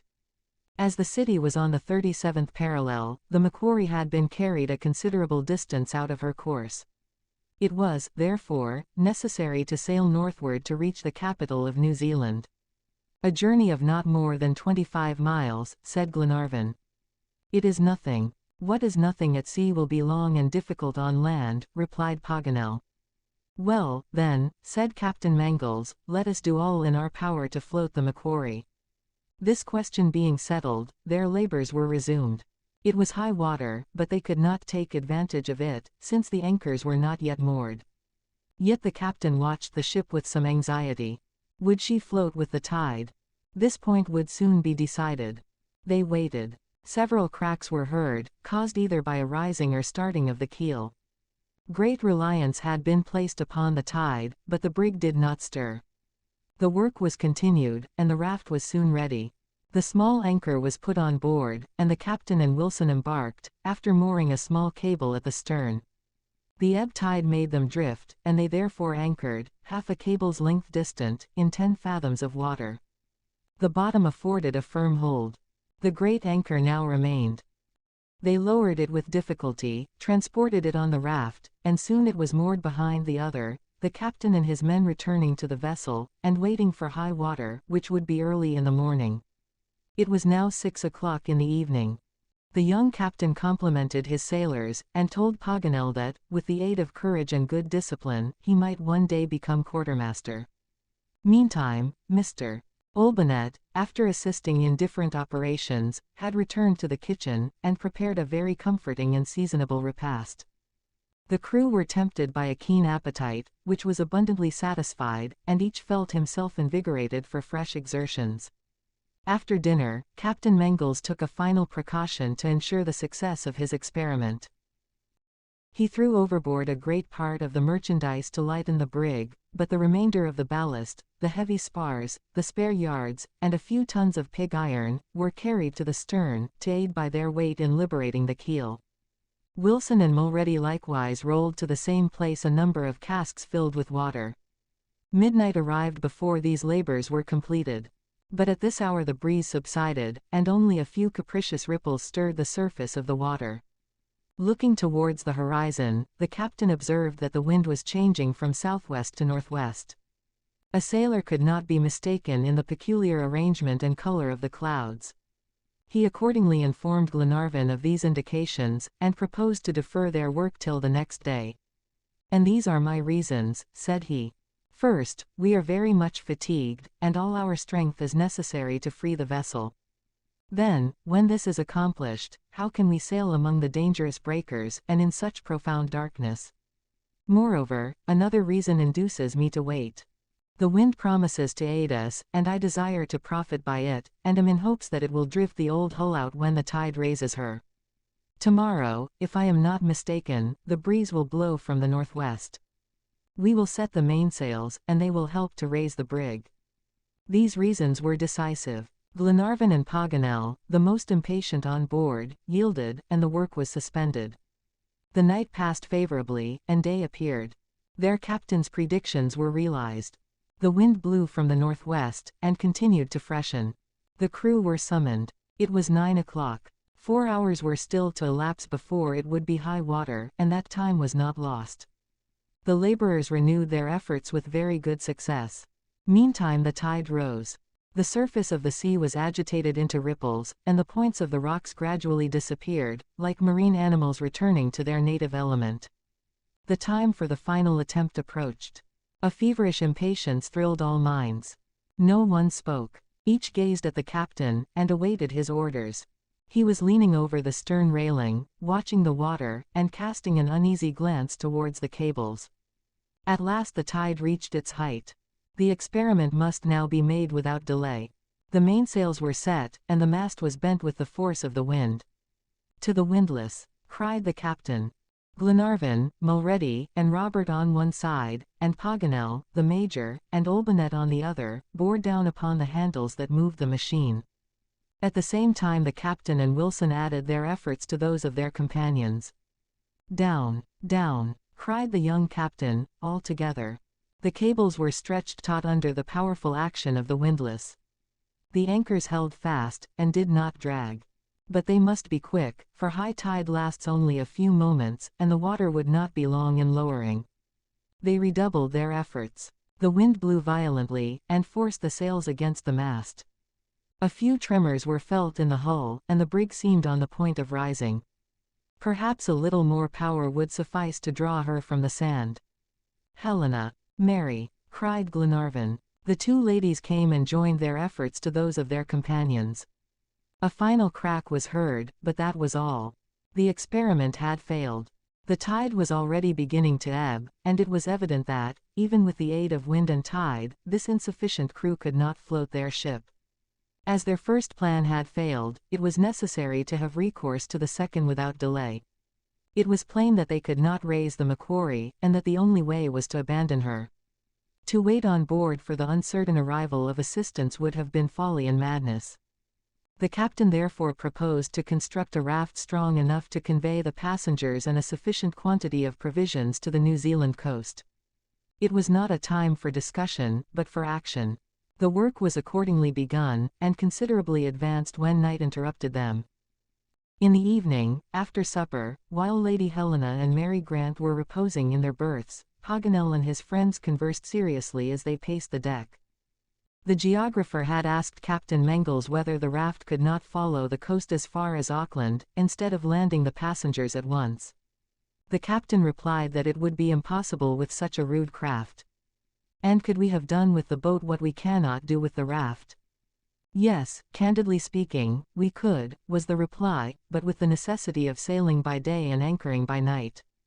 Then these wretches, who have abandoned us, "Oh," said Captain Mangles, "they were drunk, and in the profound darkness I fear they have paid for their cowardly desertion with their lives." "So much the worse for them," continued Paganel, "and for us, too, as this boat would have been useful." "What do you mean, Paganel?" said Glenarvan. "The raft will take us ashore." "That is precisely what I would avoid," replied the geographer. "What? Can a journey of not more than 20 miles terrify us, after what has been done on the Pampas and in Australia?" "My friends," resumed Paganel, "I do not doubt your courage, nor that of our fair companions. 20 miles is nothing in any other country except New Zealand. Here, however, anything is better than venturing upon these treacherous shores." "Anything is better than exposing yourself to certain death on a wrecked vessel," returned Captain Mangles. "What have we to fear in New Zealand?" asked Glenarvan. "The savages," replied Paganel. "The savages," said Glenarvan. "Can we not avoid them by following the coast?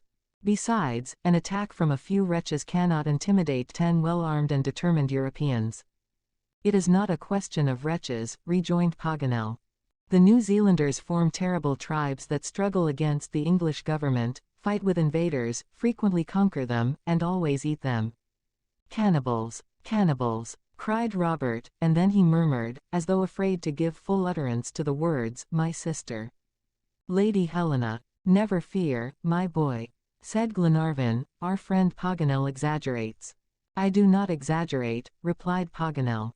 "With these New Zealanders war is what the sports of the chase are to civilized nations, and the game they hunt for they feast upon." "Paganel," said the Major, "this may be all very true, but have you forgotten the introduction of Christianity? Has it not destroyed these anthropophagous habits?" "No, it has not," was the prompt reply.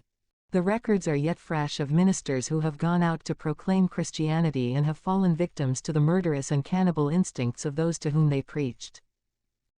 Not long since, in the year 1864, one of these clergymen was seized by the chiefs, was hung to the tree, was tantalized and tortured to his last moments, and then, whilst some tore his body to pieces, others devoured the various members.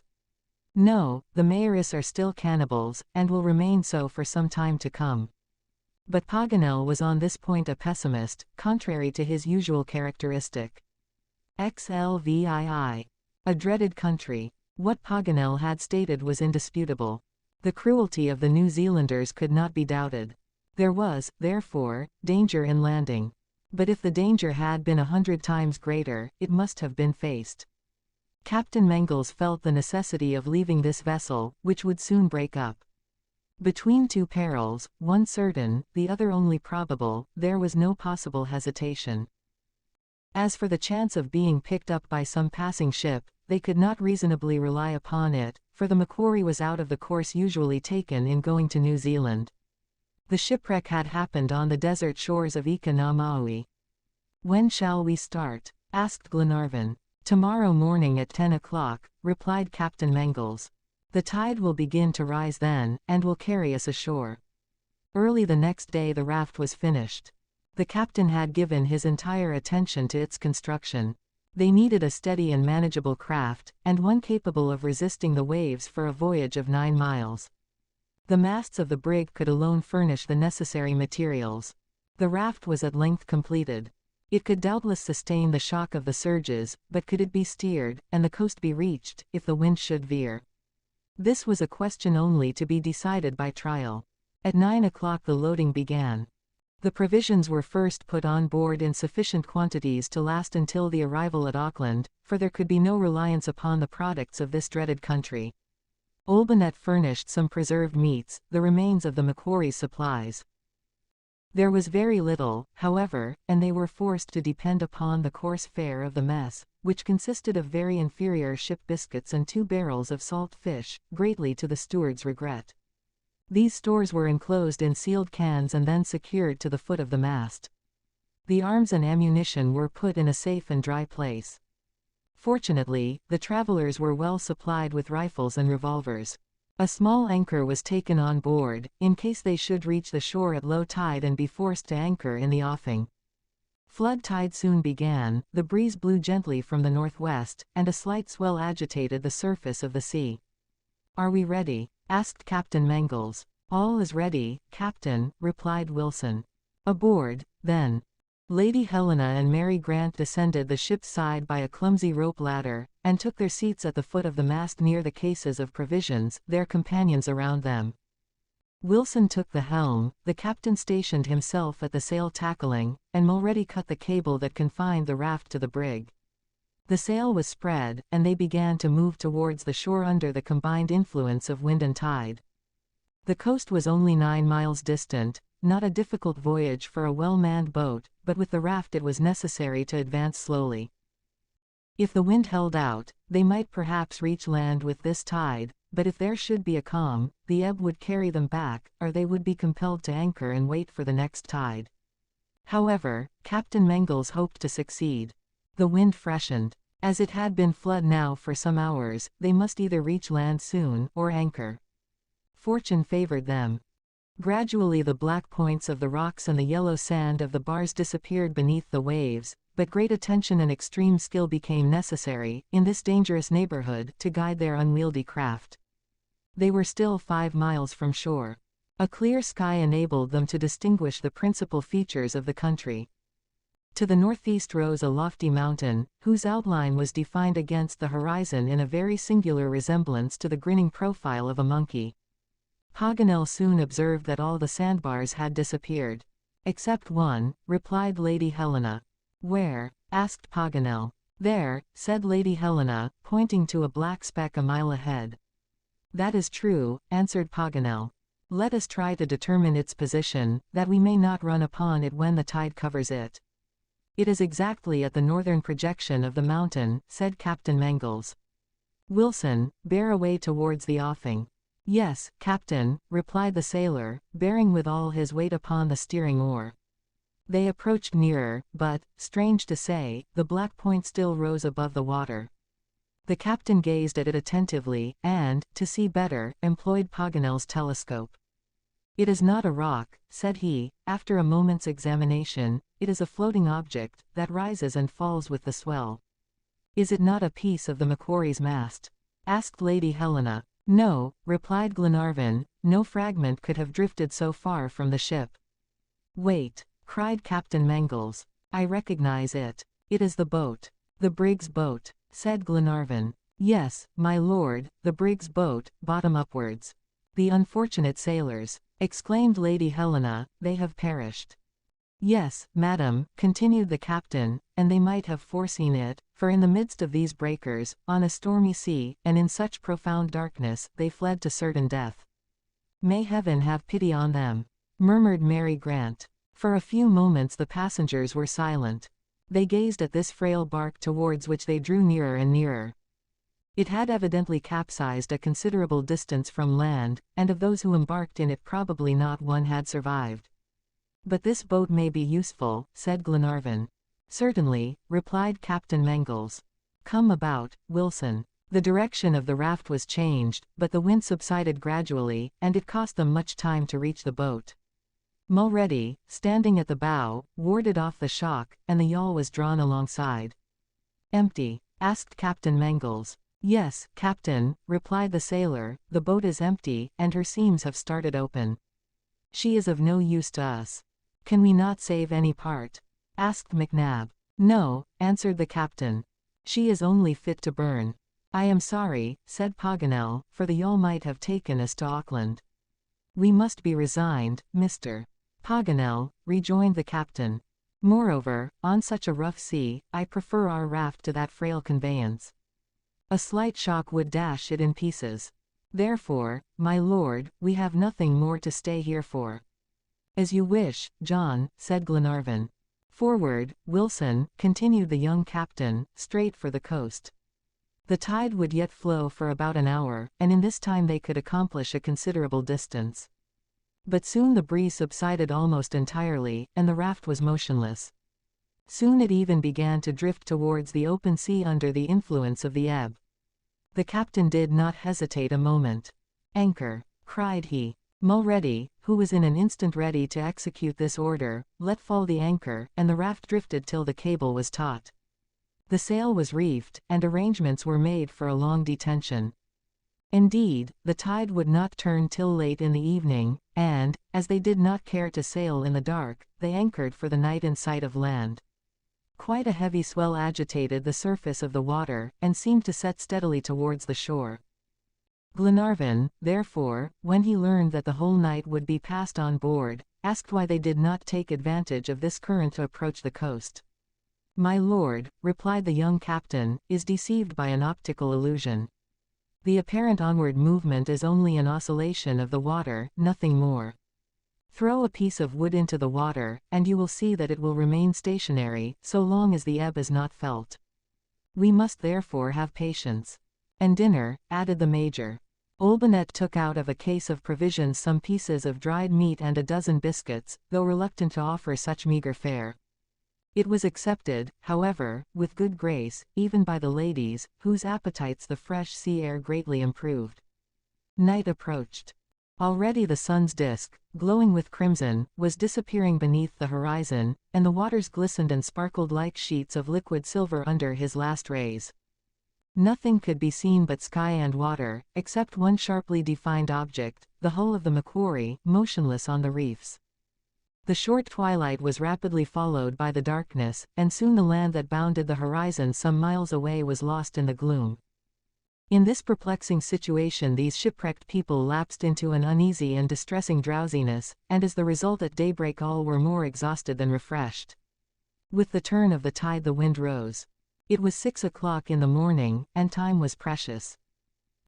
Preparations were made for getting under way, and the order was given to weigh anchor, but the flukes, by the strain of the cable, were so deeply embedded in the sand that without the windlass even the tackling that Wilson arranged could not draw them out. Half an hour passed in useless efforts. The captain, impatient to set sail, cut the cable, and thus took away all possibility of anchoring, in case the tide should not enable them to reach the shore. The sail was unfurled, and they drifted slowly towards the land that rose in grayish masses against the background of the sky, illumined by the rising sun. The reefs were skillfully avoided, but, with the unsteady breeze, they did not seem to draw nearer the shore. At last, however, land was less than a mile distant, craggy with rocks and very precipitous. It was necessary to find a practicable landing. The wind now moderated and soon subsided entirely, the sail flapping idly against the mast. The tide alone moved the raft, but they had to give up steering, and masses of seaweed retarded their progress. After a while they gradually became stationary 3 cable lengths from shore. But they had no anchor, and would they not be carried out to sea again by the ebb? With eager glance and anxious heart the captain looked towards the inaccessible shore. Just at this moment a shock was felt. The raft stopped. They had stranded on a sandbar, not far from the coast. Glenarvan, Robert, Wilson, and Mulready leapt into the water, and moored their bark firmly with cables on the adjoining reefs. The ladies were carried in their companions' arms, and reached the shore without wetting a single fold of their garments, and soon all, with arms and provisions, had set foot on the inhospitable shores of New Zealand. Glenarvan, without losing an hour, would have followed the coast to Auckland, but since early morning the sky had been heavy with clouds, which, towards noon, descended in torrents of rain. Hence it was impossible to start on their journey, and advisable to seek a shelter. Wilson discovered, fortunately, a cavern, hollowed out by the sea in the basaltic rocks of the shore, and here the travelers took refuge with their arms and provisions. There was an abundance of dry seaweed, lately cast up by the waves. This formed a soft couch, of which they availed themselves. Several pieces of wood were piled up at the entrance and then kindled, and while the fire served to dry their garments conversation beguiled the hours, as they lay or stood at ease. Paganel, as usual, upon being appealed to, could tell them of the rise, extension, and consolidation of the British power upon the island. He informed them of the beginnings, and, to his belief, of the causes, of the strife which for years decimated the aborigines, and was very injurious to the colonists who had emigrated. Then, in reply to Robert's questions, he went on to speak of those who on a narrower theatre had emulated by their heroism and patience the deeds of the world's great travelers and scientific explorers. He told them of Whitcomb and Charlton Howett, men known in their own circles and in connection with their own branch of the New Zealand government. At still greater length he detailed the adventures of Jacob Luer, who was the companion of Whitcomb, and had gone as his assistant to discover a practicable route over the mountains in the north of the province of Canterbury. In those mountain wilds, which even the islanders rarely traverse, these two Europeans suffered greatly, but still worse was their fate when they descended to the water level and essayed to cross the Taramacao near its mouth. Jacob Luer at length found two old and almost useless canoes, and by attaching the one to the other they hoped to accomplish the passage safely. Before they had reached the middle of the rapid current, however, both the tubs capsized. Luer, with difficulty, managed to support himself on one of them, and by clinging to it was at length carried to the river's bank, which his companion also reached, but when after a period of insensibility Luer returned to consciousness and found the body of Whitcomb, it was lifeless. Though terribly bruised and still bleeding from his wounds, Luer hollowed a grave for the remains, and then, after many more days of privation and danger, came to the huts of some of the mayoris, by whose assistance he at length reached the settled parts of the colony. These facts and reminiscences, it must be confessed, were not of the most inspiriting character, but they were in the same key as most of Paganel's disquisitions and information concerning these islands, and they were before a late hour exchanged for peaceful though probably dreamy slumbers, by his hearers. Early the next morning the signal for departure was given. The rain had ceased during the night, and the sky was covered with grayish clouds, which intercepted the rays of the sun, so that the temperature thus moderated enabled them to endure the fatigues of the journey. By consulting the map, Paganel had calculated that they would have to travel 8 days. But, instead of following the windings of the coast, he considered it best to proceed to the village of Narnavahia, at the junction of the Waikato and Waipa rivers. Here the overland mail road passed, and it would thence be easy to reach Drury, and rest, after their hardships, in a comfortable hotel. But before they left the shore their attention was drawn to the large number of seals, of a peculiar appearance and genus, which lay on the broad sands daily washed by the tidal water. These seals, with their rounded heads, their upturned look, their expressive eyes, presented an appearance, almost a physiognomy, that was mild and well-nigh tender, and served to recall to the traveler's memory the tales about the sirens of the olden and modern times, who served as the enchantresses to just such inhospitable shores as that seemed on which they had themselves been cast. These animals, which are very numerous on the coast of New Zealand, are hunted and killed for the sake of their oil and their skins, and Paganel was of course able to tell how much within the last few years they had been searched for by the traders and navigators on these seas. Whilst speaking of these matters, Robert drew Paganel's attention to some curious amphibious creatures, resembling the seals, but larger, which were devouring with rapidity the large stones lying on the shore. "Look," said he, "here are seals which feed on pebbles." Paganel assured them that these sea elephants were only weighting themselves preparatory to their descent into the water, and protested that if they would but wait for a time they might see them descend and subsequently return when they had unloaded themselves. The first part of this program they saw accomplished, but, greatly to Paganel's grief, Glenarvan would not longer delay the party, and they soon began to see inland beauties and curiosities of another sort. The district through which they had to walk this day and the next was one very thick with brush and underwood, and there was no possibility of horse or vehicle passing or meeting them. They now regretted the absence of their Australian cart, for the height and frequency of the large ferns in the neighborhood prevented their making any rapid progress on foot. Here and there, however, Robert and Paganel would rejoice together over some choice bush or bird that they had met with. Notable among the latter was the New Zealand kiwi, known to naturalists as the apteryx, and which is becoming very scarce, from the pursuit of its many enemies. Robert discovered in a nest on the ground a couple of these birds without tails or wings, but with 4 toes on the foot, and a long beak or bill like that of a woodcock, and small white feathers all over its body.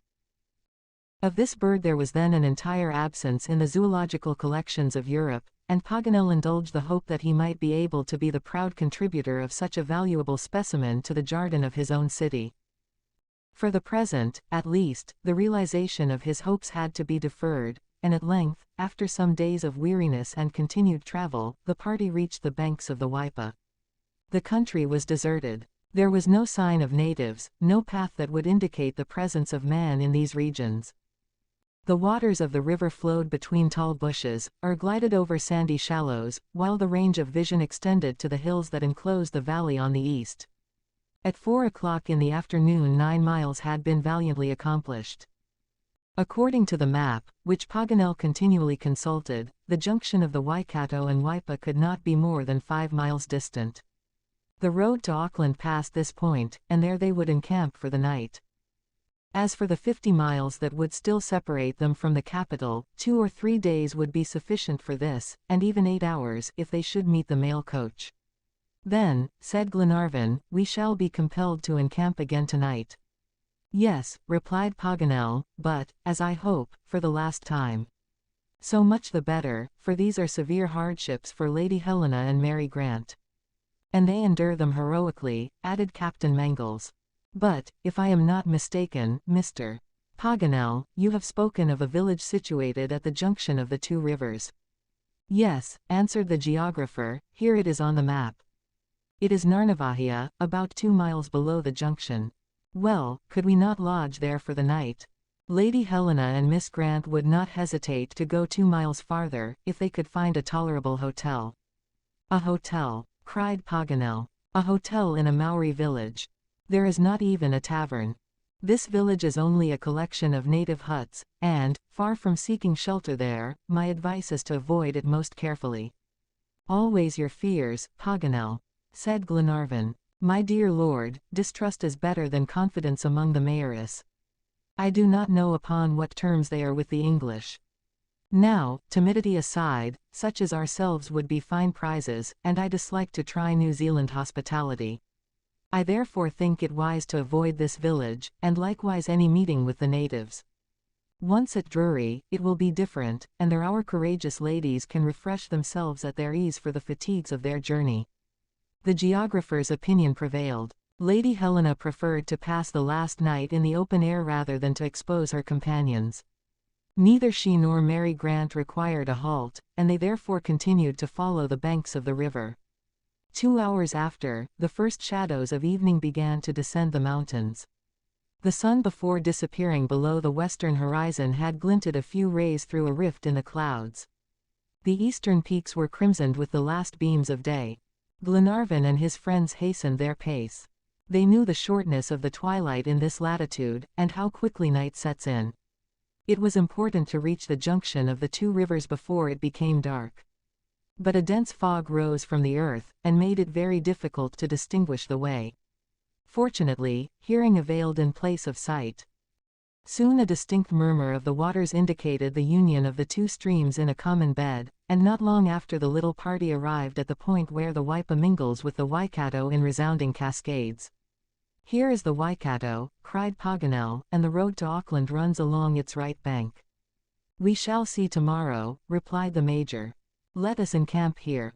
It seems to me as if those deeper shadows yonder proceeded from a little thicket of trees that has grown here expressly to shelter us. Let us eat and sleep. Eat, said Paganel, but of biscuits and dried meat, without kindling a fire. We have arrived here unseen, let us try to go away in the same manner. Fortunately, this fog will render us invisible. The group of trees was reached, and each conformed to the geographer's rigorous regulations. The cold supper was noiselessly eaten, and soon a profound sleep overcame the weary travelers. XLVIII. Introduction to the Cannibals. The next morning at break of day a dense fog was spreading heavily over the river, but the rays of the sun were not long in piercing the mist, which rapidly disappeared under the influence of the radiant orb. The banks of the stream were released from their shroud, and the course of the Waikato appeared in all its morning beauty. A narrow tongue of land bristling with shrubbery ran out to a point at the junction of the two rivers. The waters of the Waipa, which flowed more swiftly, drove back those of the Waikato for a quarter of a mile before they mingled, but the calm power of the one soon overcame the boisterous impetuosity of the other, and both glided peacefully together to the broad bosom of the Pacific. As the mist rose, a boat might have been seen ascending the Waikato. It was a canoe 70 feet long and 5 broad. The lofty prow resembled that of a Venetian gondola, and the whole had been fashioned out of the trunk of a pine. A bed of dry fern covered the bottom. 8 oars at the bow propelled it up the river, while a man at the stern guided it by means of a movable paddle. This man was a native, of tall form, about 45 years old, with broad breast and powerful limbs. His protruding and deeply furrowed brow, his fierce look and his sinister countenance, showed him to be a formidable individual. He was a Maori chief of high rank, as could be seen by the delicate and compact tattooing that striped his face and body. 2 black spirals, starting from the nostrils of his aquiline nose, circled his tawny eyes, met on his forehead, and were lost in his abundant hair. His mouth, with its shining teeth, and his chin, were hidden beneath a network of varied colors, while graceful lines wound down to his sinewy breast. There was no doubt as to his rank.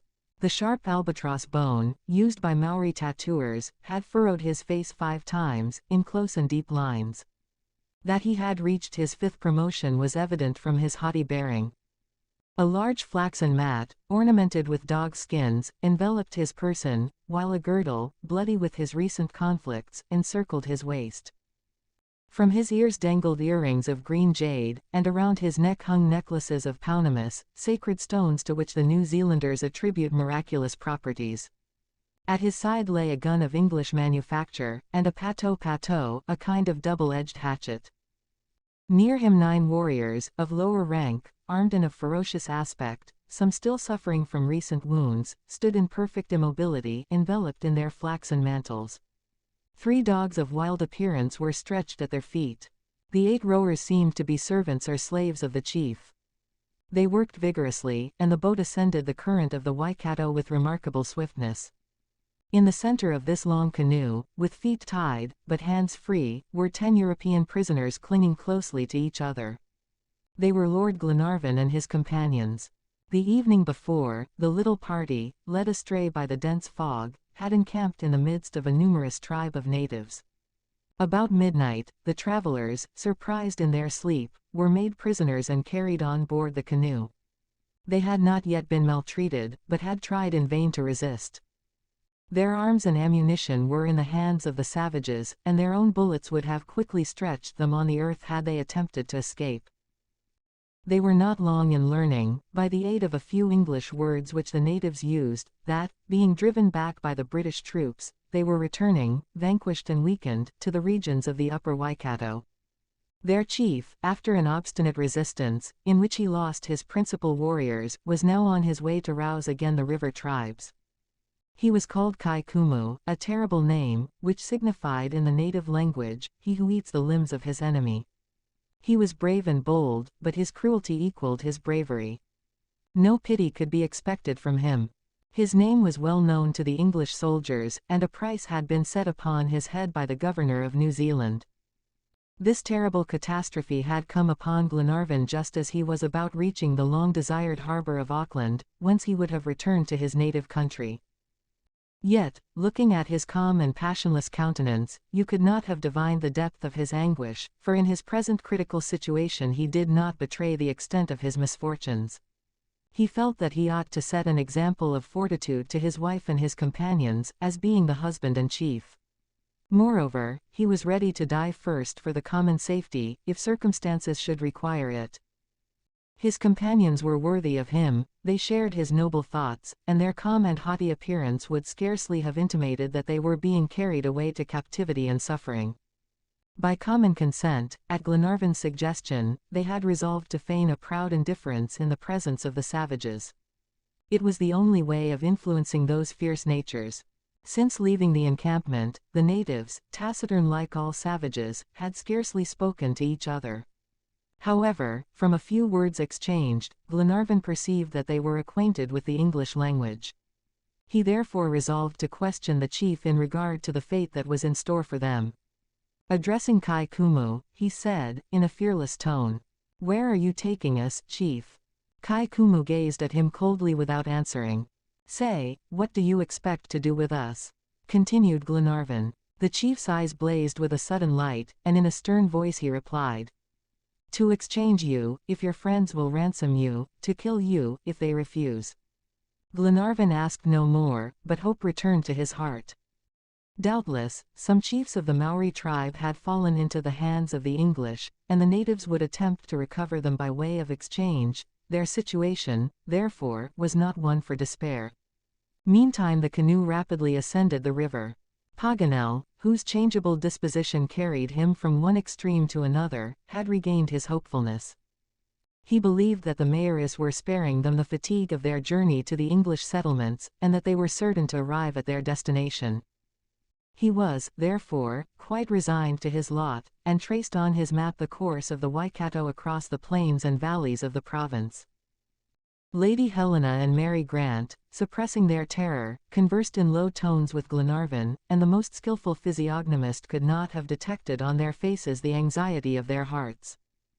The Waikato River is worshipped by the natives, as Paganel knew, and English and German naturalists have never ascended beyond its junction with the Waipa.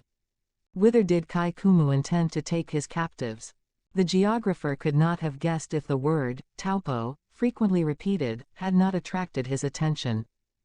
By consulting his map, he saw that this name was applied to a celebrated lake in the most mountainous part of the island, and that from it the Waikato flows. Paganel, addressing Captain Mangles in French, so as not to be understood by the savages, asked him how fast the canoe was going. The captain thought about 3 miles an hour.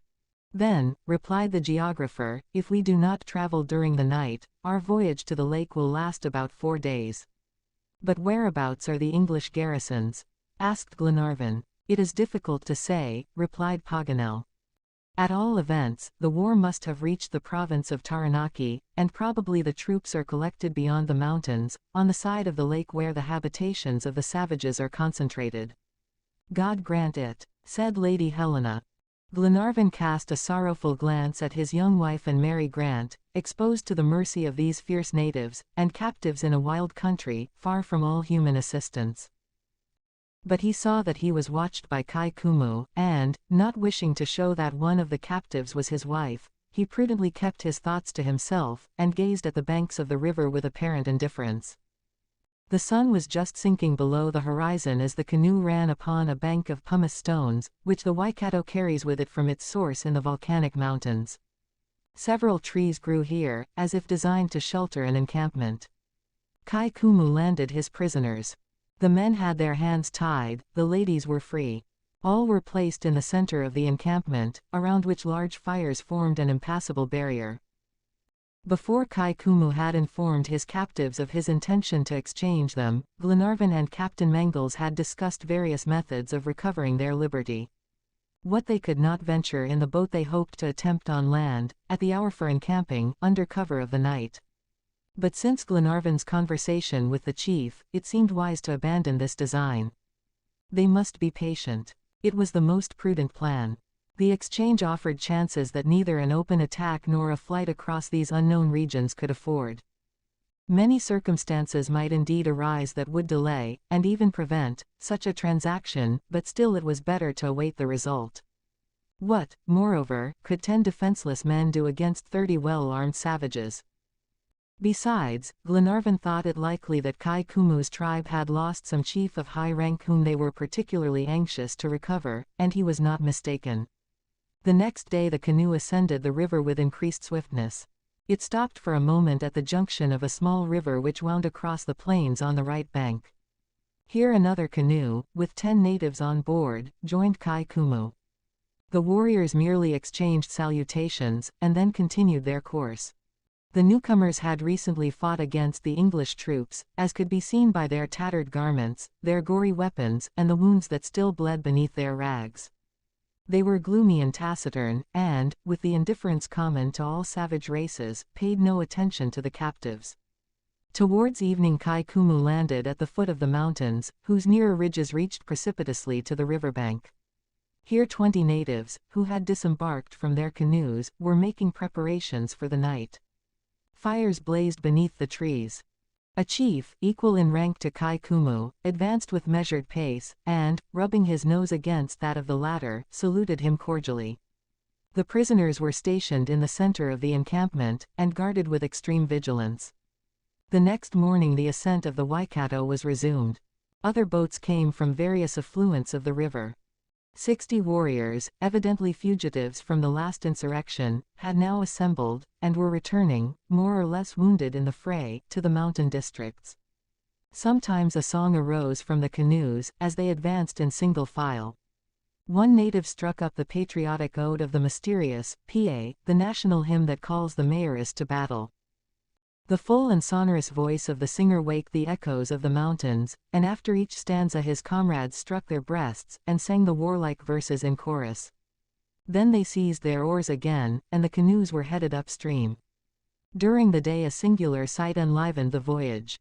About 4 o'clock the canoe, without lessening its speed, guided by the steady hand of the chief, dashed through a narrow gorge. Eddies broke violently against numerous small islands, which rendered navigation exceeding dangerous. Never could it be more hazardous to capsize, for the banks afforded no refuge, and whoever had set foot on the porous crust of the shore would probably have perished. At this point the river flowed between warm springs, oxide of iron colored the muddy ground a brilliant red, and not a yard of firm earth could be seen. The air was heavy with a penetrating sulphurous odor. The natives did not regard it, but the captives were seriously annoyed by the noxious vapors exhaled from the fissures of the soil and the bubbles that burst and discharged their gaseous contents. Yet, however disagreeable these emanations were, the eye could not but admire this magnificent spectacle. The canoes soon after entered a dense cloud of white smoke, whose wreaths rose in gradually decreasing circles above the river. On the shores 100 geysers, some shooting forth masses of vapor, and others overflowing in liquid columns, varied their effects, like the jets and cascades of a fountain. It seemed as though some engineer was directing at his pleasure the outflowings of these springs, as the waters and vapor, mingling in the air, formed rainbows in the sunbeams. For 2 miles the canoes glided within this vapory atmosphere, enveloped in its warm waves that rolled along the surface of the water. Then the sulphurous smoke disappeared, and a pure swift current of fresh air refreshed the panting voyagers. The region of the springs was passed. Before the close of the day 2 more rapids were ascended, and at evening Kai Koumou encamped 100 miles above the junction of the 2 streams. The river now turned towards the east, and then again flowed southward into Lake Taupo. The next morning Jacques Paganel consulted his map and discovered on the right bank Mount Taubara, which rises to the height of 3,000 feet. At noon the whole fleet of boats entered Lake Taupo, and the natives hailed with frantic gestures a shred of cloth that waved in the wind from the roof of a hut. It was the national flag. XLIX. A momentous interview. Long before historic times, an abyss, 25 miles long and 20 wide, must at some period have been formed by a subsidence of subterranean caverns in the volcanic district forming the center of the island. The waters of the surrounding country have rushed down and filled this enormous cavity, and the abyss has become a lake, whose depth no one has yet been able to measure. Such is this strange Lake Taupo, elevated 1,150 feet above the level of the sea, and surrounded by lofty mountains. On the west of the prisoners towered precipitous rocks of imposing form, on the north rose several distant ridges, crowned with small forests, on the east spread a broad plain furrowed by a trail and covered with pumice stones that glittered beneath a network of bushes, and on the north, behind a stretch of woodland, volcanic peaks majestically encircled this vast extent of water, the fury of whose tempests equaled that of the ocean cyclones. But Paganel was scarcely disposed to enlarge his account of these wonders, nor were his friends in a mood to listen. They gazed in silence towards the northeast shore of the lake, whither the canoe was bringing them. The mission established at Pukawa, on the western shores, no longer existed. The missionary had been driven by the war far from the principal dwellings of the insurrectionists. The prisoners were helpless, abandoned to the mercy of the vengeful mayoress, and in that wild part of the island to which Christianity has never penetrated. Kai Koumou, leaving the waters of the Waikato, passed through the little creek which served as an outlet to the river, doubled a sharp promontory, and landed on the eastern border of the lake, at the base of the first slopes of Mount Manga.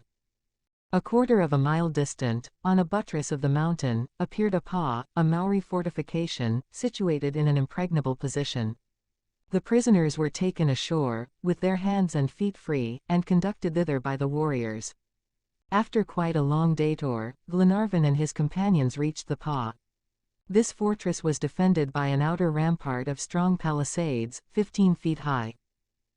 A second line of stakes, and then a fence of osiers, pierced with loopholes, enclosed the inner space, the courtyard of the pa, in which stood several Maori tents, and 40 huts which were symmetrically arranged. On their arrival, the captives were terribly impressed at sight of the heads that ornamented the stakes of the second enclosure. Lady Helena and Mary Grant turned away their eyes with more of disgust than terror. These heads had most of them belonged to hostile chiefs, fallen in battle, whose bodies had served as food for the conquerors. The geographer knew them to be such by their hollow and eyeless sockets.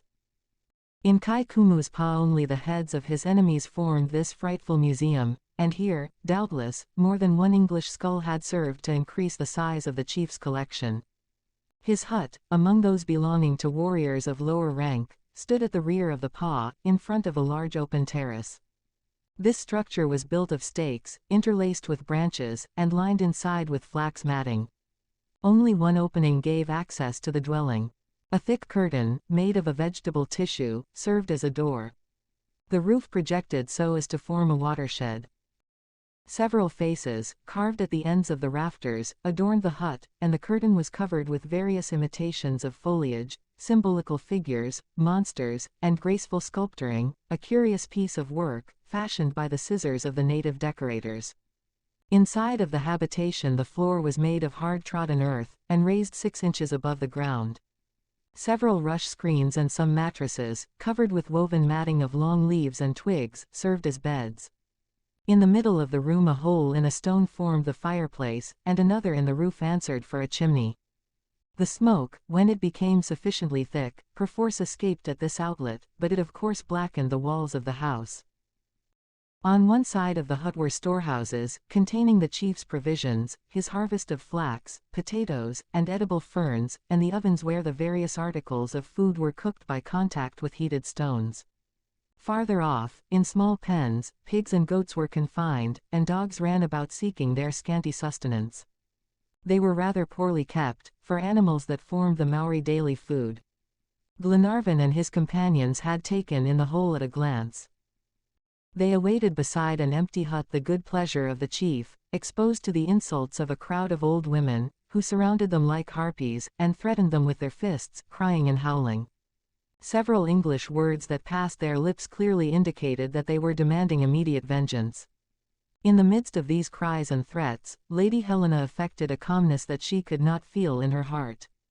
This courageous woman, in order that her husband's coolness might not forsake him, heroically controlled her emotions. Poor Mary Grant felt herself growing weak, and Captain Mangles supported her, ready to die in her defense. The others endured this torrent of invectives in various ways, either indifferent like the Major, or increasingly annoyed like Paganel. Glenarvan, wishing to relieve Lady Helena from the assaults of these shrews, boldly approached Kai Koumou, and, pointing to the hideous throng, said, "Drive them away." The Maori chief gazed steadily at his prisoner without replying. Then with a gesture he silenced the noisy horde. Glenarvan bowed in token of thanks, and slowly resumed his place among his friends. Kai Koumou, fearing an insurrection of the fanatics of his tribe, now led his captives to a sacred place, situated at the other end of the pa, on the edge of a precipice. This hut rested against a rock that rose 100 feet above it and was a steep boundary to this side of the fortification. In this consecrated temple the priests, or arikis, instruct the New Zealanders. The building was spacious and tightly closed, and contained the holy and chosen food of the god. Here the prisoners, temporarily sheltered from the fury of the natives, stretched themselves on the flax mats. Lady Helena, her strength exhausted and her energy overcome, sank into her husband's arms. Glenarvan pressed her to his breast, and said, "Courage, my dear Helena, heaven will not forsake us." Robert was scarcely within the hut before he climbed on Wilson's shoulders, and succeeded in thrusting his head through an opening between the roof and the wall, where strings of pipes were hanging. From this point his view commanded the whole extent of the pa, as far as Kai Koumou's hut. "They have gathered around the chief," said he, in a low voice. "They are waving their arms, and howling. Kai Koumou is going to speak." The boy was silent for a few moments, then continued. "Kai Koumou is speaking. The savages grow calm, they listen. This chief, said the major, has evidently a personal interest in protecting us. He wishes to exchange his prisoners for some chiefs of his tribe. But will his warriors consent? Yes, they are listening to him, continued Robert. They are dispersing, some return to their huts, others leave the fortification. Is it really so? Cried the major. Yes, Mr. McNab, replied Robert. Kai Koumou remains alone with the warriors that were in the canoe. Ha! One of them is coming towards us. Get down, Robert, said Glenarvan. At this moment Lady Helena, who had risen, seized her husband's arm. Edward, sighed she, in a firm voice, neither Mary Grant nor I shall fall alive into the hands of those savages. And, so saying, she presented to her husband a loaded revolver. A weapon, exclaimed Glenarvan, whose eyes suddenly brightened.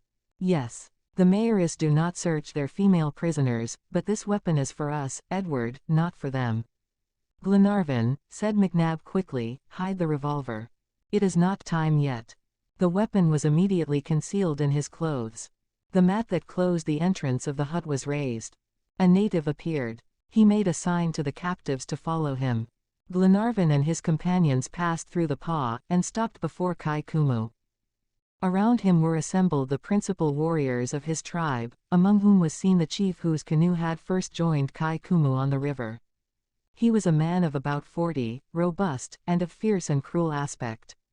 His name was Karatete, which means in the native language, the irascible. Kai Koumou treated him with some respect, and from the delicacy of his tattooing it was evident that he occupied a high rank in his tribe. An observer, however, would have detected a rivalry between the two chiefs. The major, indeed, perceived that Karatete's influence surpassed that of Kai Koumou. They both ruled the powerful tribes of the Waikato with equal rank, and, during this interview, although Kai Koumou smiled, his eyes betrayed a deep hostility.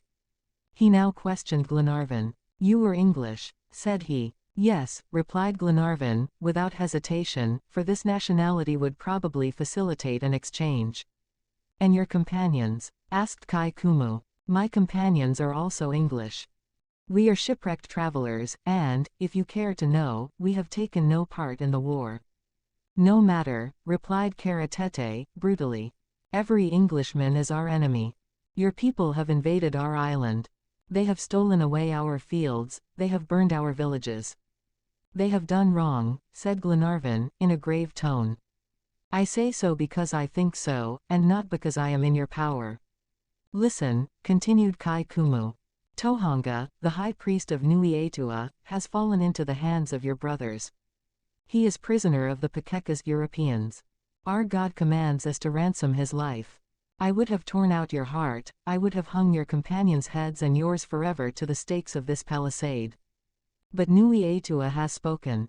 So saying, Kai Koumou, who had hitherto controlled himself, trembled with rage, and his countenance was flushed with a fierce exultation.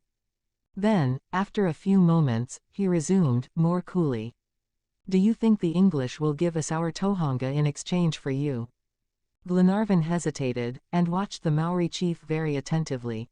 I do not know, said he, after a moment's silence. Speak, continued Kai Koumou. Is your life worth that of our Tohonga? No, answered Glenarvan. I am neither a chief nor a priest among my people. Paganel was astounded at this reply, and gazed at Glenarvan in profound wonder. Kai Koumou seemed equally surprised. Then you doubt it, said he. I do not know, repeated Glenarvan. Will not your people accept you in exchange for our Tohonga? Not me alone, replied Glenarvan, but perhaps all of us. Among the Mayoris, said Kai Koumou, it is 1 for 1. Offer these ladies first in exchange for your priest, answered Glenarvan, pointing to Lady Helena and Mary Grant. Lady Helena would have rushed towards her husband, but the major restrained her. These two ladies, continued Glenarvan, turning respectfully towards them, hold a high rank in their country. The warrior glanced coldly at his prisoner.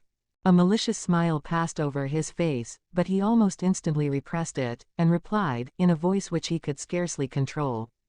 Do you hope, then, to deceive Kai Koumou by false words, cursed European? Do you think that Kai Koumou's eyes cannot read your heart? Then, pointing to Lady Helena, he said, "That is your wife." "No, mine," cried Kara-Tete. Then, pushing back the prisoners, the chief laid his hand on Lady Helena's shoulder, who grew pale at the touch. "Edward!" cried the unfortunate woman, in terror. Glenarvan, without uttering a word, raised his arm.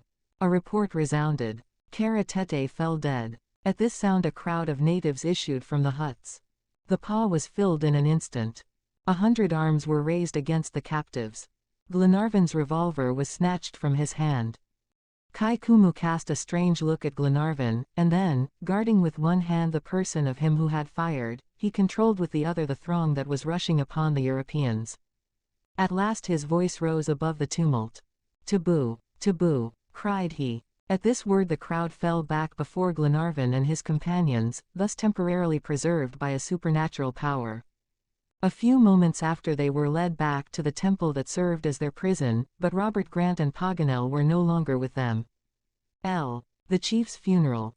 Kai Koumou, according to a custom quite ordinary in New Zealand, joined the rank of priest to that of chief, and could, therefore, extend to persons or objects the superstitious protection of the taboo. The taboo, which is common to the tribes of Polynesia, has the power to prohibit at once all connection with the object or person tabooed. According to the Maori religion, whoever should lay his sacrilegious hand on what is declared taboo would be punished with death by the offended god, and in case the divinity should delay to avenge his own insult, the priests would not fail to excite his anger. As for the prisoners confined in the temple, the taboo had rescued them from the fury of the tribe.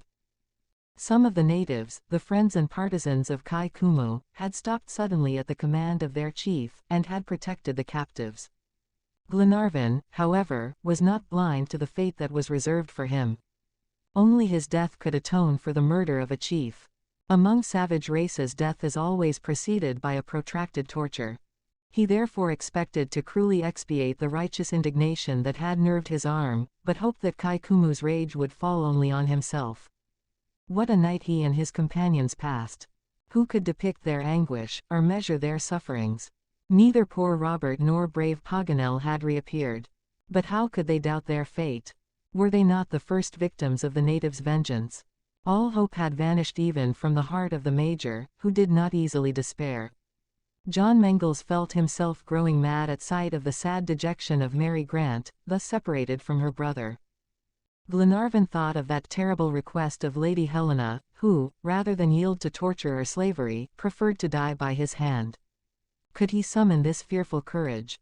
As for an escape, that was plainly impossible. 10 warriors, armed to the teeth, guarded the entrance of the temple.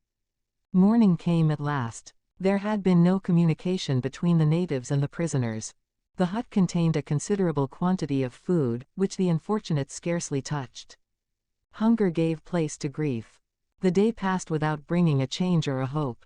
Doubtless the hour for the dead chief's funeral and their torture would be the same.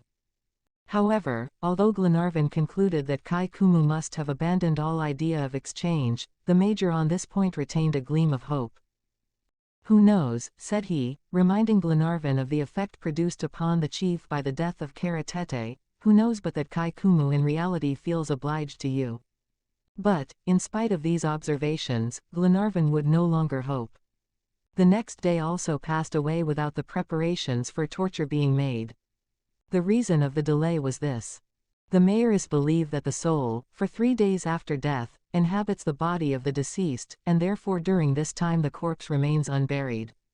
This custom was rigorously observed, and for 2 days the paw was deserted. Captain Mangles frequently stood on Wilson's shoulders and surveyed the fortification. No native was seen, only the sentinels guarded in turn at the door of their prison. But on the 3rd day the huts were opened.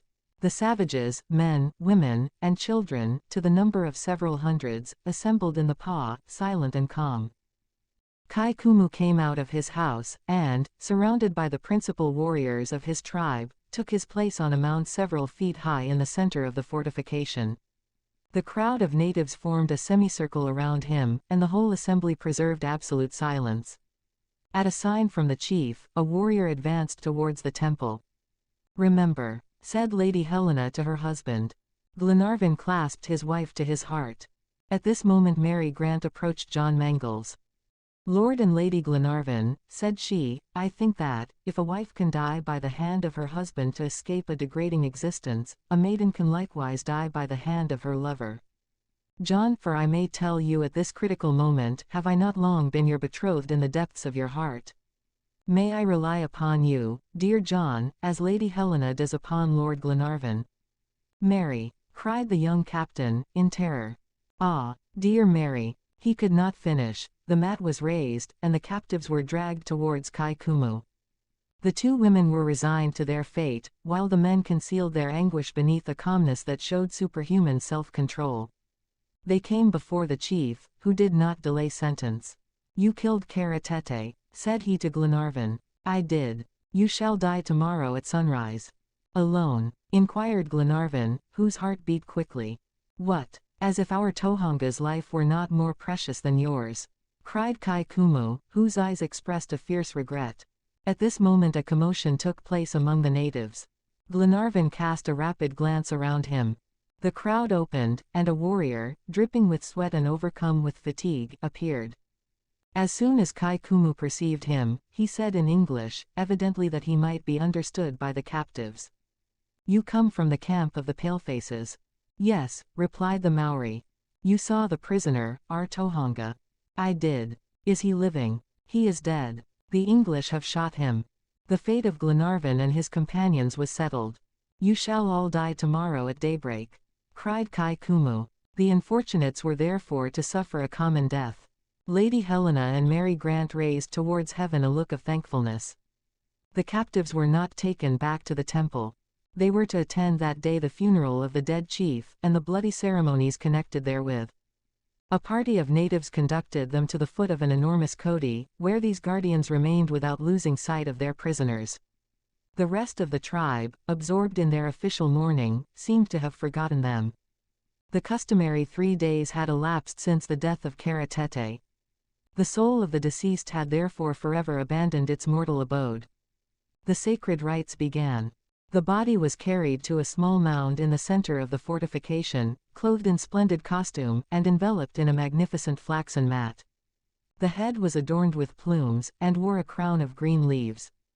The face, arms, and breast had been rubbed with oil, and therefore showed no mortification. The parents and friends of the deceased came to the foot of the mound, and all at once, as if some director were beating time to a funeral dirge, a great concert of cries, groans, and sobs arose on the air. They mourned the dead in plaintive and modulated cadences. His relations struck their heads together, his kinswomen lacerated their faces with their nails, and showed themselves more lavish of blood than of tears. These unfortunate females conscientiously fulfilled their barbarous duty. But these demonstrations were not enough to appease the soul of the deceased, whose wrath would doubtless have smitten the survivors of his tribe, and his warriors, as they could not recall him to life, wished that he should have no cause to regret in the other world the happiness of this. Kara Tete's wife was not to forsake her husband in the tomb. Moreover, the unfortunate woman would not have been allowed to survive him. It was the custom, in accordance with duty, and examples of such sacrifices are not wanting in New Zealand history. The woman appeared. She was still young. Her hair floated in disorder over her shoulders. Vague words, lamentations, and broken phrases, in which she celebrated the virtues of the dead, interrupted her groans, and, in a final paroxysm of grief, she stretched herself at the foot of the mound, beating the ground with her head. At this moment Kai Koumou approached her. Suddenly the unfortunate victim rose, but a violent blow with the mare, a formidable club, wielded by the hand of the chief, struck her lifeless to the earth. Frightful cries at once broke forth. 100 arms threatened the captives, who trembled at the horrible sight. But no one stirred, for the funeral ceremonies were not ended. Kara Tete's wife had joined her husband in the other world. Both bodies lay side by side. But for the eternal life his faithful spouse could not alone suffice the deceased. Who would serve them in presence of Nui Atua, if their slaves did not follow them? 6 unfortunates were brought before the corpse of their master and mistress. They were servants, whom the pitiless laws of war had reduced to slavery. During the life of the chief they had undergone the severest privations, suffered 1,000 abuses, had been scantily fed, and compelled constantly to labor like beasts, and now, according to the Maori belief, they were to continue their existence of servitude for eternity. They appeared to be resigned to their fate, and were not astonished at a sacrifice they had long anticipated.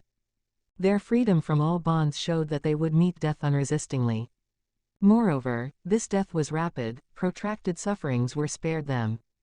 These were reserved for the captives who stood trembling not 20 paces distant. 6 blows of the mere, given by 6 stalwart warriors, stretched the victims on the ground in a pool of blood. It was the signal for a terrible scene of cannibalism, which followed in all its horrible details. Glenarvan and his companions, breathless with fright, strove to hide this awful scene from the eyes of the 2 unhappy ladies. They now understood what awaited them at sunrise the next day, and what cruel tortures would doubtless precede such a death. They were dumb with horror. The funeral dance now began. Strong spirits, extracted from an indigenous plant, maddened the savages till they seemed no longer human. Would they not forget the taboo of the chief, and throw themselves in their final outbreaks upon the prisoners who trembled at their frenzy? But Kai Koumou had preserved his reason in the midst of the general intoxication. He allowed this bloody orgy an hour to reach its utmost intensity. The last act of the funeral was played with the usual rites. The bodies of Karatete and his wife were taken up, and their limbs bent and gathered against the stomach, according to the New Zealand custom. The place for the tomb had been chosen outside of the fortification, about 2 miles distant, on the summit of a small mountain, called Maunganamu, situated on the right shore of the lake. Thither the bodies were to be carried. 2 very rude palanquins, or rather litters, were brought to the foot of the mound. The corpses, folded together, in a sitting posture, and tied in their clothes by a girdle of withes, were placed on this primitive bier. 4 warriors bore it between them, and the entire tribe, chanting the funeral hymn, followed them in procession to the place of burial. The captives, who were always watched, saw them leave the inner enclosure of the pa, and then the songs and cries gradually died away. For about half an hour this funeral escort continued in sight, in the depths of the valley. Finally they perceived it again winding along the mountain paths. The distance gave a fantastic appearance to the undulating movements of the long, sinuous column. The tribe stopped at the summit of the mountain, which was 800 feet high, at the place prepared for Karatete's interment. A common Maori would have had only a hole and a heap of stones for a grave, but for a powerful and dreaded chief, destined doubtless for a speedy deification, a tomb worthy of his exploits was reserved. The sepulchre had been surrounded by palisades, while stakes, ornamented with faces reddened with ochre, stood beside the grave where the bodies were to lie. The relatives had not forgotten that the Wadoa, the spirit of the dead, feeds on substantial nourishment like the body during this perishable life. Food had therefore been deposited in the enclosure, together with the weapons and clothes of the deceased. Nothing was wanting for the comfort of the tomb. Husband and wife were laid side by side, and then covered with earth and grass after a series of renewed lamentations. Then the procession silently descended the mountain, and now no one could ascend it under penalty of death, for it was tabooed. Li. Strangely liberated. Just as the sun was disappearing behind Lake Taupo, the captives were led back to their prison. They were not to leave it again until the summit of the Wahiti Mountains should kindle with the first beams of the day. 1 night remained to prepare for death. In spite of the faintness, in spite of the horror with which they were seized, they shared their repast in common. "We shall need all the strength possible to face death," said Glenarvan. "We must show these barbarians how Europeans and Christians can die." The meal being finished, Lady Helena repeated the evening prayer aloud, while all her companions, with uncovered heads, joined her. Having fulfilled this duty, and enjoyed this privilege, the prisoners embraced each other. Lady Helena and Mary Grant then retired to one corner of the hut, and stretched themselves upon a mat. Sleep, which soothes all woes, soon closed their eyes, and they slumbered in each other's arms, overcome by fatigue and long wakefulness. Glenarvan, taking his friends aside, said, "My dear companions, our lives and those of these poor ladies are in God's hands. If heaven has decreed that we shall die tomorrow, we can, I am sure, die like brave people, like Christians, ready to appear fearlessly before the final judge. God, who does read the secrets of the soul, knows that we are fulfilling a noble mission. If death awaits us instead of success, it is His will. However severe His decree may be, I shall not murmur against it. But this is not death alone, it is torture, disgrace, and here are 2 women. Glenarvan's voice, hitherto firm, now faltered. He paused to control his emotion. After a moment's silence, he said to the young captain, "John, you have promised Mary Grant what I have promised Lady Helena. What have you resolved?" "This promise," replied John Mangles, "I believe I have the right in the sight of God to fulfill." "Yes, John, but we have no weapons." "Here is one," answered John, displaying a poniard. "I snatched it from Karatete's hands when he fell at your feet. My lord, he of us who survives the other shall fulfill this vow." At these words a profound silence reigned in the hut. At last the major interrupted it by saying, "My friends, reserve this extreme measure till the last moment. I am no advocate of what is irremediable." "I do not speak for ourselves," replied Glenarvan. "We can brave death, whatever it may be. Ah, if we were alone! 20 times already would I have urged you to make a sally and attack those wretches. But they—" At this moment Captain Mangles raised the mat and counted 25 natives, who were watching at the door of their prison. A great fire had been kindled, which cast a dismal light over the irregular outlines of the paw. Some of these savages were stretched around the fire, and others, standing and motionless, were darkly defined against the bright curtain of flame. It is said that, between the jailer who watches and the prisoner who wishes to escape, the chances are on the side of the latter. Indeed, the design of one is stronger than that of the other, for the first may forget that he is guarding, but the second cannot forget that he is guarded. The captive thinks oftener of escaping than his guardian thinks of preventing his escape. But here it was hate and vengeance that watched the prisoners, and not an indifferent jailer. They had not been bound, for bonds were useless where 25 men guarded the only outlet of the prison. This hut was built against the rock that terminated the fortification, and was only accessible by a narrow passage that connected it with the front of the paw. The other 2 sides of the building were flanked by towering precipices, and stood on the verge of an abyss 100 feet deep. A descent this way was therefore impossible. There was no chance of escaping in the rear, which was guarded by the enormous rock. The only exit was the door of the temple, and the mayors defended the narrow passage that connected it with the paw. All escape was therefore out of the question, and Glenarvan, after examining the walls of his prison, was forced to acknowledge this disheartening fact. Meantime, the hours of this night of anguish were passing away. Dense darkness had covered the mountain. Neither moon nor stars illumined the deep shades. A few gusts of wind swept along the side of the paw. The stakes of the hut groaned, the fire of the natives suddenly revived at this passing draught, and the flames cast rapid flashes into the temple, illumining for a moment the group of prisoners. These poor people were absorbed with their last thoughts. A deathly silence reigned in the hut. It must have been about 4 o'clock in the morning, when the major's attention was attracted by a slight sound that seemed to come from behind the rear stakes, in the back wall that lay towards the rock. At first he was indifferent to the noise, but finding that it continued, he listened. At last, puzzled by its persistence, he put his ear close to the ground to hear better. It seemed as if someone was scraping and digging outside. When he was certain of this fact, he passed quietly towards Glenarvan and the captain, and led them to the rear of the hut. "Listen," said he, in a low voice, motioning to them to bend down. The scrapings became more and more audible. They could hear the little stones grate under the pressure of a sharp instrument and fall down outside. "Some creature in its burrow," said Captain Mangles. Glenarvan, with bewildered gaze, stood astonished. "Who knows," said he, "but that it is a man?" "Man or animal," replied the major, "I will know what is going on." Wilson and Olbinett joined their companions, and all began to dig in the wall, the captain with his poniard, the others with stones pulled out of the ground, or with their nails, while Mulready, stretched on the earth, watched the group of natives through the loophole of the mat. But they were motionless around the fire, and did not suspect what was transpiring 20 paces from them.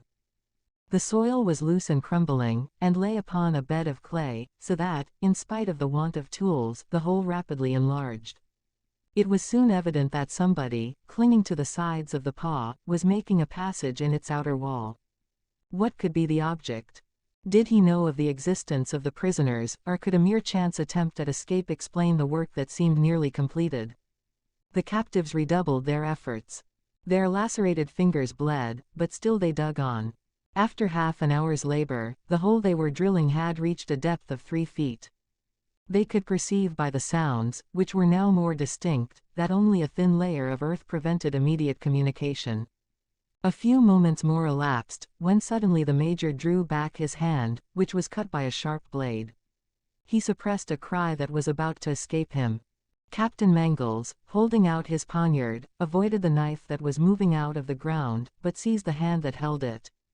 It was the hand of a woman or a youth, a European hand. Not a word had been uttered on either side. There was plainly an object in keeping silent.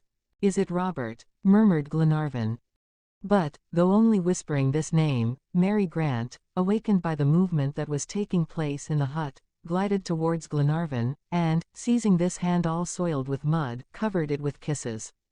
"It is you! It is you!" cried the young girl, who could not be mistaken. "You, my Robert." "Yes, little sister," replied Robert, "I am here to save you all." "But silence, brave lad," repeated Glenarvan. "Keep watch of the savages outside," continued Robert.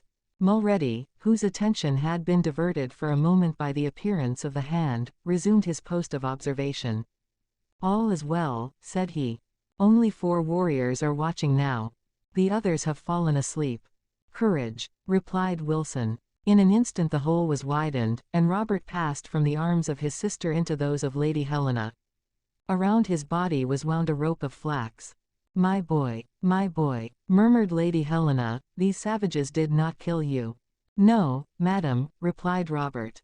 "Somehow, during the uproar, I succeeded in escaping their vigilance. I crossed the yard. For 2 days I kept hidden behind the bushes. At night I wandered about, longing to see you again. While the tribe were occupied with the funeral of the chief, I came and examined this side of the fortification, where the prison stands, and saw that I could reach you. I stole this knife and rope in a deserted hut. The tufts of grass and the bushes helped me to climb. By chance I found a kind of grotto hollowed out in the very rock against which this hut rests. I had only a few feet to dig in the soft earth, and here I am." 20 silent kisses were his only answer. "Let us start," said he, in a decided tone.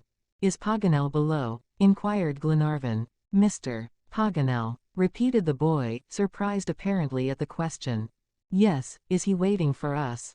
"No, my lord." "What, is he not here?" "He is not, Robert," replied Mary Grant. "What, have you not seen him?" exclaimed Glenarvan. "Did you not meet each other in the confusion? Did you not escape together?" "No, my lord," answered Robert, at a loss to understand the disappearance of his friend Paganel. "Let us start," said the major, "there is not a moment to lose.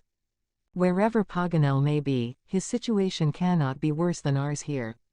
Let us go." Indeed, the moments were precious. It was high time to start.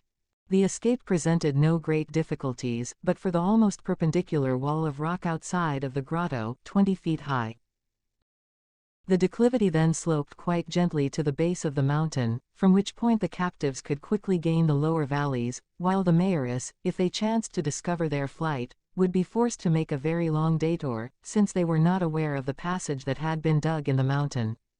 They now prepared to escape, and every precaution was taken to ensure their success. The captives crawled one by one through the narrow passage, and found themselves in the grotto. Captain Mangles, before leaving the hut, concealed all traces of their work, and glided in his turn through the opening, which he closed with the mats. Their outlet was therefore entirely hidden.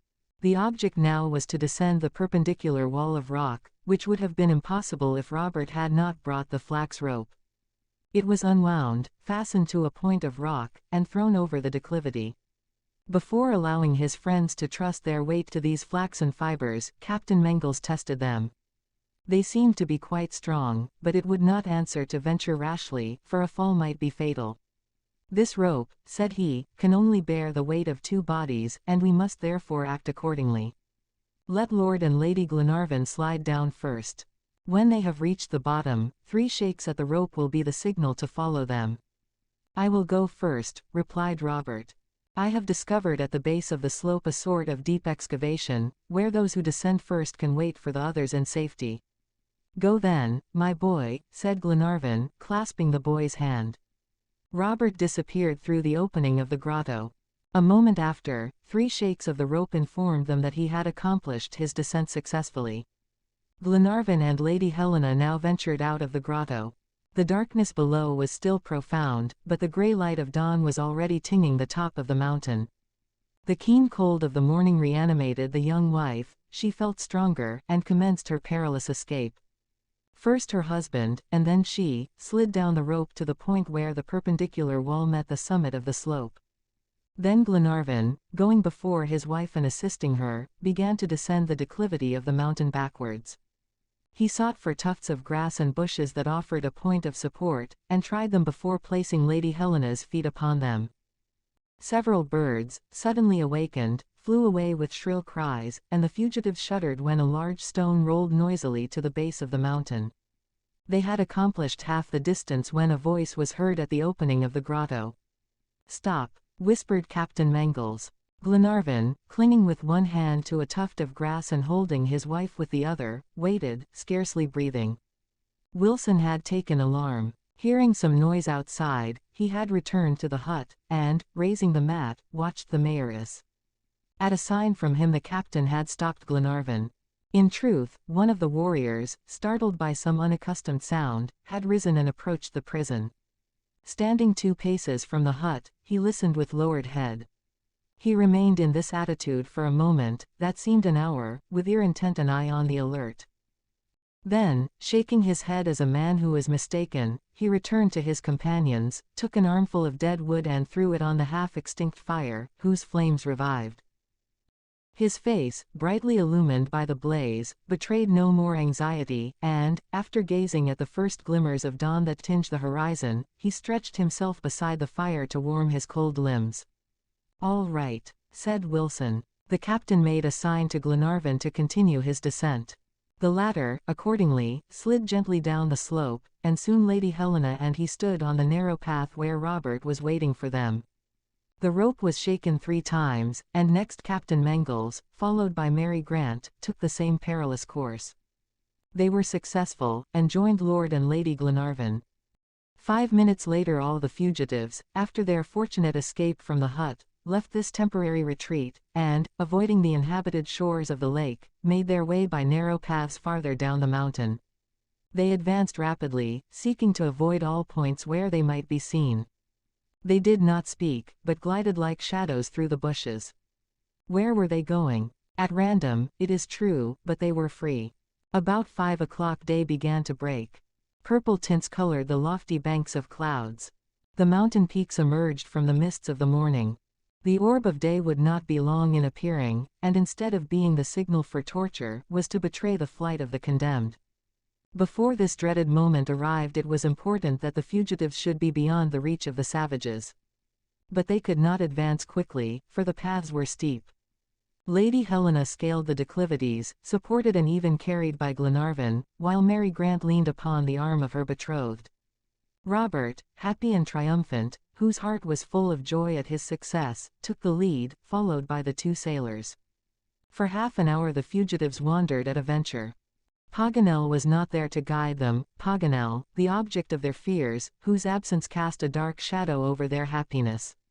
However, they proceeded towards the east as well as possible, in the face of a magnificent dawn. They had soon reached an elevation of 500 feet above Lake Taupo, and the morning air at this altitude was keen and cold. Hills and mountains rose one above another in indistinct outlines, but Glenarvan only wished to conceal himself and his companions. Afterwards they would see about issuing from this winding labyrinth. At last the sun appeared and flashed his first rays into the faces of the fugitives. Suddenly a terrible yelling, the concentrated union of 100 voices, broke forth upon the air. It rose from the paw, whose exact position Glenarvan did not now know. Moreover, a thick curtain of mist stretched at their feet, and prevented them from distinguishing the valleys below. But the fugitives could not doubt that their escape had been discovered. Could they elude the pursuit of the natives? Had they been perceived? Would their tracks betray them? At this moment the lower strata of vapor rose, enveloping them for an instant in a moist cloud, and they discerned, 300 feet below them, the frantic crowd of savages. They saw, but were also seen.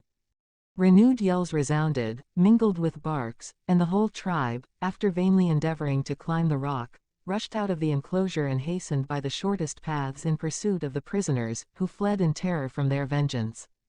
Lee, the sacred mountain. The summit of the mountain was 100 feet higher. It was important for the fugitives to reach it, that they might conceal themselves from the sight of the mayoress on the opposite slope. They hoped that some practicable ridge would then enable them to gain the neighboring peaks. The ascent was, therefore, hastened, as the threatening cries came nearer and nearer. The pursuers had reached the foot of the mountain. "Courage, courage, my friends!" cried Glenarvan, urging his companions with word and gesture. In less than 5 minutes they reached the top of the mountain. Here they turned around to consider their situation, and take some route by which they might evade the mayoress. From this height the prospect commanded Lake Taupo, which extended towards the west in its picturesque frame of hills. To the north rose the peaks of Karangia, to the south the flaming crater of Tongariro. But towards the east the view was limited by a barrier of peaks and ridges. Glenarvan cast an anxious glance around him. The mist had dissolved under the rays of the sun, and his eye could clearly distinguish the least depressions of the earth. No movement of the mayoress could escape his sight. The natives were not 500 feet distant, when they reached the plateau upon which the solitary peak rested. Glenarvan could not, for ever so short a time, delay longer. At all hazards they must fly, at the risk of being hemmed in on all sides. "Let us go down," cried he, "before our only way of escape is blocked up." But just as the ladies rose by a final effort, McNab stopped them, and said, "It is useless, Glenarvan. Look." And all saw, indeed, that an inexplicable change had taken place in the movements of the mayoress. Their pursuit had been suddenly interrupted. Their ascent of the mountain had ceased, as if by an imperious interdict. The crowd of natives had checked their swiftness, and halted, like the waves of the sea before an impassable rock. All the savages, thirsting for blood, were now ranged along the foot of the mountain, yelling, gesticulating, and brandishing guns and hatchets, but they did not advance a single foot. Their dogs, like themselves, as though chained to earth, howled with rage. What was the difficulty? What invisible power restrained the natives? The fugitives gazed without comprehending, fearing that the charm that enchained Kai Koumou's tribe would dissolve. Suddenly Captain Mangles uttered a cry that caused his companions to turn. He pointed to a little fortress at the summit of the peak. "The tomb of the chief Karatete," cried Robert. "Are you in earnest?" asked Glenarvan. "Yes, my lord, it is the tomb, I recognize it." Robert was right. 50 feet above, at the extreme point of the mountain, stood a small palisaded enclosure of freshly painted stakes. Glenarvan, likewise, recognized the sepulchre of the Maori chief. In their wanderings they had come to the top of the Maunganamu, where Karatete had been buried. Followed by his companions, he climbed the sides of the peak, to the very foot of the tomb. A large opening, covered with mats, formed the entrance. Glenarvan was about to enter, when, all at once, he started back suddenly. "A savage," said he. "A savage in this tomb?" inquired the major. "Yes, McNab. What matter? Let us enter." Glenarvan, the major, Robert, and Captain Mangles passed into the enclosure. A Maori was there, clad in a great flax mantle. The darkness of the sepulchre did not permit them to distinguish his features. He appeared very calm, and was eating his breakfast with the most perfect indifference. Glenarvan was about to address him, when the native, anticipating him, said, in an amiable tone and in excellent English, "Be seated, my dear lord, breakfast is awaiting you." It was Paganel. At his voice all rushed into the tomb, and gazed with wonder at the worthy geographer. Paganel was found. The common safety was represented in him. They were going to question him. They wished to know how and why he was on the top of the mountain, but Glenarvan checked this unseasonable curiosity. "The savages," said he. "The savages," replied Paganel, shrugging his shoulders, "are individuals whom I supremely despise." "But can they not? They, the imbeciles. Come and see them." Each followed Paganel, who issued from the tomb. The Maoris were in the same place, surrounding the foot of the peak, and uttering terrible cries. "Cry and howl till you are tired, miserable creatures," said Paganel. "I defy you to climb this mountain." "And why?" asked Glenarvan. "Because the chief is buried here, this tomb protects us, and the mountain is tabooed." "Tabooed?" "Yes, my friends, and that is why I took refuge here, as in one of those asylums of the Middle Ages, open to unfortunates." Indeed, the mountain was tabooed, and by this consecration had become inaccessible by the superstitious savages. The safety of the fugitives was not yet certain, but there was a salutary respite, of which they strove to take advantage. Glenarvan, a prey to unspeakable emotion, did not venture a word, while the Major nodded his head with an air of genuine satisfaction. "And now, my friends," said Paganel, "if these brutes expect us to test their patience they are mistaken. In 2 days we shall be beyond the reach of these rascals." "We will escape," said Glenarvan, "but how?" "I do not know," replied Paganel, "but we will do so all the same." All now wished to hear the geographer's adventures. Strangely enough, in the case of a man loquacious usually, it was necessary to draw, as it were, the words from his mouth. He, who was so fond of telling stories, replied only in an evasive way to the questions of his friends. "Paganel has changed," thought McNab.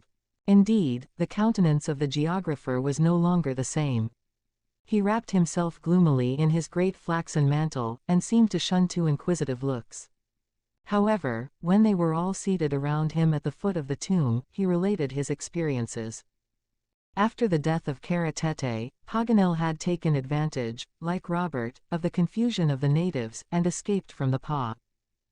But less fortunate than young Grant, he had fallen upon an encampment of Maoris, who were commanded by a chief of fine form and intelligent appearance, who was evidently superior to all the warriors of his tribe.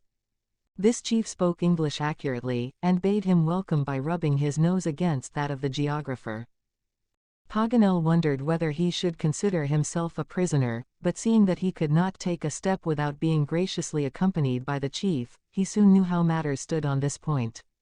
The chief, whose name was Sunbeam, was not a bad man. The spectacles and telescope gave him a high opinion of Paganel, whom he attached carefully to his person, not only by his benefits, but by strong flaxen ropes, especially at night. This novel situation lasted 3 long days. Was he well or badly treated? Both, as he stated without further explanation. In short, he was a prisoner, and, except for the prospect of immediate torture, his condition did not seem more enviable than that of his unfortunate friends. Fortunately, last night he succeeded in biting asunder his ropes and escaping. He had witnessed at a distance the burial of the chief, knew that he had been interred on the summit of Maunganamu Mountain, and that it was tabooed in consequence. He therefore resolved to take refuge there, not wishing to leave the place where his companions were held captives. He succeeded in his undertaking, arrived at Kara Tete's tomb, and waited in hope that Providence would in some way deliver his friends. Such was Paganel's story. Did he omit designedly any circumstance of his stay among the natives? More than once his embarrassment led them to suspect so. However that might be, he received unanimous congratulations, and as the past was now known, they returned to the present. Their situation was still exceedingly critical.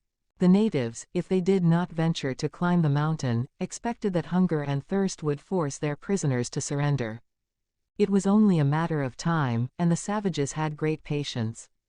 Glenarvan did not disregard the difficulties of his position, but waited for the favorable issue which Providence seemed to promise. And first he wished to examine this improvised fortress, not to defend it, for an attack was not to be feared, but that he might find a way of escaping. The Major and the Captain, Robert, Paganel, and himself, took the exact bearings of the mountain. They observed the direction of the paths, their branches and declivities. A ridge a mile in length united the Maunganamu to the Wahiti range, and then declined to the plain. Its narrow and winding summit presented the only practicable route, in case escape should become possible. If the fugitives could pass this point unperceived, under cover of the night, perhaps they might succeed in reaching the deep valleys and outwitting the Maoris. But this course offered more than one danger, as they would have to pass below within gunshot. The bullets of the natives on the lower ramparts of the Pa might intercept them, and form a barrier that no one could safely cross. Glenarvan and his friends, as soon as they ventured on the dangerous part of the ridge, were saluted with a volley of shots, but only a few wads, borne by the wind, reached them. They were made of printed paper. Paganel picked them up out of curiosity, but it was difficult to decipher them. "Why," said he, "do you know, my friends, what these creatures use for wads in their guns?" "No," replied Glenarvan. "Leaves of the Bible. If this is the use they make of the sacred writings, I pity the missionaries. They will have difficulty in founding Maori libraries." "And what passage of the scriptures have these natives fired at us?" asked Glenarvan. "A mighty promise of God," replied Captain Mangles, who had also read the paper. "It bids us hope in him," added the young captain, with the unshaken conviction of his Scottish faith. "Read, John," said Glenarvan. He read this line, which had so strangely reached them. "Because he hath set his love upon me, therefore will I deliver him." Psalm 91, 1. "My friends," said Glenarvan, "we must make known the words of hope to our brave and dear ladies. Here is something to reanimate their hearts." Glenarvan and his companions ascended the steep paths of the peak, and proceeded towards the tomb, which they wished to examine. On the way they were astonished to feel, at short intervals, a certain trembling of the ground. It was not an irregular agitation, but that continued vibration which the sides of a boiler undergo when it is fully charged. Steam, in large quantities, generated by the action of subterranean fires, seemed to be working beneath the crust of the mountain. This peculiarity could not astonish people who had passed between the warm springs of the Waikato. They knew that this region of Ika na Maui is volcanic. It is like a sieve, from the holes of which ever issue the vapors of subterranean laboratories. Paganel, who had already observed this, called the attention of his friends to the circumstance. The Maunganamu is only one of those numerous cones that cover the central portion of the island. The least mechanical action could provoke the formation of a crater in the clayey soil. "And yet," said Glenarvan, "we seem to be in no more danger here than beside the boiler of the Duncan. This crust is firm." "Certainly," replied the Major, "but a boiler, however strong it may be, will always burst at last after too long use." "McNab," said Paganel, "I do not desire to remain on this peak. Let heaven show me a way of escape, and I will leave it instantly." Lady Helena, who perceived Lord Glenarvan, now approached. "My dear Edward," sighed she, "you have considered our position. Are we to hope or fear?" "Hope, my dear Helena," replied Glenarvan. "The natives will never come to the top of the mountain, and we shall have abundant time to form a plan of escape. Moreover, madam," said Captain Mangles, "God himself encourages us to hope." So saying, he gave her the text of the Bible which had been sent to them.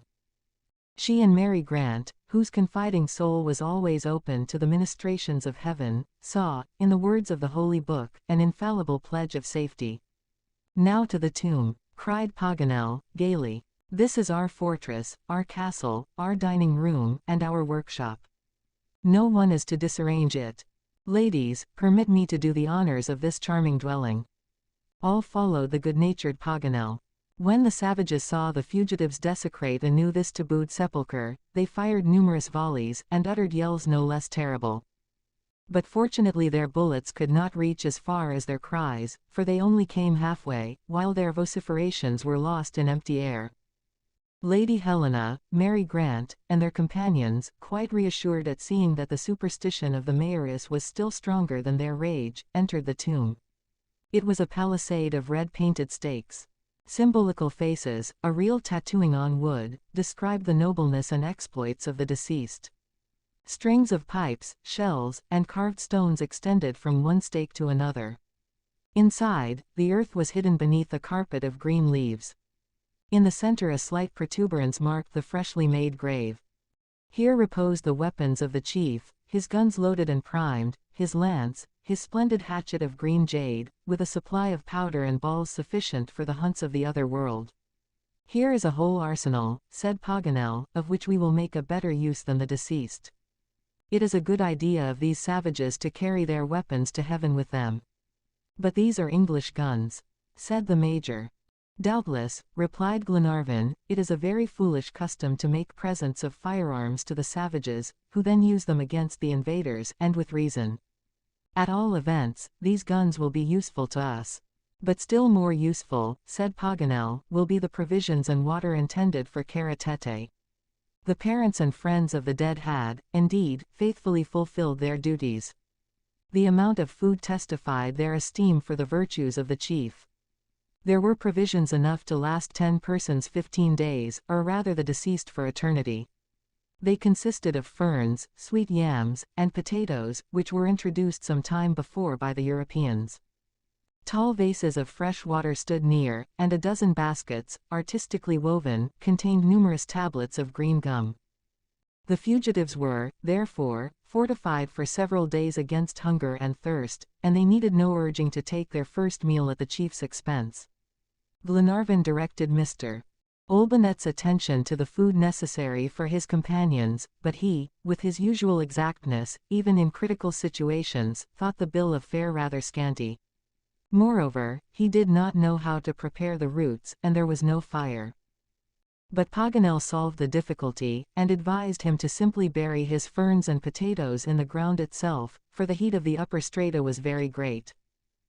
Olbinett, however, narrowly escaped a serious scalding, for, just as he had dug a hole to put his roots in, a stream of watery vapor burst forth, and rose to the height of several feet. The steward started back in terror. "Close the hole," cried the major, who, with the aid of the 2 sailors, covered the orifice with fragments of pumice stone, while Paganel murmured these words. "Well, well, ha, ha, very natural. You were not scalded?" inquired McNab of Olbinett. "No, Mr. McNab," replied the steward, "but I scarcely expected so many blessings," added Paganel, in a mirthful tone. "Consider Kara Tete's water and provisions, and the fire of the earth. This mountain is a paradise. I propose that we found a colony here, cultivate the soil, and settle for the rest of our days. We will be Robinson Crusoes of Maunganamu. Indeed, I look in vain for any deficiency on this comfortable peak." "Nothing is wanting if the earth is firm," replied Captain Mangles. "Well, it was not created yesterday," said Paganel. "It has long resisted the action of internal fires, and will easily hold out till our departure." "Breakfast is ready," announced Mr. Olbinett, as gravely as if he had been performing his duties at Malcolm Castle. The fugitives at once sat down near the palisade, and enjoyed the repast that Providence had so opportunely furnished to them in this critical situation. No one appeared particular about the choice of food, but there was a diversity of opinion concerning the edible ferns. Some found them sweet and pleasant, and others mucilaginous, insipid, and acrid. The sweet potatoes, cooked in the hot earth, were excellent. Their hunger being satiated, Glenarvan proposed that they should, without delay, arrange a plan of escape. "So soon?" said Paganel, in a truly piteous tone. "What, are you thinking already of leaving this delightful place?" "I think, first of all," replied Glenarvan, "that we ought to attempt an escape before we are forced to it by hunger. We have strength enough yet, and must take advantage of it. Tonight let us try to gain the eastern valleys, and cross the circle of natives under cover of the darkness." "Exactly," answered Paganel, "if the mayoress will let us pass." "And if they prevent us?" asked Captain Mangles. "Then we will employ the great expedients," said Paganel. "You have great expedients, then?" inquired the major. "More than I know what to do with," rejoined Paganel, without further explanation. They could now do nothing but wait for night to attempt crossing the line of savages, who had not left their position. Their ranks even seemed increased by stragglers from the tribe. Here and there freshly kindled fires formed a flaming girdle around the base of the peak. When darkness had invaded the surrounding valleys, the Maunganamu seemed to rise from a vast conflagration, while its summit was lost in a dense shade. 600 feet below were heard the tumult and cries of the enemy's camp. At 9 o'clock it was very dark, and Glenarvan and Captain Mangles resolved to make an exploration before taking their companions on this perilous journey. They noiselessly descended the declivity some distance, and reached the narrow ridge that crossed the line of natives 50 feet above the encampment. All went well so far. The mayoress, stretched beside their fires, did not seem to perceive the two fugitives, who advanced a few paces farther. But suddenly, to the left and right of the ridge, a double volley resounded. "Back!" cried Glenarvan, "these bandits have eyes like a cat, and the guns of riflemen." Captain Mangles and he reascended at once the precipitous slopes of the mountain, and speedily assured their terrified friends of their safety. Glenarvan's hat had been pierced by 2 bullets.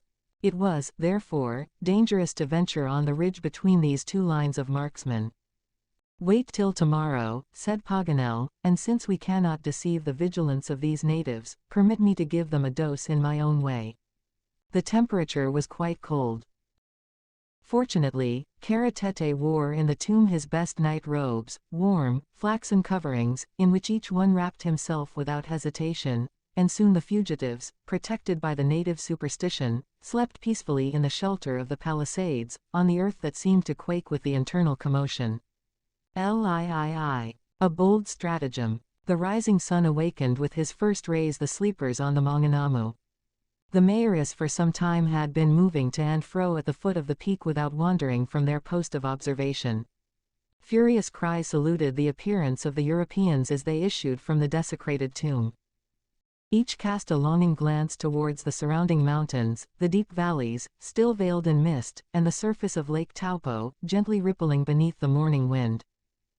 Then all, eager to know Paganel's new project, gathered around him with questioning looks, while the geographer at once satisfied the restless curiosity of his companions. "My friends," said he, "my project has this advantage, that if it does not produce the result that I expect, or even fails, our situation will not be impaired. But it ought to and will succeed." "And this project?" asked the major. "This is it," replied Paganel.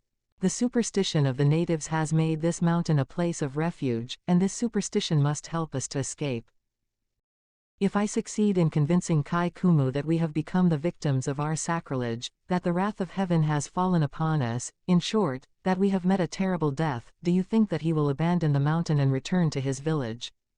"Probably," said Glenarvan. "And with what horrible death do you threaten us?" inquired Lady Helena. "The death of the sacrilegious, my friends," continued Paganel. "The avenging flames are under our feet. Let us open a way for them." "What? You would make a volcano?" cried Captain Mangles. "Yes, a factitious, an improvised one, whose fury we will control. There is quite a supply of vapors and subterranean fires that only ask for an outlet. Let us arrange an artificial eruption for our own advantage." "The idea is good," said the major, "and well conceived, Paganel." "You understand," resumed the geographer, "that we are to feign being consumed by the flames of Pluto, and shall disappear spiritually in the tomb of Kara Tete, where we shall remain 3, 4, or 5 days, if necessary, till the savages are convinced of our death, and abandon the siege. But if they think of making sure of our destruction," said Miss Grant, "and climb the mountain—" "No, my dear Mary," replied Paganel, "they will not do that. The mountain is tabooed, and if it shall itself devour its profaners the taboo will be still more rigorous." "This plan is really well conceived," remarked Glenarvan. "There is only one chance against it, and that is, that the savages may persist in remaining at the foot of the mountain till the provisions fail us. But this is scarcely probable, especially if we play our part skillfully." "And when shall we make this last venture?" asked Lady Helena. "This very evening," answered Paganel, "at the hour of the greatest darkness." "Agreed," said McNab. "Paganel, you are a man of genius, and although from habit I am scarcely ever enthusiastic, I will answer for your success. Ha! These rascals! We shall perform a little miracle for them that will delay their conversion a good century. May the missionaries pardon us."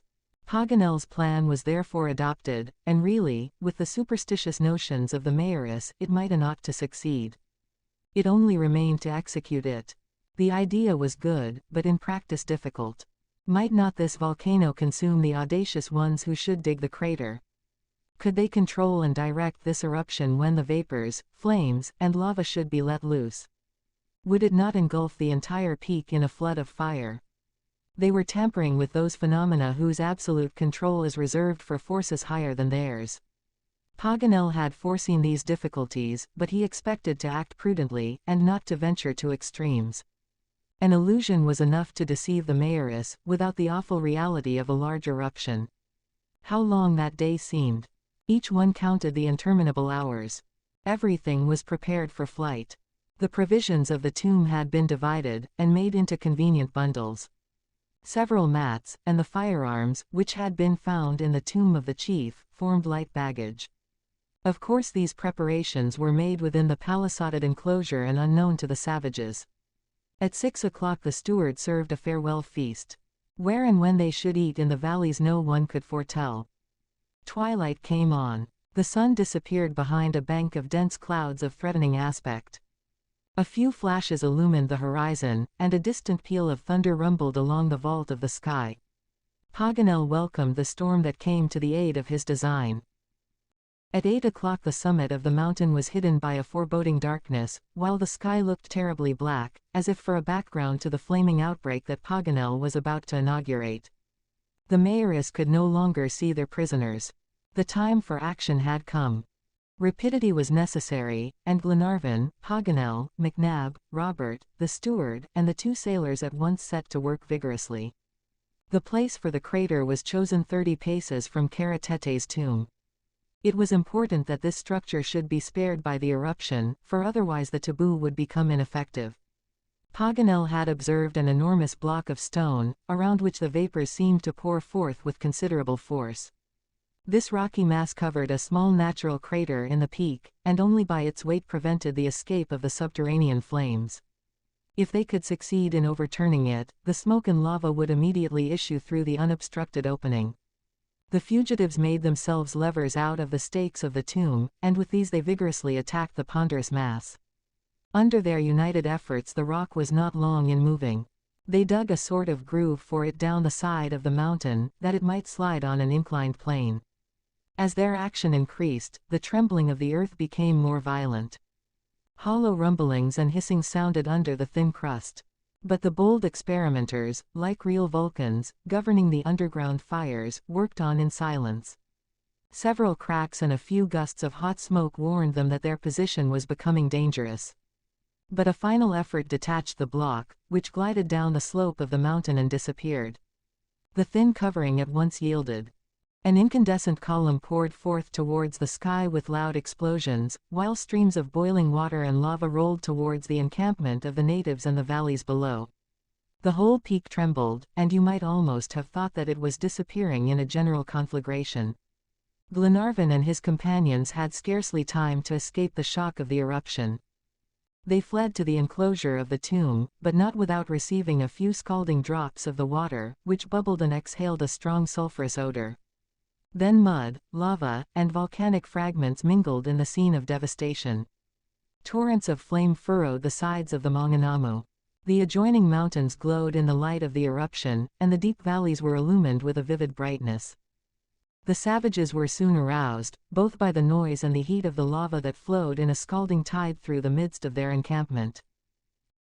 Those whom the fiery flood had not reached fled, and ascended the surrounding hills, turning and gazing back at this terrific phenomenon, with which their god, in his wrath, had overwhelmed the desecrators of the sacred mountain, while at certain moments they were heard howling their consecratory cry.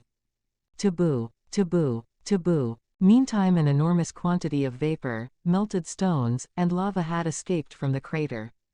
It was no longer a simple geyser.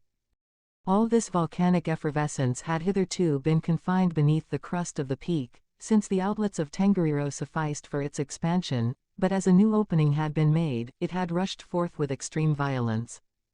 All night long, during the storm that raged above and below, the peak was shaken with a commotion that could not but alarm Glenarvan. The prisoners, concealed behind the palisade of the tomb, watched the fearful progress of the outbreak. Morning came. The fury of the volcano had not moderated. Thick, yellowish vapors mingled with the flames, and torrents of lava poured in every direction. Glenarvan, with eye alert and beating heart, glanced between the interstices of the enclosure, and surveyed the camp of the mayoress. The natives had fled to the neighboring plateaus, beyond the reach of the volcano. Several corpses, lying at the foot of the peak, had been charred by the fire. Farther on, towards the paw, the lava had consumed a number of huts that were still smoking. The savages, in scattered groups, were gazing at the vapory summit of Maunganamu with religious awe. Kai Kumu came into the midst of his warriors, and Glenarvan recognized him. The chief advanced to the base of the peak, on the side spared by the eruption, but did not cross the first slopes. Here, with outstretched arms, like a sorcerer exercising, he made a few grimaces, the meaning of which did not escape the prisoners. As Paganel had foreseen, Kai Kumu was invoking upon the mountain a more rigorous taboo. Soon after, the natives descended, in single file, the winding paths that led towards the paw.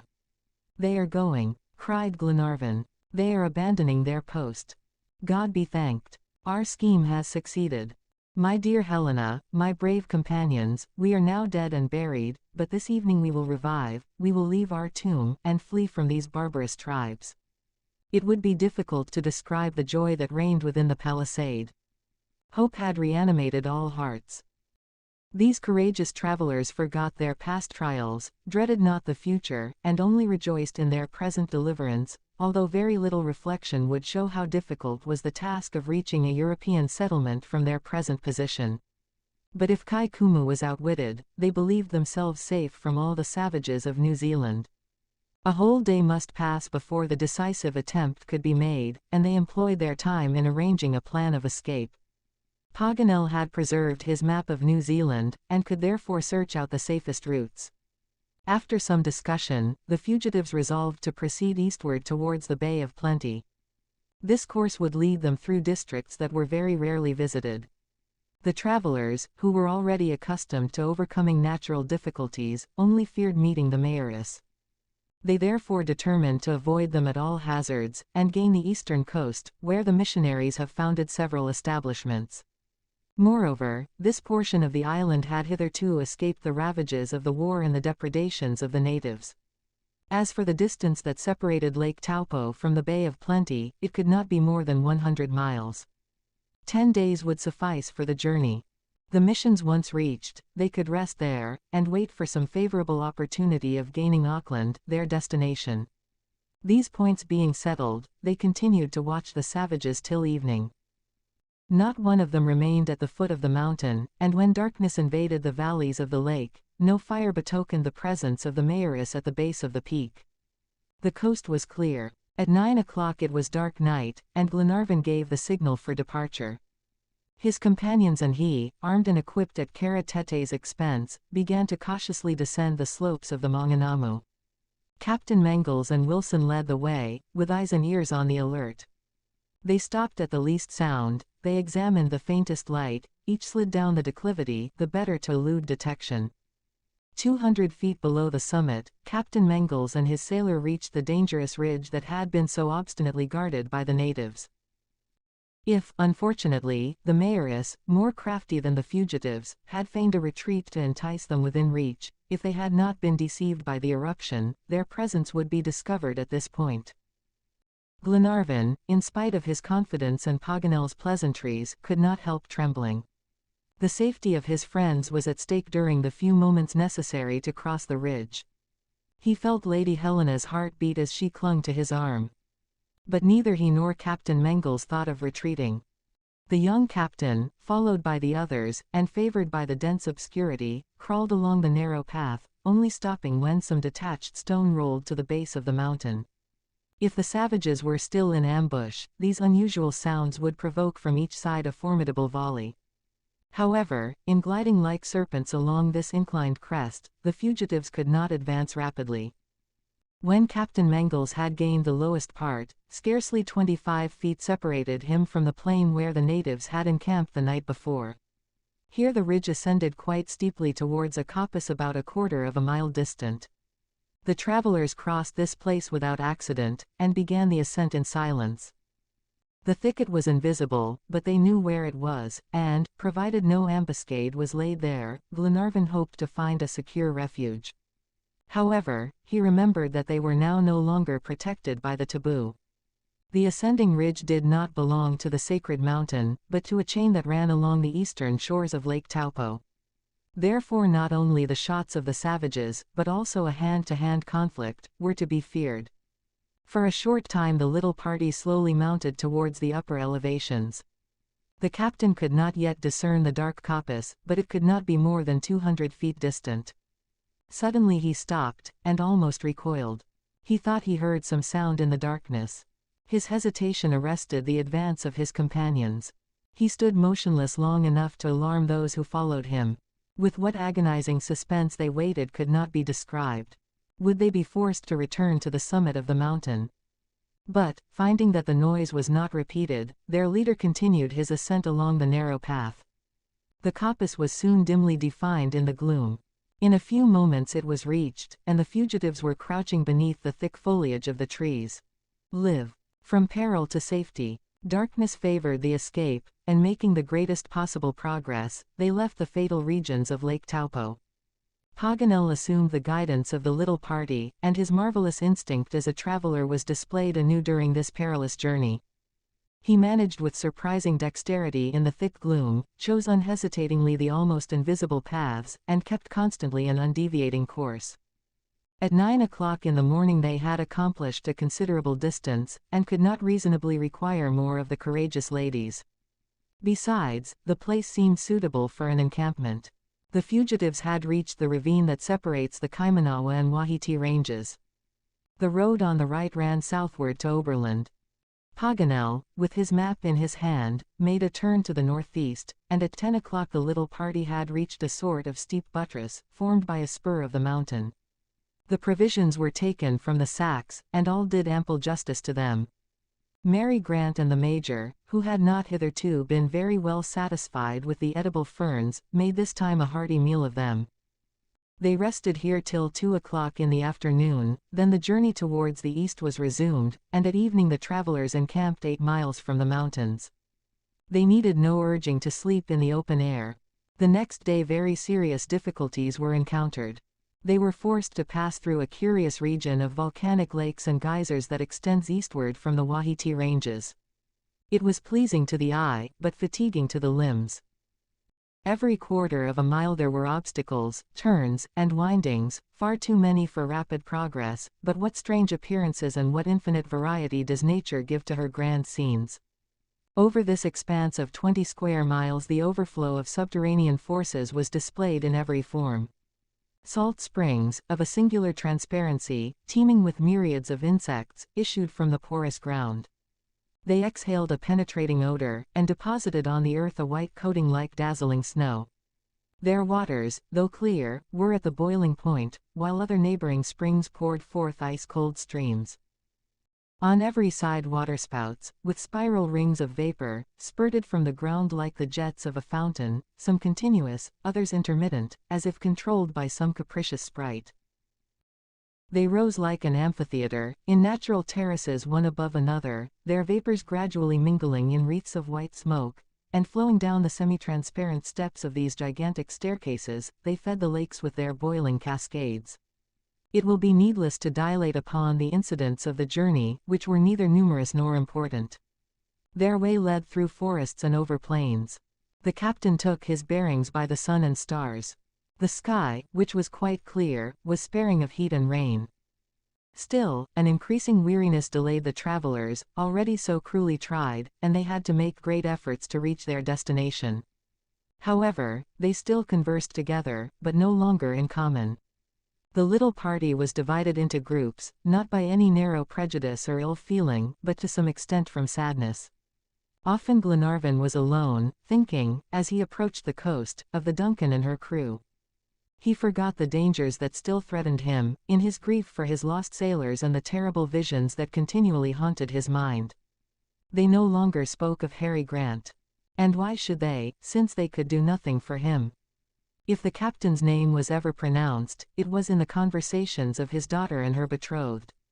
The young captain had not reminded her of what she had said to him on the last night of their captivity on the mountain. His magnanimity would not take advantage of words uttered in a moment of supreme despair. When he did speak of Captain Grant, he began to lay plans for a further search. He declared to Mary that Lord Glenarvan would resume this undertaking, hitherto so unsuccessful. He maintained that the authenticity of the document could not be doubted. Her father must, therefore, be somewhere, and though it were necessary to search the whole world, they were sure to find him. The young girl was cheered by these words, and both, bound by the same thoughts, now sympathized in the same hope. Lady Helena often took part in the conversation, and was very careful not to discourage the young people with any sad forebodings. Glenarvan and his companions, after many vicissitudes, reached the foot of Mount Ikirangi, whose peak towered 5,000 feet aloft. They had now traveled almost 100 miles since leaving the Maunganamu, and the coast was still 30 miles distant. Captain Mangles had hoped to make the journey in 10 days, but he was ignorant then of the difficulties of the way. There were still 2 good days of travel before they could gain the ocean, and renewed activity and extreme vigilance became necessary, for they were entering a region frequented by the natives.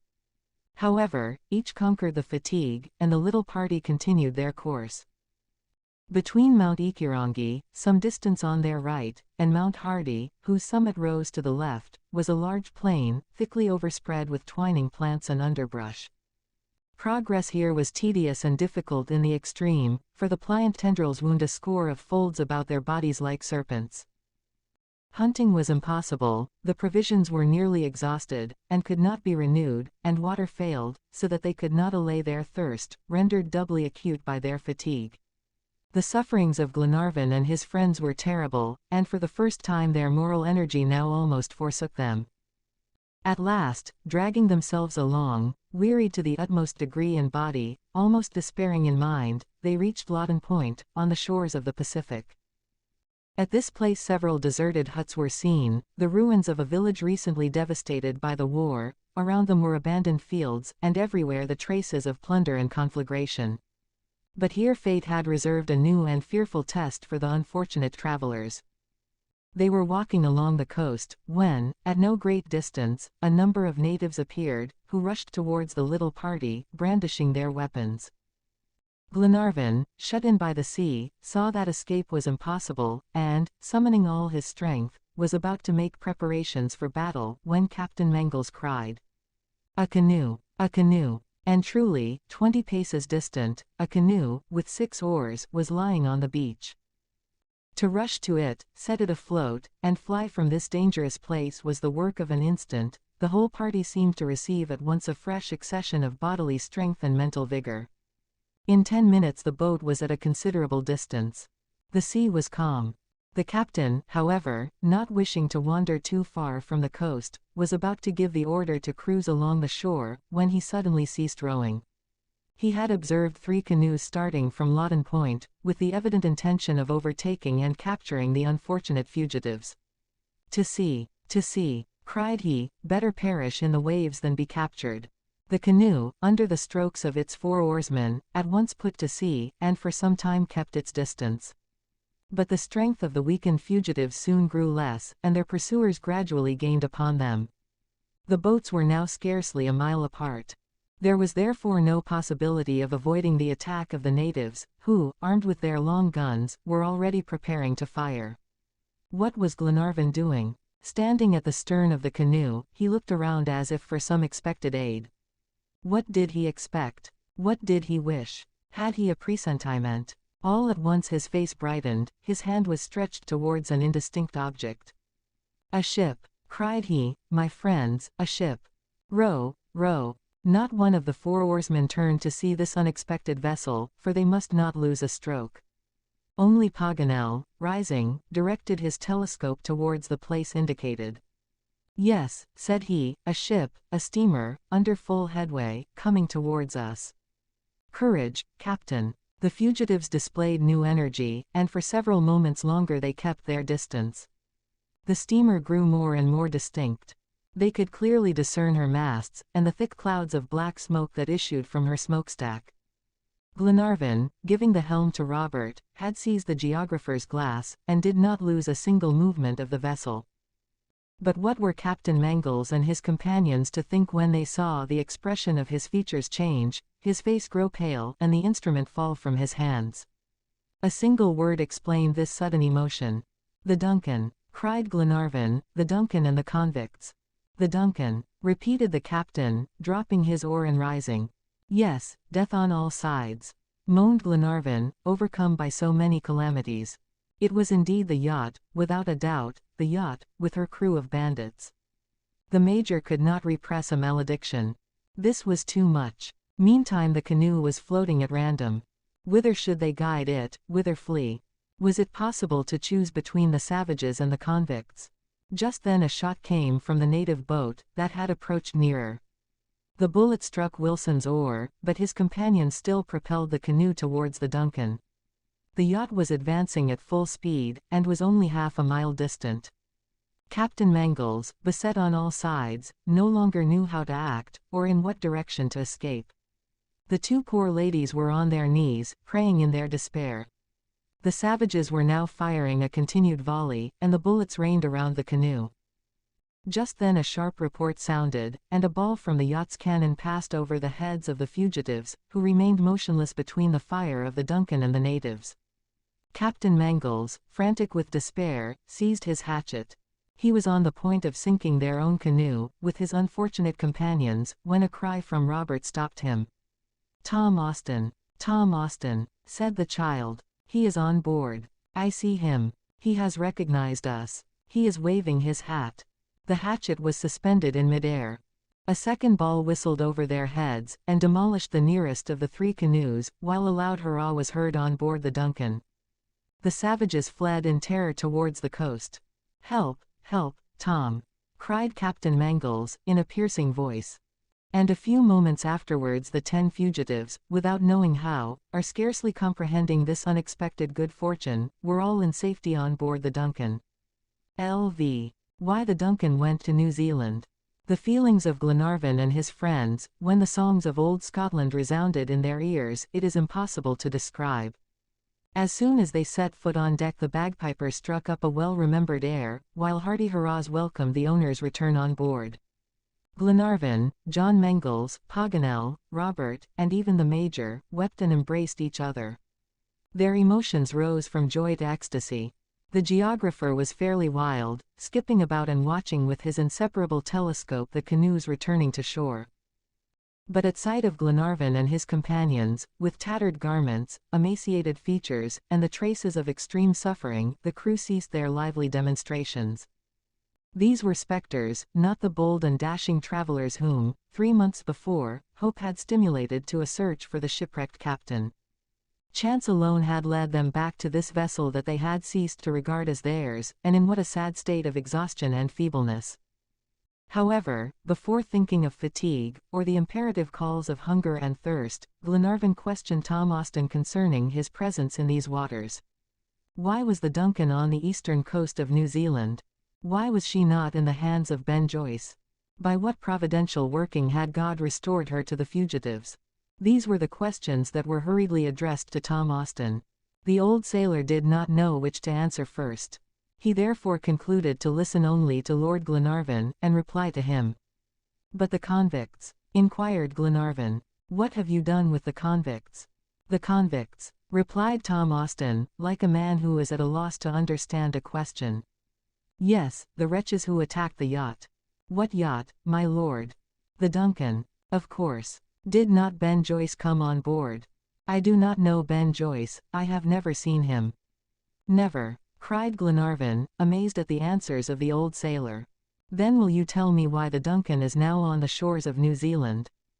Although Glenarvan and his friends did not at all understand Austin's astonishment, what was their surprise when he replied, in a calm voice, "The Duncan is here by your lordship's orders." "By my orders?" cried Glenarvan. "Yes, my lord. I only conformed to the instructions contained in your letter." "My letter!" exclaimed Glenarvan. The 10 travelers at once surrounded Tom Austin, and gazed at him in eager curiosity. The letter written at the Snowy River had reached the Duncan. "Well," continued Glenarvan, "let us have an explanation, for I almost think I am dreaming." "You received a letter, Tom?" Yes, a letter from your lordship. At Melbourne. At Melbourne, just as I had finished the repair of the ship. And this letter? It was not written by you, but it was signed by you, my lord. Exactly, it was sent by a convict, Ben Joyce. No, by the sailor called Ayrton, quartermaster of the Britannia. Yes, Ayrton or Ben Joyce, it is the same person. Well, what did the letter say? It ordered me to leave Melbourne without delay, and come to the eastern shores of Australia, cried Glenarvan, with an impetuosity that disconcerted the old sailor. Australia, repeated Tom, opening his eyes. No, indeed, New Zealand. Australia, Tom. Australia, replied Glenarvan's companions, with one voice. Austin was now bewildered. Glenarvan spoke with such assurance, that he feared he had made a mistake in reading the letter. Could he, faithful and accurate sailor that he was, have committed such a blunder? He began to feel troubled. Be easy, Tom, said Lady Helena. Providence has decreed. No, madam, pardon me, returned the sailor, no, it is not possible. I am not mistaken. Ayrton also read the letter, and he, on the contrary, wished to go to Australia. Ayrton, cried Glenarvan. The very one. He maintained that it was a mistake, and that you had appointed Twofold Bay as the place of meeting. Have you the letter, Tom? Asked the Major, greatly puzzled. Yes, Mr. McNab, replied Austin. I will soon bring it. He accordingly repaired to his own cabin. While he was gone, they gazed at each other in silence, except the Major, who, with his eye fixed upon Paganel, said, as he folded his arms. Indeed, I must confess, Paganel, that this is a little too much. At this moment Austin returned. He held in his hand the letter written by Paganel, and signed by Glenarvan. Read it, my lord, said the old sailor. Glenarvan took the letter, and read. Order for Tom Austin to put to sea, and bring the Duncan to the eastern coast of New Zealand. New Zealand, cried Paganel, starting. He snatched the letter from Glenarvan's hands, rubbed his eyes, adjusted his spectacles to his nose, and read in his turn. New Zealand, repeated he, in an indescribable tone, while the letter slipped from his fingers. Just then he felt a hand fall upon his shoulder. He turned, and found himself face to face with the Major. Well, my good Paganel, said McNab, in a grave tone, it is fortunate that you did not send the Duncan to Cochin China. This sally finished the poor geographer. A fit of laughter seized the whole crew. Paganel, as if mad, ran to and fro, holding his head in his hands, and tearing his hair. However, when he had recovered from his frenzy, there was still another unavoidable question to answer. Now, Paganel, said Glenarvan, be candid. I acknowledge that your absent-mindedness has been providential. To be sure, without you the Duncan would have fallen into the hands of the convicts, without you we should have been recaptured by the mayoress. But do tell me, what strange association of ideas, what unnatural aberration, induced you to write New Zealand instead of Australia? Very well, said Paganel. It was. But at that moment his eyes fell upon Robert and Mary Grant, and he stopped short, finally replying. Never mind, my dear Glenarvan. I am a madman, a fool, an incorrigible being, and shall die a most famous blunderer. The affair was no longer discussed. The mystery of the Duncan's presence there was solved, and the travelers, so miraculously saved, thought only of revisiting their comfortable cabins and partaking of a good breakfast. However, leaving Lady Helena, Mary Grant, the Major, Paganel, and Robert to enter the saloon, Glenarvan and Captain Mangles retained Tom Austin with them. They wished to question him further. Now, Tom, said Glenarvan, let me know, did not this order to sail for the coast of New Zealand seem strange to you? Yes, my lord, replied Austin. I was very much surprised, but, as I am not in the habit of discussing the orders I receive, I obeyed. Could I act otherwise? If any accident had happened from not following your instructions, should I not have been to blame? Would you have done differently, Captain? No, Tom, answered Captain Mangles. But what did you think? Asked Glenarvan. I thought, my lord, that, in the cause of Captain Grant, it was necessary to go wherever you directed me, that by some combination of circumstances another vessel would take you to New Zealand, and that I was to wait for you on the eastern coast of the island. Moreover, on leaving Melbourne, I kept my destination secret, and the crew did not know it till we were out at sea and the shores of Australia had disappeared from sight. But then an incident occurred that perplexed me very much. "What do you mean, Tom?" inquired Glenarvan. "I mean," he replied, "that when the quartermaster, Ayrton, learned, the day after our departure, the Duncan's destination." "Ayrton!" cried Glenarvan. "Is he on board?" "Yes, my lord. Ayrton here," repeated Glenarvan, glancing at Captain Mangles. "Wonderful indeed," said the young captain. In an instant, with the swiftness of lightning, Ayrton's conduct, his long-contrived treachery, Glenarvan's wound, the attack upon Mulready, their sufferings in the marshes of the Snowy, all the wretches' deeds, flashed upon the minds of the two men. And now, by a strange fatality, the convict was in their power. "Where is he?" asked Glenarvan quickly. "In a cabin in the forecastle," replied Tom Austin, "closely guarded." "Why this confinement?" "Because, when Ayrton saw that the yacht was sailing for New Zealand, he flew into a passion, because he attempted to force me to change the ship's course, because he threatened me, and, finally, because he urged my men to a mutiny. I saw that he was a dangerous person, and was compelled, therefore, to take precautions against him. And since that time he has been in his cabin, without offering to come out." "Good." At this moment Glenarvan and Captain Mangles were summoned to the saloon. Breakfast, which they so much needed, was ready. They took seats at the table, but did not speak of Ayrton. However, when the meal was ended, and the passengers had assembled on deck, Glenarvan informed them of the quartermaster's presence on board. At the same time he declared his intention of sending for him. "Can I be released from attending this tribunal?" asked Lady Helena. "I confess to you, my dear Edward, that the sight of this unfortunate would be very painful to me." "It is only to confront him, Helena," replied Glenarvan. "Remain, if you can. Ben Joyce should see himself face to face with all his intended victims." Lady Helena yielded to this request, and Mary Grant and she took their places beside him, while around them stood the Major, Paganel, Captain Mangles, Robert, Wilson, Mulready, and Olbinett, all who had suffered so severely by the convict's treason. The crew of the yacht, who did not yet understand the seriousness of these proceedings, maintained a profound silence. "Call Ayrton," said Glenarvan. "Lvi. Ayrton's obstinacy." Ayrton soon made his appearance. He crossed the deck with a confident step, and ascended the poop stairs. His eyes had a sullen look, his teeth were set, and his fists clenched convulsively.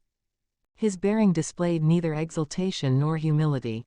As soon as he was in Lord Glenarvan's presence, he folded his arms, and calmly and silently waited to be questioned. "Ayrton," said Glenarvan, "here we all are, as you see, on board the Duncan, that you would have surrendered to Ben Joyce's accomplices." At these words the lips of the quartermaster slightly trembled. A quick blush colored his hard features, not the sign of remorse but the shame of defeat. He was prisoner on this yacht that he had meant to command as master, and his fate was soon to be decided. However, he made no reply. Glenarvan waited patiently, but Ayrton still persisted in maintaining an obstinate silence. "Speak, Ayrton, what have you to say?" continued Glenarvan. The convict hesitated, and the lines of his forehead were strongly contracted. At last he said, in a calm voice, "I have nothing to say, my lord. I was foolish enough to let myself be taken. Do what you please." Having given his answer, the quartermaster turned his eyes toward the coast that extended along the west, and affected a profound indifference for all that was passing around him. You would have thought, to look at him, that he was a stranger to this serious affair. But Glenarvan had resolved to be patient. A powerful motive urged him to ascertain certain circumstances of Ayrton's mysterious life, especially as regarded Harry Grant and the Britannia. He therefore resumed his inquiries, speaking with extreme mildness, and imposing the most perfect calmness upon the violent agitation of his heart.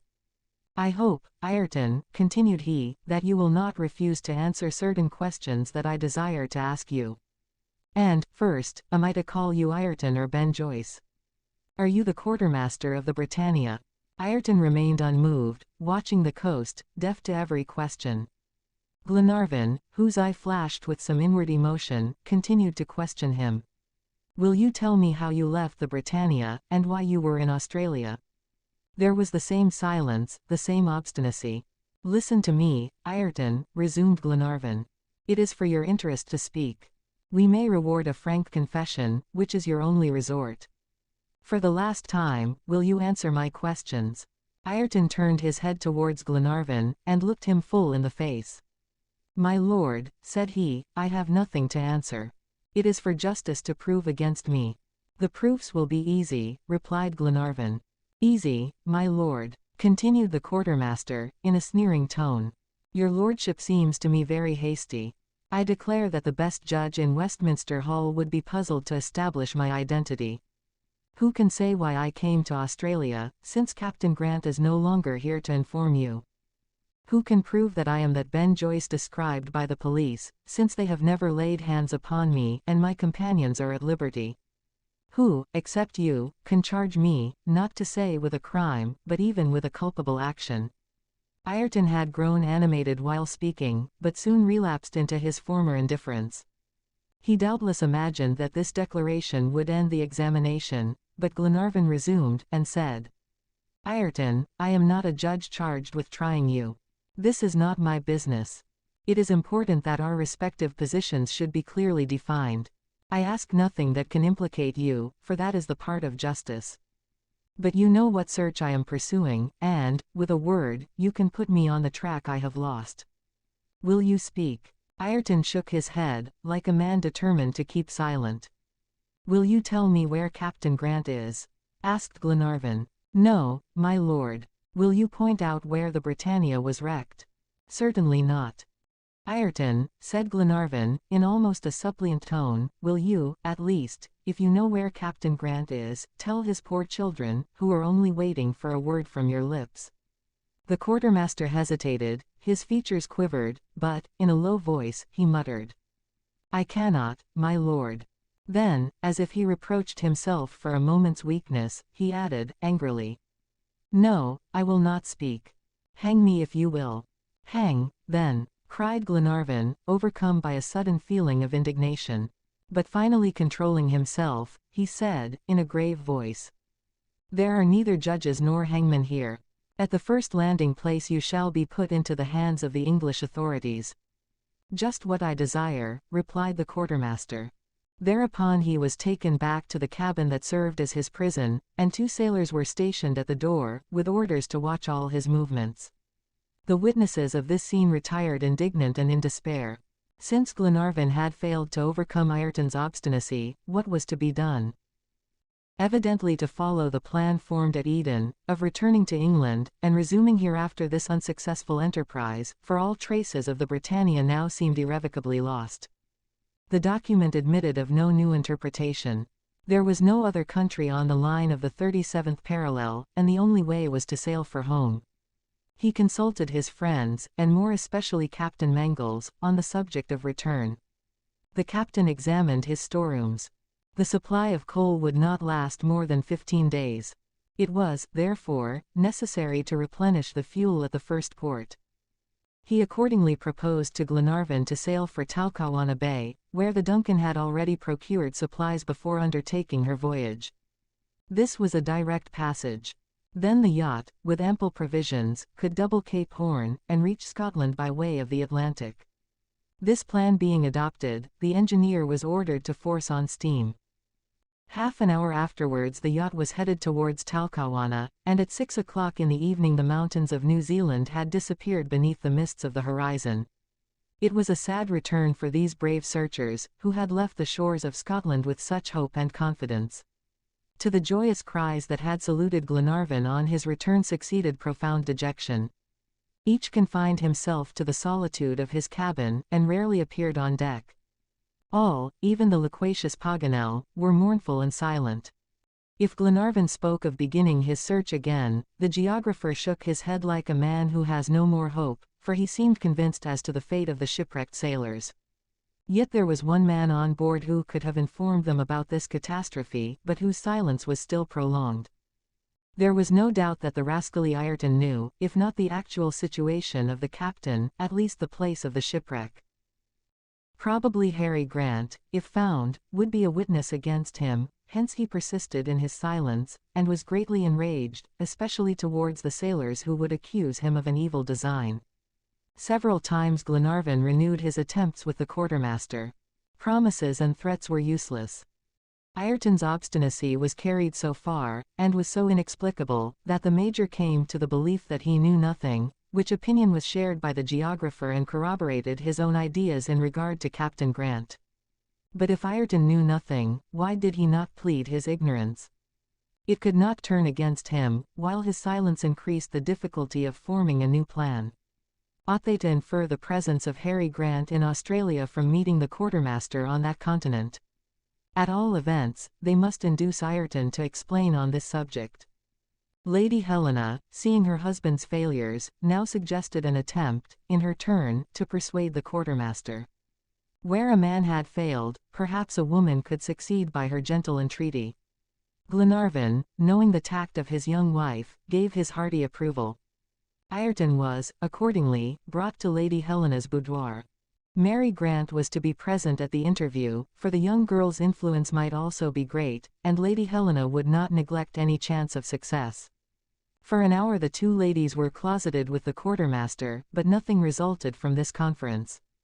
What they said, the arguments they used to draw out the convict's secret, all the details of this examination, remained unknown. Moreover, when Ayrton left them they did not appear to have succeeded, and their faces betokened real despair. When the quartermaster was taken back to his cabin, therefore, the sailors saluted his appearance with violent threats.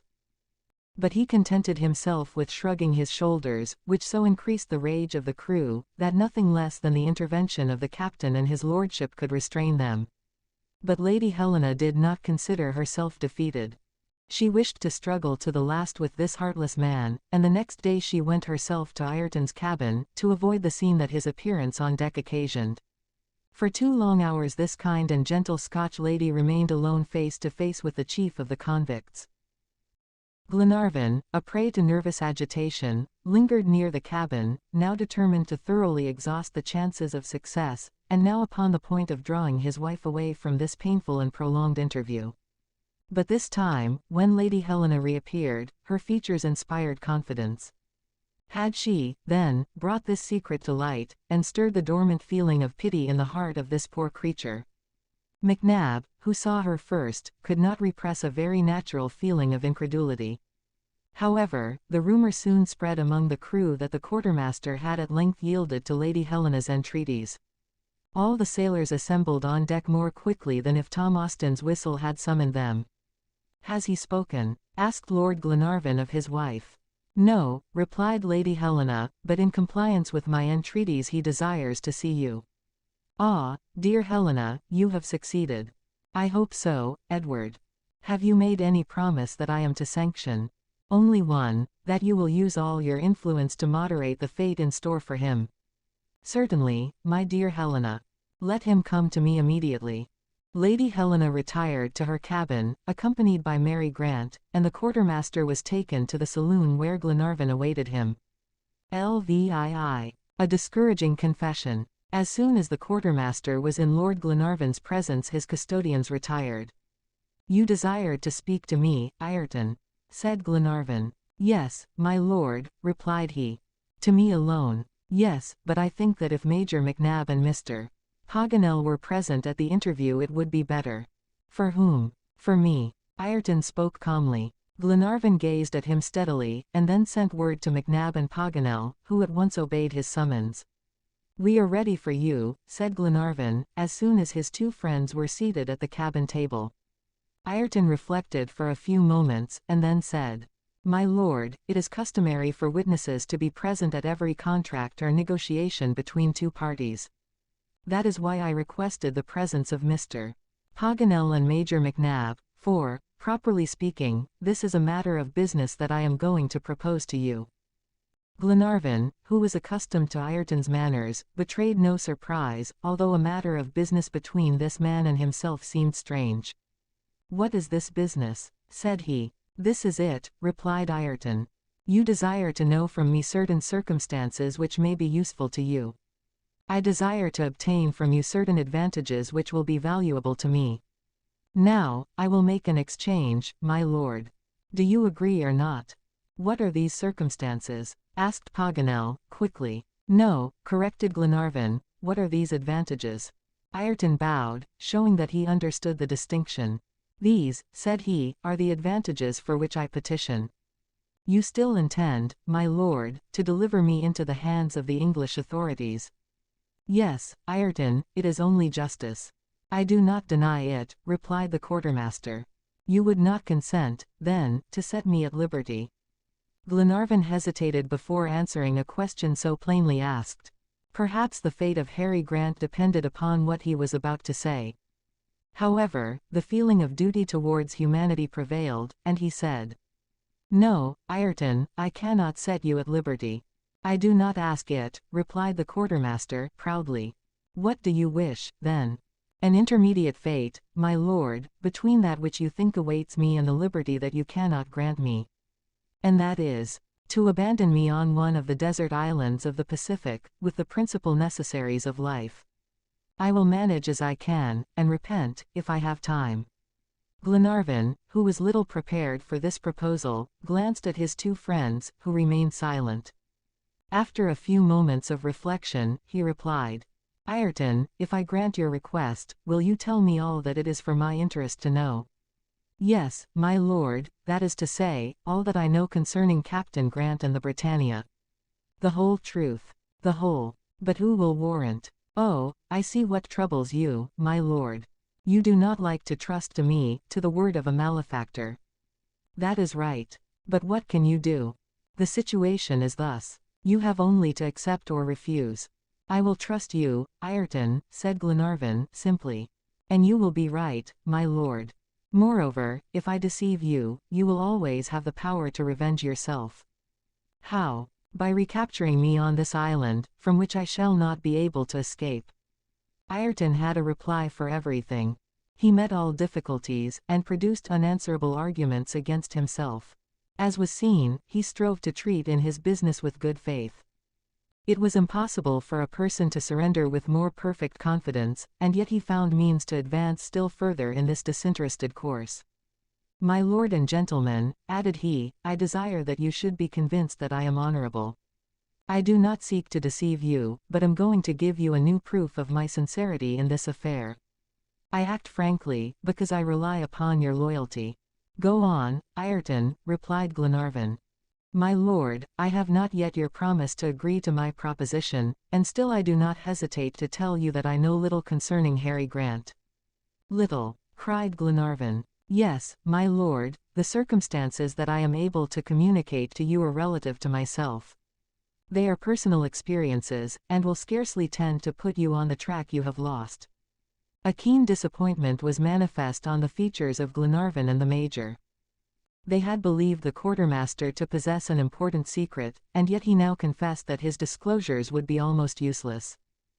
However that may be, this avowal of Ayrton, who surrendered himself without security, singularly affected his hearers, especially when he added, in conclusion, Thus you are forewarned, my lord, that the business will be less advantageous for you than for me. No matter, replied Glenarvan, I accept your proposal, Ayrton. You have my word that you shall be landed at one of the islands of the Pacific. Very well, my lord, said he. Was this strange man pleased with this decision? You might have doubted it, for his impassive countenance betrayed no emotion. He seemed as if acting for another more than for himself. I am ready to answer, continued he. We have no questions to ask you, rejoined Glenarvan. Tell us what you know, Ayrton, and, in the first place, who you are. Gentlemen, replied he, I am really Tom Ayrton, quartermaster of the Britannia. I left Glasgow in Captain Grant's ship on the 12th of March, 1861. For 14 months we traversed together the Pacific, seeking some favorable place to found a Scottish colony. Harry Grant was a man capable of performing great deeds, but frequently serious disputes arose between us. His character did not harmonize with mine. I could not yield, but with Harry Grant, when his resolution is taken, all resistance is impossible. He is like iron towards himself and others. However, I dared to mutiny, and attempted to involve the crew and gain possession of the vessel. Whether I did right or wrong is of little importance. However it may be, Captain Grant did not hesitate to land me, April 8, 1862, on the west coast of Australia. Australia, exclaimed the Major, interrupting Ayrton's story.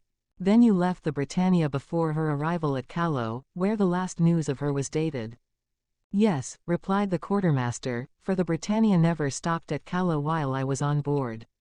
If I spoke of Callao at a Moor's farm, it was your story that gave me this information. Go on, Ayrton, said Glenarvan. I found myself, therefore, abandoned on an almost desert coast, but only 20 miles from the penitentiary of Perth, the capital of Western Australia. Wandering along the shore, I met a band of convicts who had just escaped. I joined them. You will spare me, my lord, the account of my life for 2 years and a half. It is enough to know that I became chief of the runaways, under the name of Ben Joyce. In the month of September, 1864, I made my appearance at the Irishman's farm, and was received as a servant under my true name of Ayrton. Here I waited till an opportunity should be offered to gain possession of a vessel. This was my great object. 2 months later the Duncan arrived. During your visit at the farm you related, my lord, the whole story of Captain Grant. I then learned what I had not known, the Britannia's stoppage at Callao, the last news of her, dated June, 1862, 2 months after my abandonment, the finding of the document, the shipwreck of the vessel, and finally the important reasons you had for seeking Captain Grant in Australia. I did not hesitate, but resolved to appropriate the Duncan, a marvelous ship, that would have distanced the best of the British Navy. However, there were serious injuries to be repaired. I therefore let her start for Melbourne, and offered myself to you in my real character of quartermaster, volunteering to guide you to the scene of the shipwreck, which I falsely located on the eastern coast of Australia. Thus followed at a distance and sometimes preceded by my band of convicts, I conducted your party across the province of Victoria.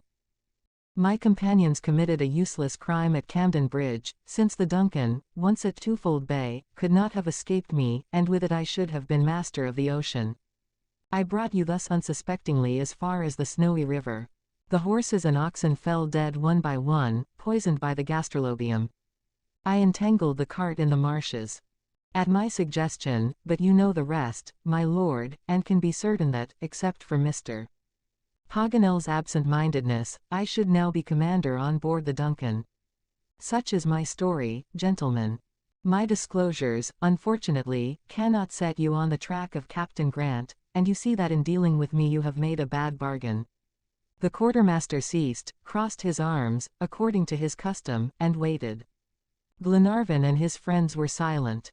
They felt that this strange criminal had told the entire truth. The capture of the Duncan had only failed through a cause altogether beyond his control. His accomplices had reached Twofold Bay, as the convict's blouse, found by Glenarvan, proved. There, faithful to the orders of their chief, they had lain in wait for the yacht, and at last, tired of watching, they had doubtless resumed their occupation of plunder and burning in the fields of New South Wales. The Major was the first to resume the examination, in order to determine the dates relative to the Britannia. It was the 8th of April, 1862, then, that you were landed on the west coast of Australia. He asked of the quartermaster. Exactly, replied Ayrton. And do you know what Captain Grant's plans were then? Vaguely. Continue, Ayrton, said Glenarvan. The least sign may set us on the track. What I can say is this, my lord. Captain Grant intended to visit New Zealand. But this part of his program was not carried out while I was on board. The Britannia might, therefore, after leaving Callao, have gained the shores of New Zealand. This would agree with the date, June 27, 1862, given in the document as the time of the shipwreck. Evidently, remarked Paganel. But, added Glenarvan, there is nothing in these half-obliterated portions of the document which can apply to New Zealand. That I cannot answer, said the quartermaster. Well, Ayrton, continued Glenarvan, you have kept your word, and I will keep mine. We will decide on what island of the Pacific you shall be abandoned. Oh, it matters little to me, answered Ayrton. Return to your cabin now, and await our decision." The quartermaster retired, under guard of the two sailors. "This villain might have been a great man," observed the major. "Yes," replied Glenarvan. "He has a strong and self-reliant character. Why must his abilities be devoted to crime? But Harry Grant, I fear that he is forever lost. Poor children, who could tell them where their father is?" "Aye," cried Paganel. As we have remarked, the geographer, although so loquacious and excitable usually, had scarcely spoken during Ayrton's examination. He had listened in total silence. But this last word that he had uttered was worth more than all the others, and startled Glenarvan at once. "You, Paganel," he exclaimed, "do you know where Captain Grant is?"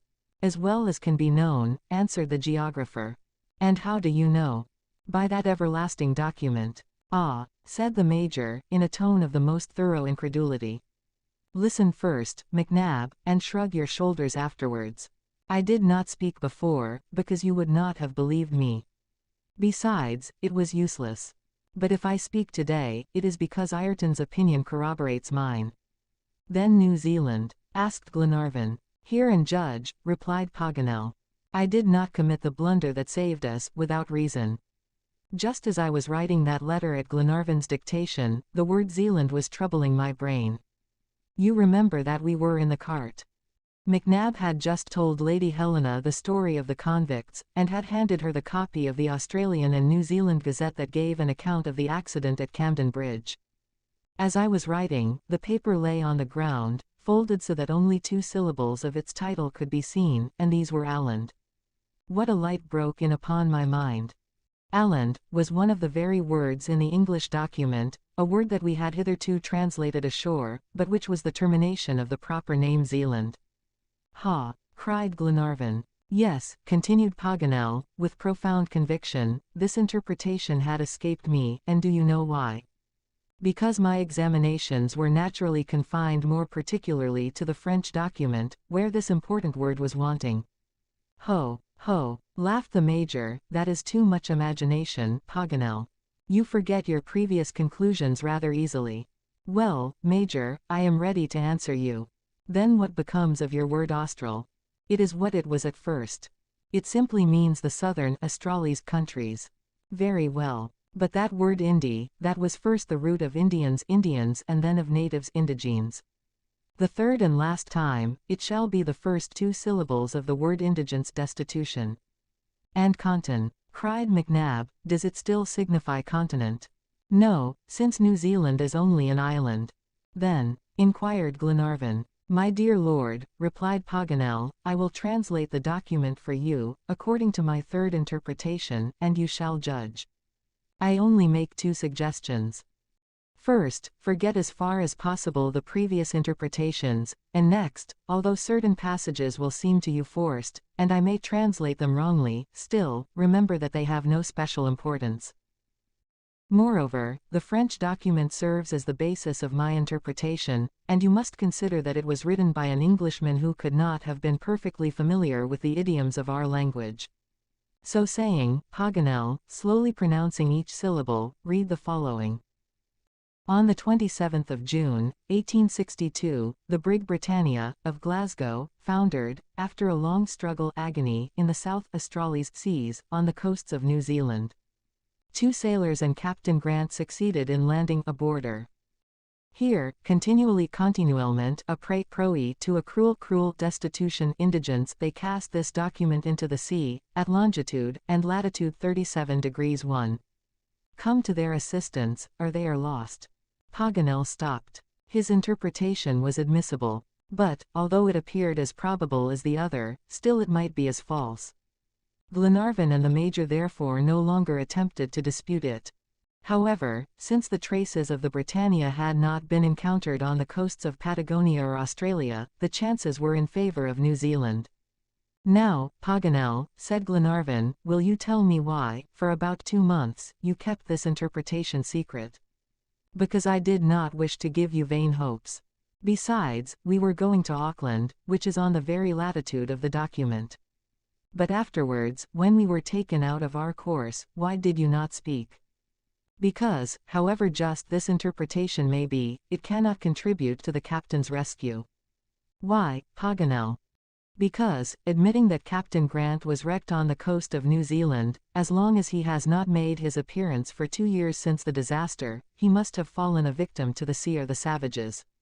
Then your opinion is, asked Glenarvan, that we might perhaps find some traces of the shipwreck, but that the seamen of the Britannia have perished. Keep all this silent, my friends, replied Glenarvan, and leave me to choose the time for telling this sad news to the children of Captain Grant. LVIII. A cry in the night. The crew soon learned that Ayrton's disclosures had not thrown light upon the situation of Captain Grant.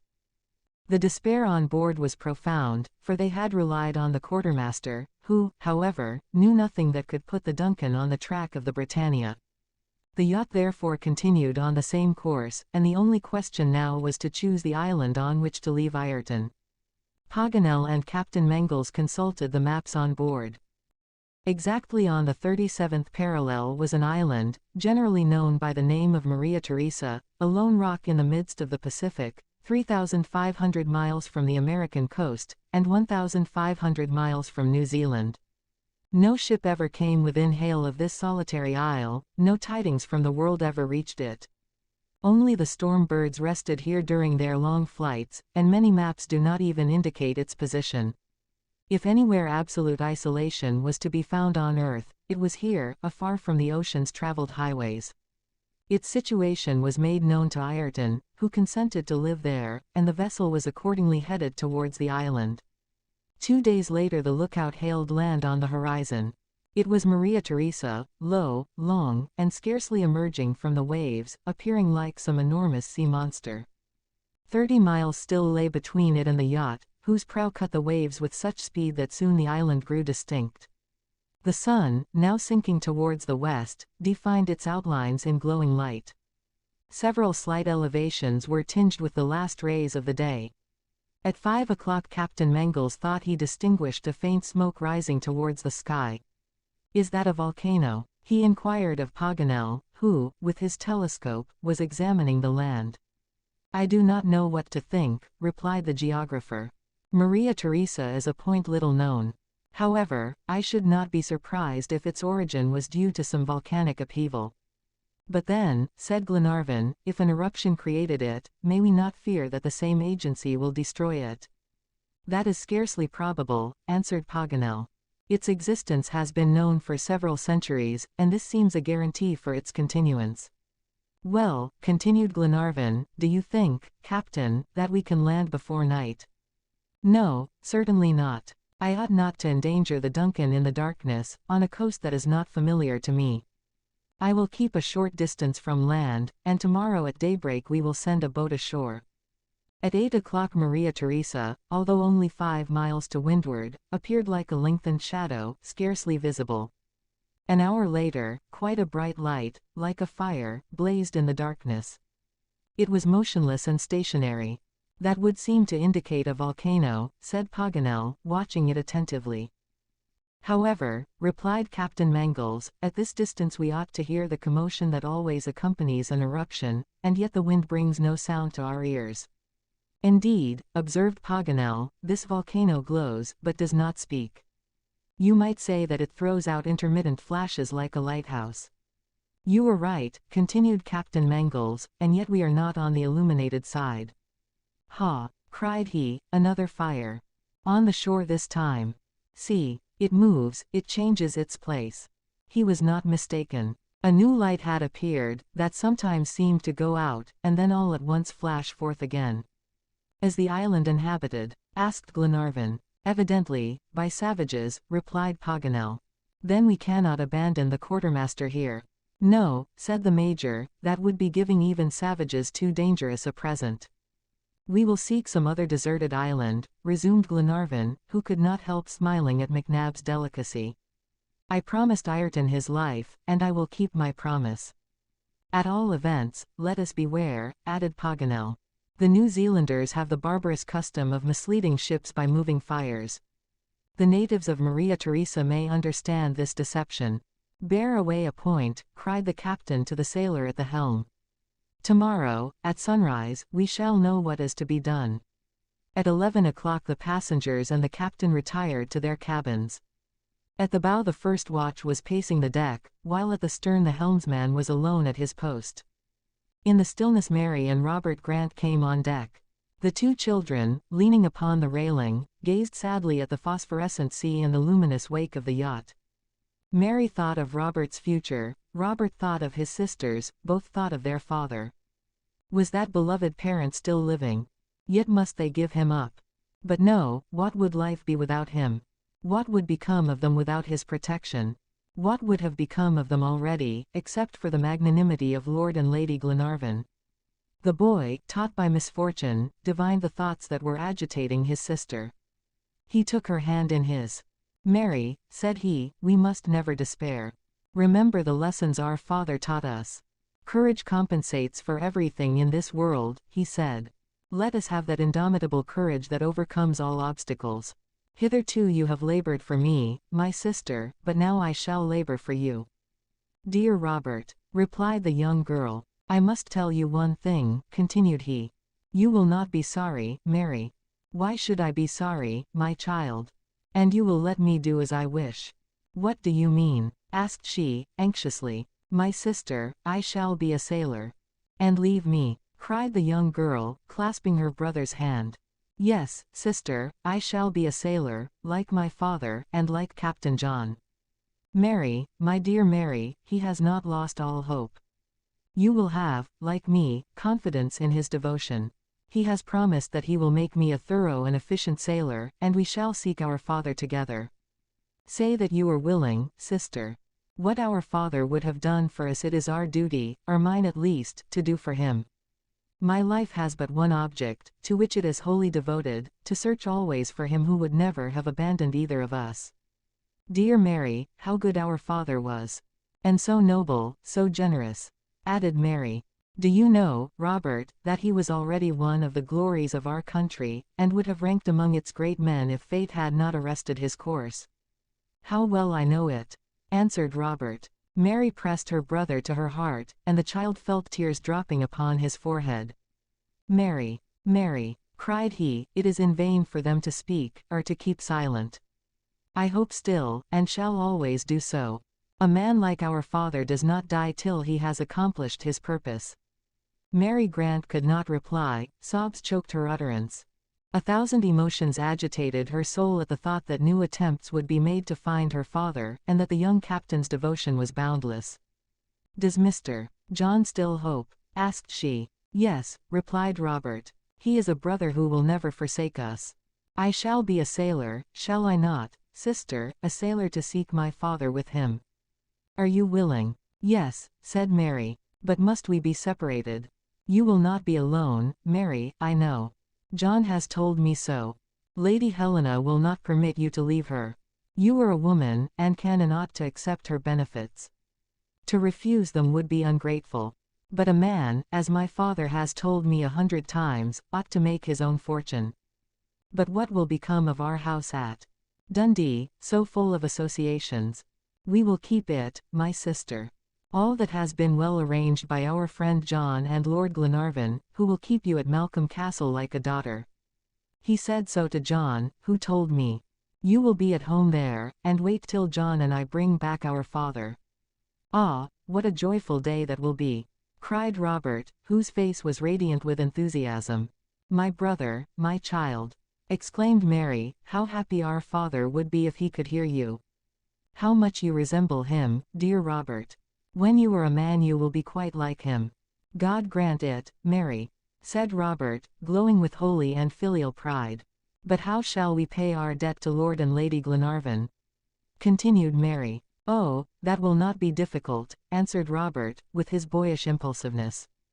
"We will tell them how much we love and respect them, and we will show it to them by our actions. That is all we can do," added the young girl, covering her brother's face with kisses, "and all that they will like, too."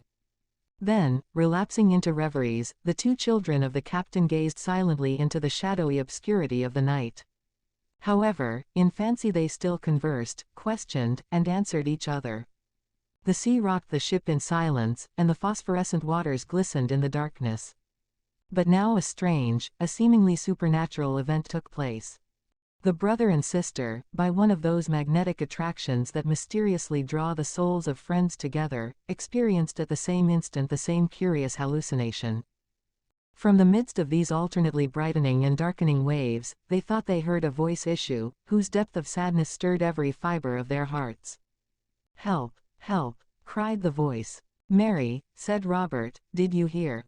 And, raising their heads above the bulwarks, they both gazed searchingly into the misty shadows of the night. Yet there was nothing but the darkness stretching blankly before them. "Robert," said Mary, pale with emotion, yes, I thought like you."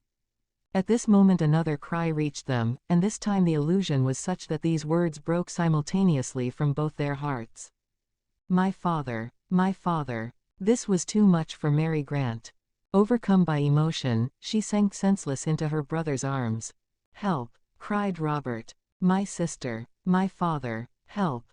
The man at the helm hastened to Miss Grant's assistance, and after him the sailors of the watch, Captain Mangles, Lady Helena, and Lord Glenarvan, who had been suddenly awakened. "My sister is dying, and my father is yonder," exclaimed Robert, pointing to the waves. No one understood his words. "Yes," repeated he, "my father is yonder. I heard his voice, and Mary did too." Just then Mary Grant recovered consciousness, and, looking wildly around, cried, my father is yonder." The unfortunate girl arose, and, leaning over the bulwark, would have thrown herself into the sea. "My lord, madam," repeated she, clasping her hands, "I tell you my father is there. I declare to you that I heard his voice issue from the waves like a despairing wail, like a last adieu." Then her feelings overcame the poor girl, and she became insensible. They carried her to her cabin, and Lady Helena followed, to minister to her wants, while Robert kept repeating, my father is there. I am sure of it, my lord." The witnesses of this sorrowful scene perceived at last that the two children had been the sport of an hallucination. But how undeceive their senses, which had been so strongly impressed? Glenarvan, however, attempted it, and taking Robert by the hand, said, "You heard your father's voice, my dear boy." "Yes, my lord. Yonder, in the midst of the waves, he cried, 'Help! Help!'" "And you recognize the voice?" "Did I recognize it? Oh, yes, I assure you. My sister heard and recognized it, too. How could both of us be deceived? My lord, let us go to his rescue." A boat! A boat! Glenarvan saw plainly that he could not undeceive the poor child. Still, he made a last attempt, and called the helmsman. "Hawkins," asked he, "you were at the wheel when Miss Grant was so singularly affected?" "Yes, my lord," replied Hawkins. "And you did not see or hear anything?" "Nothing. You see how it is, Robert." "If it had been his father," answered the lad, with irrepressible energy, "he would not say so." "It was my father, my lord. My father, my father." Robert's voice was choked by a sob. Pale and speechless, he, too, like his sister, lost consciousness. Glenarvan had him carried to his bed, and the child, overcome by emotion, sank into a profound slumber. "Poor orphans," said Captain Mangles, "God tries them in a terrible way." "Yes," replied Glenarvan, "excessive grief has produced upon both at the same moment a similar effect." "Upon both," murmured Paganel. "That is strange." Then, leaning forward, after making a sign to keep still, he listened attentively. The silence was profound everywhere. Paganel called in a loud voice, but there was no answer. "It is strange," repeated the geographer, returning to his cabin. An intimate sympathy of thought and grief does not suffice to explain this mystery. Early the next morning the passengers, and among them were Robert and Mary, for it was impossible to restrain them, were assembled on deck. All wished to examine this land, which had been scarcely distinguishable the night before. The principal points of the island were eagerly scanned. The yacht coasted along about a mile from the shore, and the unassisted eye could easily discern the larger objects. Suddenly Robert uttered a cry. He maintained that he saw two men running and gesticulating, while a third was waving a flag. "Yes, the flag of England," cried Captain Mangles, when he had used his glass. "It is true," said Paganel, turning quickly towards Robert. "My lord," exclaimed the boy, trembling with excitement, "my lord, if you do not wish me to swim to the island, you will lower a boat." "Ah, my lord, if you please, I do wish to be the first to land." No one knew what to say. Were there 3 men, shipwrecked sailors, Englishmen, on that island? All recalled the events of the night before, and thought of the voice heard by Robert and Mary. Perhaps, after all, they were not mistaken. A voice might have reached them. But could this voice be that of their father? No, alas, no. And each, thinking of the terrible disappointment that was probably in store, trembled lest this new trial would exceed their strength. But how restrain them? Lord Glenarvan had not the courage. "Lower the boat," cried he. In a moment this was done. The 2 children, Glenarvan, Captain Mangles, and Paganel stepped into it, and 6 earnest and skilled oarsmen sped away towards the shore. At 10 yards therefrom, Mary uttered again the heartrending cry, "My father!" A man was standing on the beach between 2 others. His form was tall and stout, while his weather-beaten yet pleasant countenance betrayed a strong resemblance to the features of Mary and Robert Grant. It was, indeed, the man whom the children had so often described. Their hearts had not deceived them. It was their father, it was Captain Grant. He heard his daughter's cry, he opened his arms, and supported her fainting form. Licks. Captain Grant's story. Joy does not kill, for the long-lost father and his recovered children were soon rejoicing together and preparing to return to the yacht. But how can we depict that scene, so little looked for by any? Words are powerless. As soon as he gained the deck, Harry Grant sank upon his knees. The pious Scotchman, on touching what was to him the soil of his country, wished, first of all, to thank God for his deliverance. Then, turning towards Lady Helena, Lord Glenarvan, and their companions, he thanked them in a voice broken by emotion. While on their way to the yacht, his children had briefly told him the story of the Duncan. How great a debt of gratitude did he feel that he owed this noble woman and her companions. From Lord Glenarvan down to the lowest sailor, had not all struggled and suffered for him? Harry Grant expressed the feelings of thankfulness that overflowed his heart with so much simplicity and nobleness, and his manly countenance was illumined by so pure and sincere a sentiment, that all felt themselves repaid for the trials they had undergone. Even the imperturbable Major's eye was wet with a tear that he could not repress. As for Paganel, he wept like a child who does not think of hiding his emotion. Captain Grant could not cease gazing at his daughter. He found her beautiful and charming, and told her so again and again, appealing to Lady Helena as if to be assured that his fatherly love was not mistaken. Then, turning to his son, he cried rapturously, "How he has grown! He is a man!" He lavished upon these 2 beings, so dearly loved, the 1,000 expressions of love that had been unuttered during long years of absence. Robert introduced him successively to all his friends. All had alike proved their kindness and good wishes towards the 2 orphans. When Captain Mangles came to be introduced, he blushed like a young girl, and his voice trembled as he saluted Mary's father. Lady Helena then told the story of the voyage, and made the captain proud of his son and daughter. He learned the exploits of the young hero, and how the boy had already repaid part of his obligation to Lord Glenarvan at the peril of his life. Captain Mangles' language to Mary and concerning her was so truly loving, that Harry Grant, who had been already informed on this point by Lady Helena, placed the hand of his daughter in that of the noble young captain, and, turning towards Lord and Lady Glenarvan, said, "My lord and lady, join with me to bless our children." It was not long before Glenarvan related Ayrton's story to the captain, who confirmed the quartermaster's declaration in regard to his having been abandoned on the Australian coast. "He is a shrewd and courageous man," added he, "but his passions have ruined him. May meditation and repentance lead him to better feelings." But before Ayrton was transferred to Tabor Island, Harry Grant wished to show his new friends the bounds of his habitation. He invited them to visit his house, and sit for once at his table. Glenarvan and his companions cordially accepted the invitation, and Robert and Mary were not a little desirous to see those haunts where their father had doubtless at times bewailed his fate. A boat was manned, and the whole party soon disembarked on the shores of the island. A few hours sufficed to traverse Captain Grant's domain. It was in reality the summit of a submarine mountain, covered with basaltic rocks and volcanic fragments. When the shipwrecked seamen of the Britannia took refuge here, the hand of man began to control the development of nature's resources, and in 2 years and a half the captain and his companions had completely metamorphosed their island home. The visitors at last reached the house, shaded by verdant gum trees, while before its windows stretched the glorious sea, glittering in the rays of the sun. Harry Grant set his table in the shade, and all took seats around it. Some cold roast meat, some of the produce of the breadfruit tree, several bowls of milk, 2 or 3 bunches of wild chicory, and pure, fresh water, formed the elements of the simple but healthful repast. Paganel was in ecstasies. It recalled his old idea of Robinson Crusoe. "That rascal Ayrton will have no cause to complain," cried he in his enthusiasm. "The island is a paradise." "Yes," replied Harry Grant, "a paradise for 3 poor sailors whom heaven sheltered here.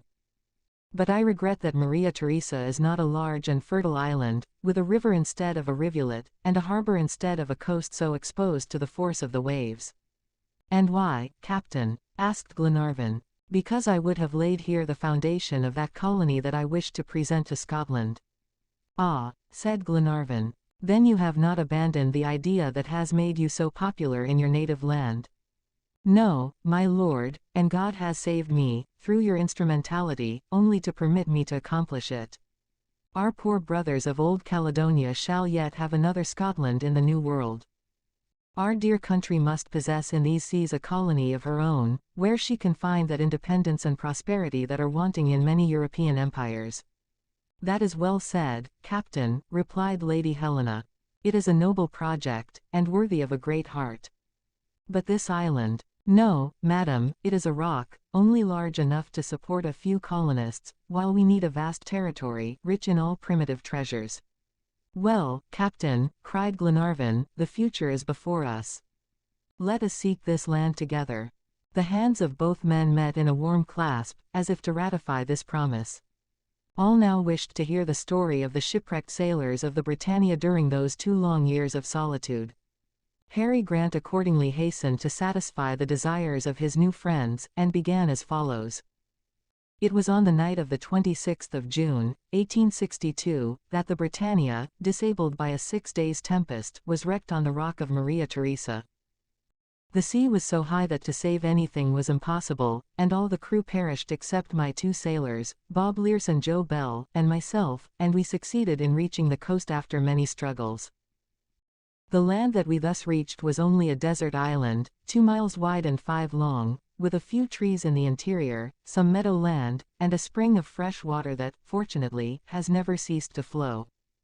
Alone with my 2 sailors, in this quarter of the globe, I did not despair, but, placing my confidence in God, engaged in a resolute struggle. Bob and Joe, my companions and friends in misfortune, energetically aided my efforts. We began, like Robinson Crusoe, by collecting the fragments of the vessel, some tools, a little powder, several weapons, and a bag of precious seeds. The first weeks were very toilsome, but soon hunting and fishing furnished us subsistence, for wild goats swarmed in the interior of the island, and marine animals abounded on its coast. Gradually our daily routine was regularly organized. I determined our exact situation by my instruments, which I had saved from the shipwreck. We were out of the regular course of ships, and could not be rescued except by a providential interposition.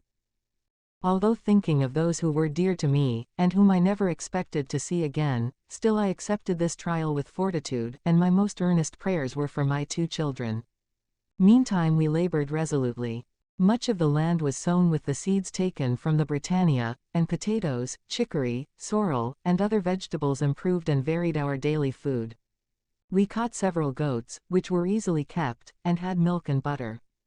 The breadfruit tree, which grew in the dry creeks, furnished us with a sort of nourishing bread, and the wants of life no longer gave us any alarm. We built a house out of the fragments of the Britannia, covered it with sails, carefully tarred, and under this shelter the rainy season was comfortably passed.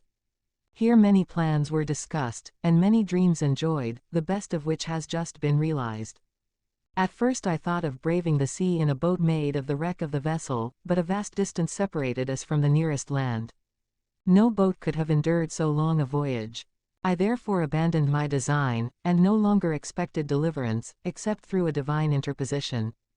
Ah, my poor children, how many times, on the rocks of the coast, have we waited for ships at sea? During the entire period of our exile only 2 or 3 sails appeared on the horizon, and these soon to disappear again. 2 years and a half passed thus. We no longer hoped, but still did not wholly despair. At last, yesterday afternoon, I had mounted the highest summit of the island, when I perceived a faint smoke in the west, which grew clearer, and I soon distinctly discerned a vessel that seemed to be coming towards us. But would she not avoid this island, which offered no landing place? Ah, what a day of anguish, and how my heart throbbed! My companions kindled a fire on one of the peaks. Night came, but the ship gave no signal for approach. Deliverance was there, and should we see it vanish? I hesitated no longer. The darkness increased. The vessel might double the island during the night. I threw myself into the sea, to swim to her. Hope increased my strength. I beat the waves with almost superhuman energy, and approached the yacht. Scarcely 30 yards separated me, when she tacked. Then I uttered those despairing cries which my 2 children alone heard, for they were no illusion. I returned to the shore, exhausted and overcome by fatigue and emotion. It was a terrible night, this last one on the island. We believed ourselves forever abandoned, when, at daybreak, I perceived the yacht slowly coasting along the shores. Your boat was then lowered, we were saved, and, thanks to the divine goodness of heaven, my dear children were there to stretch out their arms to me. Harry Grant's story was finished amid a fresh shower of kisses and caresses from Robert and Mary. The captain learned now, for the first time, that he owed his deliverance to that hieroglyphic document that, 8 days after his shipwreck, he had enclosed in a bottle and confided to the mercy of the waves. But what did Jacques Paganel think during this recital? The worthy geographer revolved the words of the document 1,000 ways in his brain. He reviewed his 3 interpretations, which were all false. How had this island been indicated in these damaged papers? He could no longer restrain himself, but, seizing Harry Grant's hand, cried, "Captain, will you tell me what your undecipherable document contained?" At this request curiosity was general, for the long-sought clue to the mystery would now be given. "Well, Captain," said Paganel, "do you remember the exact words of the document?" "Perfectly," replied Harry Grant, "and scarcely a day has passed but memory has recalled those words upon which our only hope hung." "And what are they, Captain?" inquired Glenarvan. "Tell us, for our curiosity is great." "I am ready to satisfy you," continued Harry Grant, "but you know that, to increase the chances of success, I enclosed in the bottle 3 documents, written in 3 languages. Which one do you wish to hear?"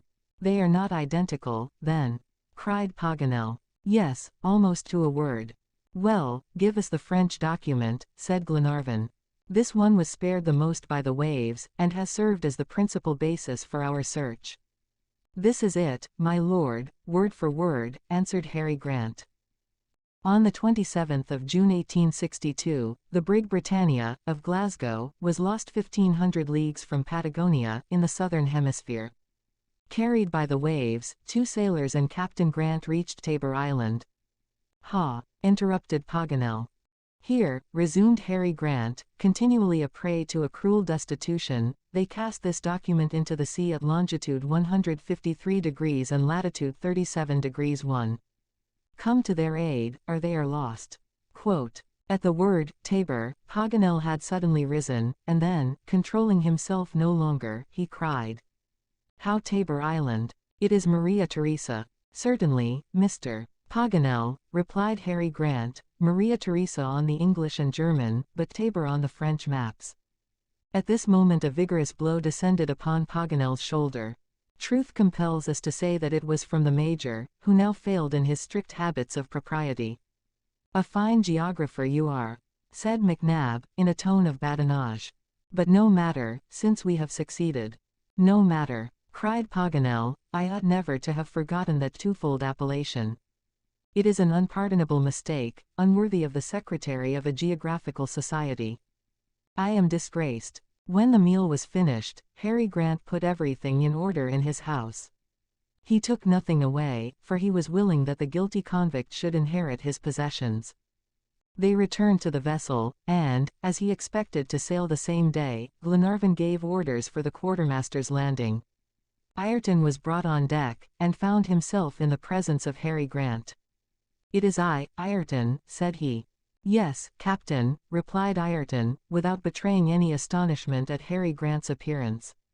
"Well, I am not sorry to see you again in good health. It seems, Ayrton, that I made a mistake in landing you on an inhabited coast." "It seems so, Captain. You will take my place on this desert island. May Heaven lead you to repentance." "May it be so," rejoined Ayrton, in a calm tone. Then Glenarvan, addressing the quartermaster, said, "Do you still adhere, Ayrton, to this determination to be abandoned?" "Yes, my lord." "Does Tabor Island suit you?" "Perfectly. Now listen to my last words. You will be far removed from every land, and deprived of all communication with your fellow men. Miracles are rare, and you will not probably remove from this island, where we leave you. You will be alone, under the eye of God, who reads the uttermost depths of all hearts, but you will not be lost, as was Captain Grant. However unworthy you may be of the remembrance of men, still they will remember you. I know where you are, and will never forget you." "Thank you, my lord," replied Ayrton, simply. Such were the last words exchanged between Glenarvan and the quartermaster. The boat was ready, and Ayrton embarked. Captain Mangles had previously sent to the island several cases of preserved food, some clothes, tools, weapons, and a supply of powder and shot. The abandoned man could therefore employ his time to advantage. Nothing was wanting, not even books, foremost among which was a Bible. The hour for separation had come. The crew and passengers stood on deck. More than one felt the heart strangely moved. Lady Helena and Mary Grant could not repress their emotion. "Must it then be so?" inquired the young wife of her husband. "Must this unfortunate be abandoned?" "He must, Helena," answered Glenarvan. "It is his punishment." At this moment the boat, commanded by Captain Mangles, started. Ayrton raised his hat and gave a grave salute. Glenarvan and the crew returned this last farewell, as if to a man about to die, as he departed, in a profound silence. On reaching the shore, Ayrton leapt upon the sand, and the boat returned. It was then 4 o'clock in the afternoon, and from the upper deck the passengers could see the quartermaster, with folded arms, standing motionless as a statue, on a rock, and gazing at the vessel. "Shall we start, my lord?" asked Captain Mangles. "Yes, John," replied Glenarvan, quickly, with more emotion than he wished to manifest. "All right," cried the captain to the engineer. The steam hissed, the screw beat the waves, and at 8 o'clock the last summits of Tabor Island disappeared in the shadows of the night. LX. Paganel's last entanglement. 11 days after leaving Tabor Island the Duncan came in sight of the American coast, and anchored in Talcahuano Bay. 5 months had elapsed since her departure from this port, during which time the travelers had made the circuit of the world on this 37th parallel. Their efforts had not been in vain, for they had found the shipwrecked survivors of the Britannia. The Duncan, having taken in her necessary stores, skirted the coasts of Patagonia, doubled Cape Horn, and steamed across the Atlantic. The voyage was very uneventful. The yacht carried a full complement of happy people, there seemed to be no secrets on board. A mystery, however, still perplexed McNab. Why did Paganel always keep hermetically encased in his clothes, and wear a comforter over his ears? The Major longed to know the motive for this singular fancy. But in spite of his questions, hints, and suspicions, Paganel did not unbutton his coat. At last, 53 days after leaving Talcahuano, Captain Mangles descried the lighthouse of Cape Clear. The vessel entered St. George's Channel, crossed the Irish Sea, and passed into the Frith of Clyde. At 11 o'clock they anchored at Dumbarton, and early in the afternoon the travelers reached Malcolm Castle, amidst the hurrahs of their tenantry and friends. Thus it was that Harry Grant and his 2 companions were rescued, and that John Mangles married Mary Grant in the old Cathedral of St. Mungo, where the Rev. Mr. Morton, who 9 months before had prayed for the rescue of the father, now blessed the union of the daughter with one of his deliverers. It was arranged that Robert should be a sailor, like his father and brother-in-law, and that he should continue the contemplated project of the former, under the munificent patronage of Lord Glenarvan. But was Jacques Paganel to die a bachelor? Certainly not, for, after his heroic exploits, the worthy geographer could not escape celebrity. His eccentricities and his abilities made him much talked of in Scotland. People seemed as though they could not show him enough attention. Just at this time an amiable lady of 30, none other than the Major's cousin, a little eccentric herself, but still agreeable and charming, fell in love with the geographer's peculiarities. Paganel was far from being insensible to Miss Arabella's attractions, yet did not dare to declare his sentiments. The Major accordingly undertook the part of Cupid's messenger between these two congenial hearts, and even told Paganel that marriage was the last blunder that he could commit. But the geographer was very much embarrassed, and, strangely enough, could not summon courage to speak for himself. "Does not Miss Arabella please you?" McNab would say to him. "Oh, Major, she is charming," cried Paganel, "1,000 times too charming for me, and, if I must tell you, would please me better if she were less so. I should like to find a defect." "Be easy," answered the Major, "she has more than one. The most perfect woman always has her share." "Well, then, Paganel, are you decided?" "I do not dare." "But, my learned friend, why do you hesitate?"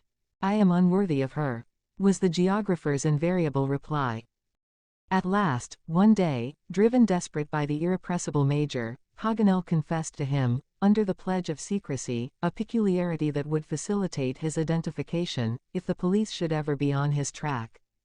"Bah!" exclaimed the Major. "It is as I tell you," persisted Paganel. "What matter, my worthy friend? Is that your opinion? On the contrary, you are only more remarkable. This adds to your personal advantages. It makes you the inimitable individual of whom Arabella has dreamed." And the Major, preserving an imperturbable gravity, left Paganel a prey to the most acute anxiety. A short interview took place between McNab and the lady, and 15 weeks after a marriage was celebrated with great pomp in the chapel of Malcolm Castle. The geographer's secret would doubtless have remained forever buried in the abysses of the unknown if the Major had not told it to Glenarvan, who did not conceal it from Lady Helena, who communicated it to Mrs. Mangles. In short, it reached the ear of Mrs. Olbinett, and spread. Jacques Paganel, during his 3 days' captivity among the Maoris, had been tattooed from head to foot, and bore on his breast the picture of an heralded kiwi with outstretched wings, in the act of biting at his heart. This was the only adventure of his great voyage for which Paganel could never be consoled or pardon the New Zealanders. In spite of the representations of his friends, he dared not go back to France, for fear of exposing the whole Geographical Society in his person to the jests and railleries of the caricaturists. The return of Captain Grant to Scotland was welcomed as a cause for national rejoicing, and he became the popular man of Old Caledonia. His son Robert has become a sailor like himself, and, under the patronage of Lord Glenarvan, has undertaken the plan of founding a Scottish colony on the shores washed by the Pacific Ocean. LXI. The End.